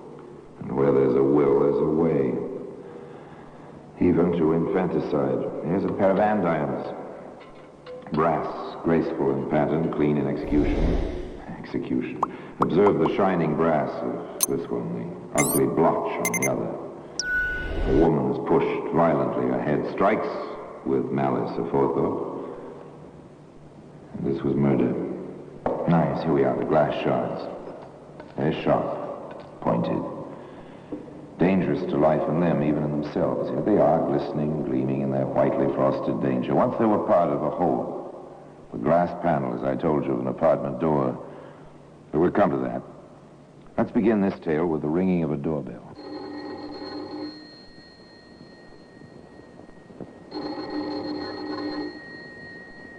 Maybe no one is home. Well, we'll try again. Sorry to have kept you waiting. Sorry to have disturbed you, ma'am. I've been sent looking for a chauffeur. Chap named Simmons. There's no one here by that name. And I can tell you, sir, there's no one by that name being in this neighbourhood. Well, not in my memory, and I've lived here about now on 20 years.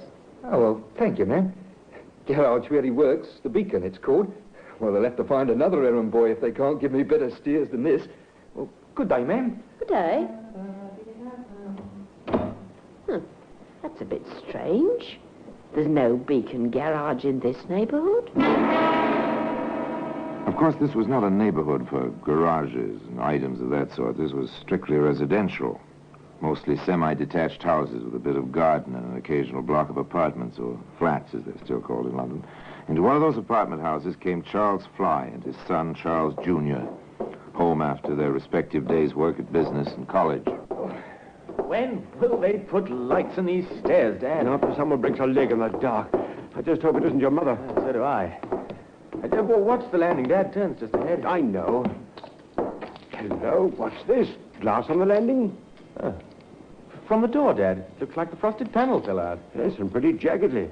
Be careful, son. Those shards are sharp. I said, do you suppose Mother let the door slam so hard the glass broke? Well, I'll ask her when we get inside. Your key handy? Right here, Dad. Thanks.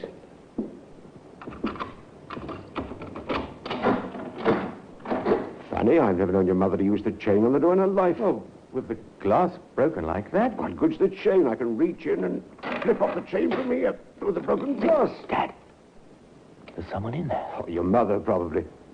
No, it's not. It's a man. A little fellow. Junior, get on down to Riverdale Road. There's a police box there. Call him, quickly. What about you, Dad? Go on now. I'll stay here and watch him. Hurry. Yes, all right, if you say so.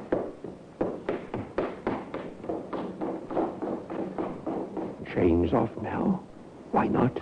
He's only a little fellow. Here now, what are you putting in my suitcase? You shouldn't have come in, Governor. It won't do you a bit of good.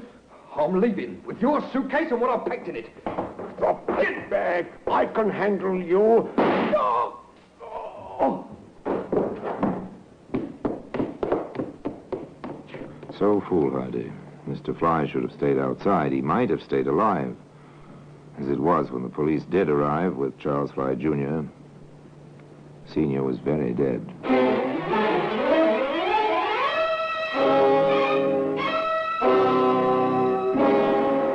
The call to Scotland Yard was automatic after that. Inspector Howard proceeded with the preliminary questioning as his technical experts combed the apartment. I know you had quite a shock, my boy, but we need your help, and right now. I'll try my best, Inspector. We've checked the apartment. The intruder, whoever he was, had packed a suitcase and was about ready to leave. It's Dad's own. It was his suitcase. All right. Now, is there anything else you know of that's missing? Mother said something before she collapsed about her bracelet. I looked. It's missing. Can you describe it in detail? On items like that, we publish it in the Yard's Daily Gazette. It's circularized to every station, jeweler, and pawn shop in England. Well, it was gold, about an inch wide, engraved with a kind of floral design, and there were 25 diamonds, small ones, in the pattern. Dad gave it to Mother on her 25th anniversary. I see. Very good. Now, you've been in excellent health, and you're certain he was a short man. Well, I saw him through the broken pane. He was just about 5 feet tall. Quite a little fellow. I guess that's why Dad went in after him. Dad didn't know he had a gun. Housebreakers try to stay away from guns in England. The penalties are too severe. Yes, Sergeant? No M.O., sir. Just the broken pane of glass. Thank you. Anything beyond that first shell? Not a thing. One shot was fired, that's all. No M.O., sir? Means of operation. Anything that's recognizable. Most of these people have a kind of trademark. Completely subconscious, but it helps us to find them. Too bad there's nothing, then. We'll do our best. All right, Sergeant. I want the neighborhood canvassed. Did anyone notice a small man sounding the drum? Did anyone see a small man leaving the premises? And check every carnival, fair, and circus for a small fellow who's a sharpshooter. 1 cartridge, 1 shot, and bullseye. Got that, Sergeant? Aye, sir. We can make a start anyway, and here's hoping... Police routine. Sounding the drum. It's a new term. What does it mean? Listen to the sergeant as he canvasses the neighborhood. Tell me, ma'am, in the past day or so, has anyone rung your bell and asked for someone who doesn't live here and left in a hurry? Do you follow the term now? It's what Americans would call casing the joint. Find out if anyone's home by ringing the bell. If there is, make an excuse and get away fast. If there isn't, find a way to break in and steal whatever may be lying about within easy reach. It's simple, effective, very professional. But the police are professionals, too.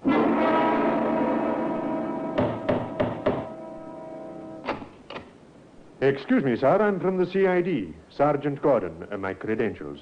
Oh, what's up? I'm making inquiries to see if anyone's called at your house in the past few days. What? Oh, no. We've all been away the past 2 weeks. We only got back today. Oh, well, thank you then. Sorry to trouble you.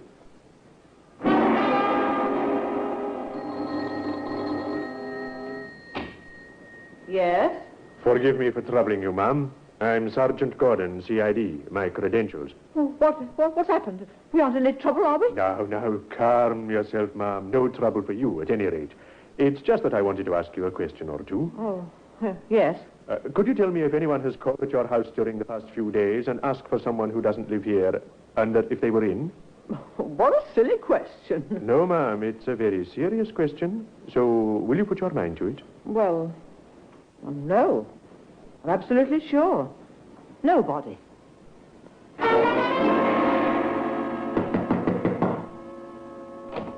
Yes? Sergeant Gordon, CID. My credentials. Yes? Has anyone rung your bell in the past few days and asked for someone who doesn't live here? No. Thank you.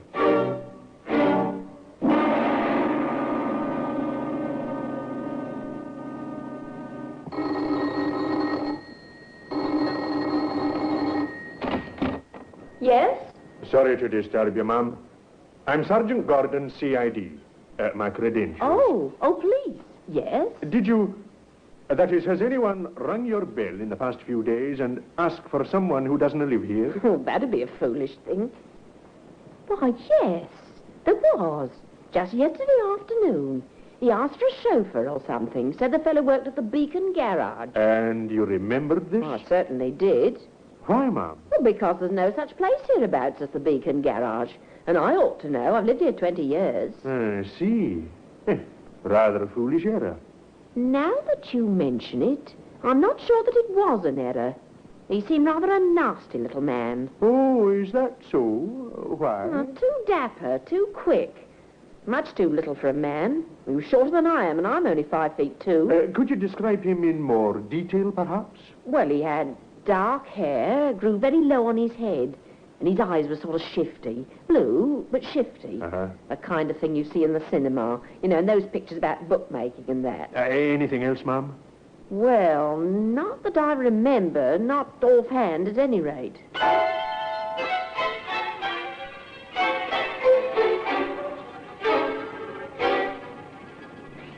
Now, two people still living have seen this little man, the dead man's son, and the woman at whose door he sounded the drum.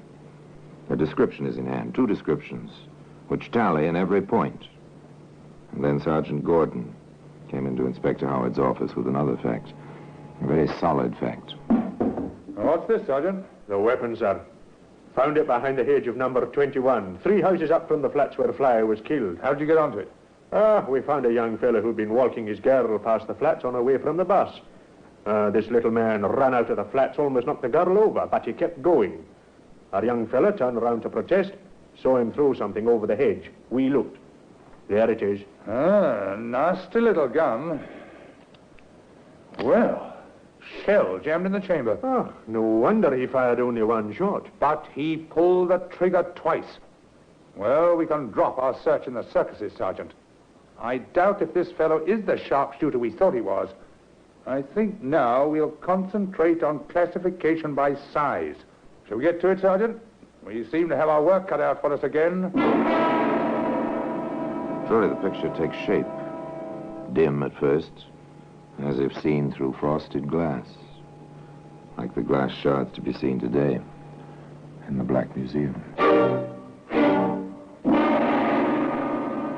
In just a moment, we will continue with The Black Museum, starring Orson Welles.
And now we continue with The Black Museum, starring Orson Welles.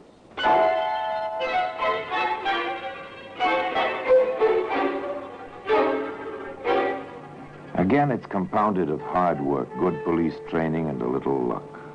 They start with nothing, this time with a wrong theory that their man is a sharpshooter. They have to abandon this, and they start fresh with the dullest and therefore the hardest kind of police routine, checking the files. He's a little man. Everyone's agreed on that. Ask Criminal Records to send us the dossiers on every man we have on file under 5 feet 2 inches in height. Carefully, the inspector in charge and his sergeant comb through these dossiers, and finally, by reason of cross-checking, this one in jail at the moment of the crime, that one in some other part of the country, others with perfect alibis, the list of little fellows is reduced to 4. You take these two, Sergeant. I'll work over the others. Anything that rings a bell, the smallest detail. Yes, sir. For over an hour, the two men are silent, reading, thinking, trying to relate something in the files to the facts that they already have. And then they exchange dossiers and start again. By this time, the lamps are lighted. The Thames flows like black glass outside the window of the inspector's office. all at once. I may have something, sir. Which file? Larry Mason. His nearest relatives, an uncle and an aunt, are recorded here as living in Beacon Road. Does that mean anything to you, Sergeant? It doesn't to me. You'll see it in my report in passing, Inspector. When I talked with the woman who'd seen the fellow sounding the drum, he told her the chauffeur he was looking for worked at the Beacon garage. Oh. And she made quite a fuss over the fact that there is no such garage in the neighborhood. She was quite emphatic about it. Interesting. Let me see the description. I see. 5 feet 1.5 inches, the smallest of the lot. Beacon garage, eh? And relatives on Beacon Road. Not important, perhaps, and yet all important, as the inspector thought it through. We'll say a man needs a false name at a sudden moment. He says the first thing that comes into his mind. It seems rather natural that the place his nearest relatives live should be lurking somewhere just below his consciousness. Well, it's mighty slim, but it's worth a try. And having decided it was worth the try, Inspector Howard and Sergeant Gordon set out to trace their prime, if tiny, suspect. Mason? Yes, he lived here. Oh, lived? You mean he's left? He didn't leave. What then, Mum? Did he die? He could have, for all I care. I threw him out. Didn't pay his rent for 3 weeks. I can't afford deadheads, I can't. Have you any idea where he's gone? No. What's more, I don't care. Next point of inquiry was the Beacon Road address and Larry Mason's uncle. About your nephew, Mr. Mason. What about him? Have you any idea of his whereabouts? Who wants to know? My name is Howard, Inspector, Scotland Yard. In trouble, is he again? We're not certain yet. He may be. We'd like to talk to him. Well, if you find him, I'd like to talk to him too. Long enough to tell him not to come round for me for help. Sergeant Gordon visited the pubs and hangouts where Larry Mason had been known to spend his time. In one of them, he found a friend of Mason's. Larry? I ain't seen him in a long time. Not since he was sent away for breaking and entering. He hasn't been round at all. And I can't say I'm sorry. No? Why not, friend? He worked for me when I had my license and was making a book legitimate. He was my clerk, see? Then one day he walks off, just like that, with 10 quid. I don't expect to see him again. He knows that little job cost me my license. And he knows what'll happen to him if he shows his face in here again.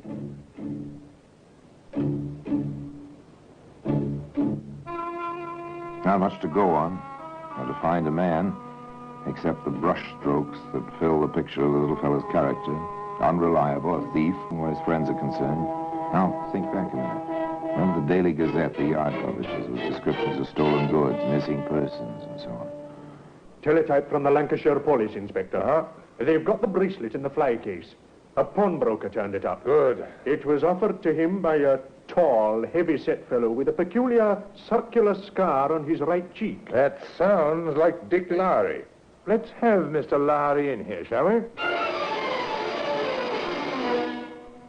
Mr. Lowry was quite glad to oblige. He wasn't in hiding or anything like that, not Dick Lowry. Where'd you get it, Lowry? The inspector wants to know. Where'd I get what? The bracelet you pawned in Bolton. I found it. You found it, did you? That's what I said. Anything wrong in that? If you found it, no. We think you bought it. Oh, now, what would I buy a bracelet with sparklers in it for?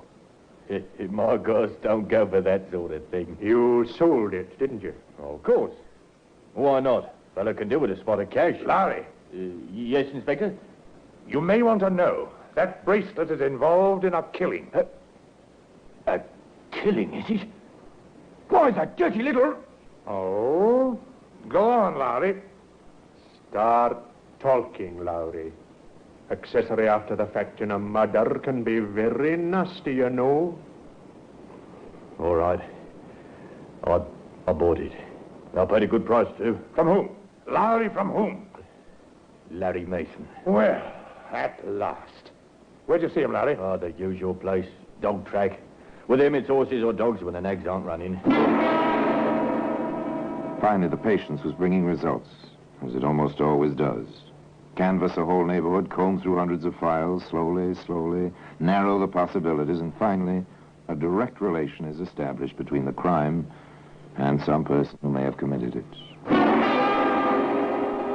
After that, find the person.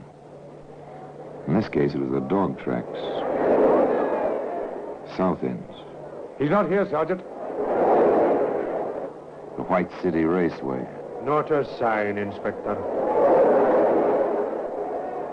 Wembley. They know him here, but he hasn't been around in weeks. And back to South End. No luck again, sir. No luck is right. Tell me, Sergeant, do you suppose a pint of ale will help our patients any?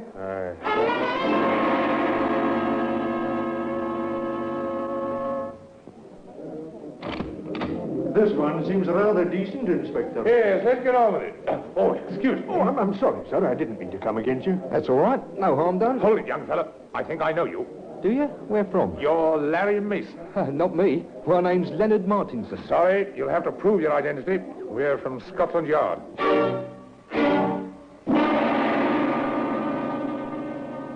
A twist of luck, a turn of chance. Two weary policemen in search of a relaxing moment run across the killer they've been hunting for weeks.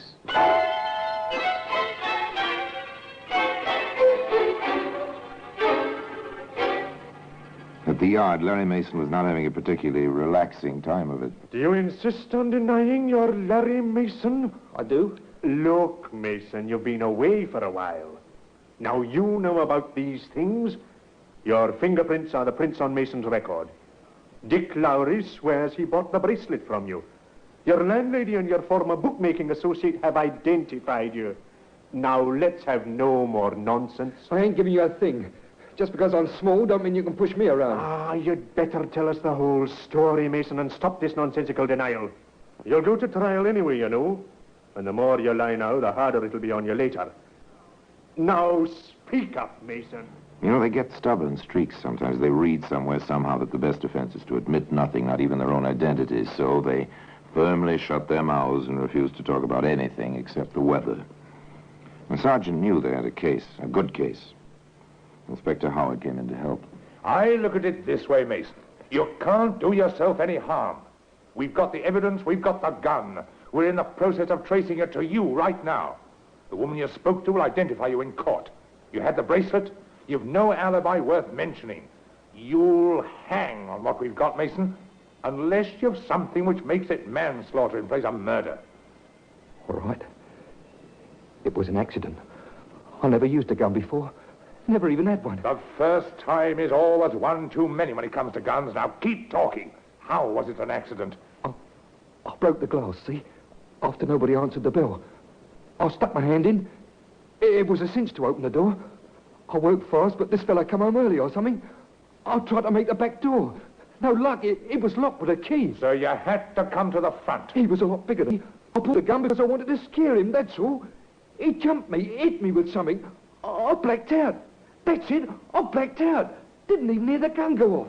And when you came to, Mason? He was dead on the floor. I got out of there as fast as I could get. It was an accident. I'll swear it was an accident. What's your opinion, Sergeant? It's a good story, but it won't wash. Why not? That's what happened. Why not? It's very simple, Mason. You blacked out as you pulled the trigger. Therefore, you fired only once. Yes, sir. Only once. Sorry, Mason. You pulled that trigger twice. There was a shell jammed in the firing chamber. You pulled the trigger at least twice. That's no accident, Mason. That's murder. Yes, the case was complete. Each part in its correct place. And those glass shards I told you about, those too are in their correct place. In the Black Museum. Orson Welles will be back with you in just a moment.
here in person is Orson Welles. The jury quite agreed with Inspector Howard.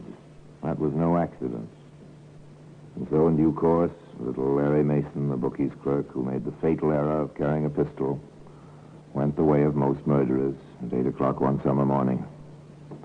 Larry Mason's luck had run out, or had it? It was reported, you see, that as he walked to the scaffold with its 13 steps and waiting rope, Mason murmured to his guards, they had to do this now on June 6th. Derby Day. And me with a few shillings riding on Armstrong in the big race. Curiously, although Mason wasn't available to collect on his bet, Armstrong was the winning horse at 53 to 1. And now until we meet next time, till we meet in the same place and I tell you another story about the Black Museum, I remain as always obediently yours.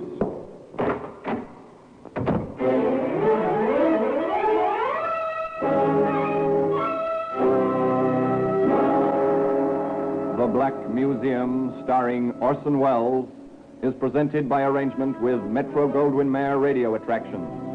The program is written by Ara Marion, with original music composed and conducted by Sidney Torch. Produced by Harry Allen Towers.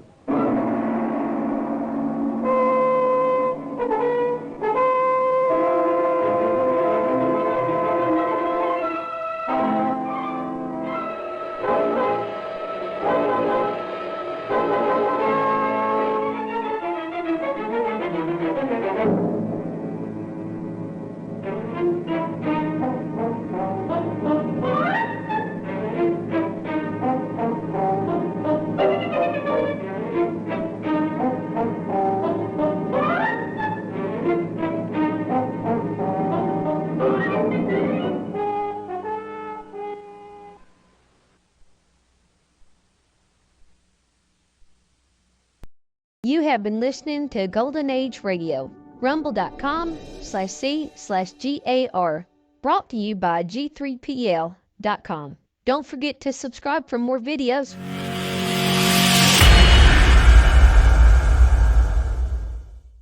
I would like to extend my sincere gratitude to Old Time Radio Research Group for their remarkable efforts in preserving and archiving the captivating world of old time radio programs. Their dedication to safeguarding these precious audio gems ensures that future generations can relish the enchanting stories, music, and entertainment of the past. Their invaluable contribution allows us to step back in time and experience the magic of radio history firsthand. Their link is in the description below.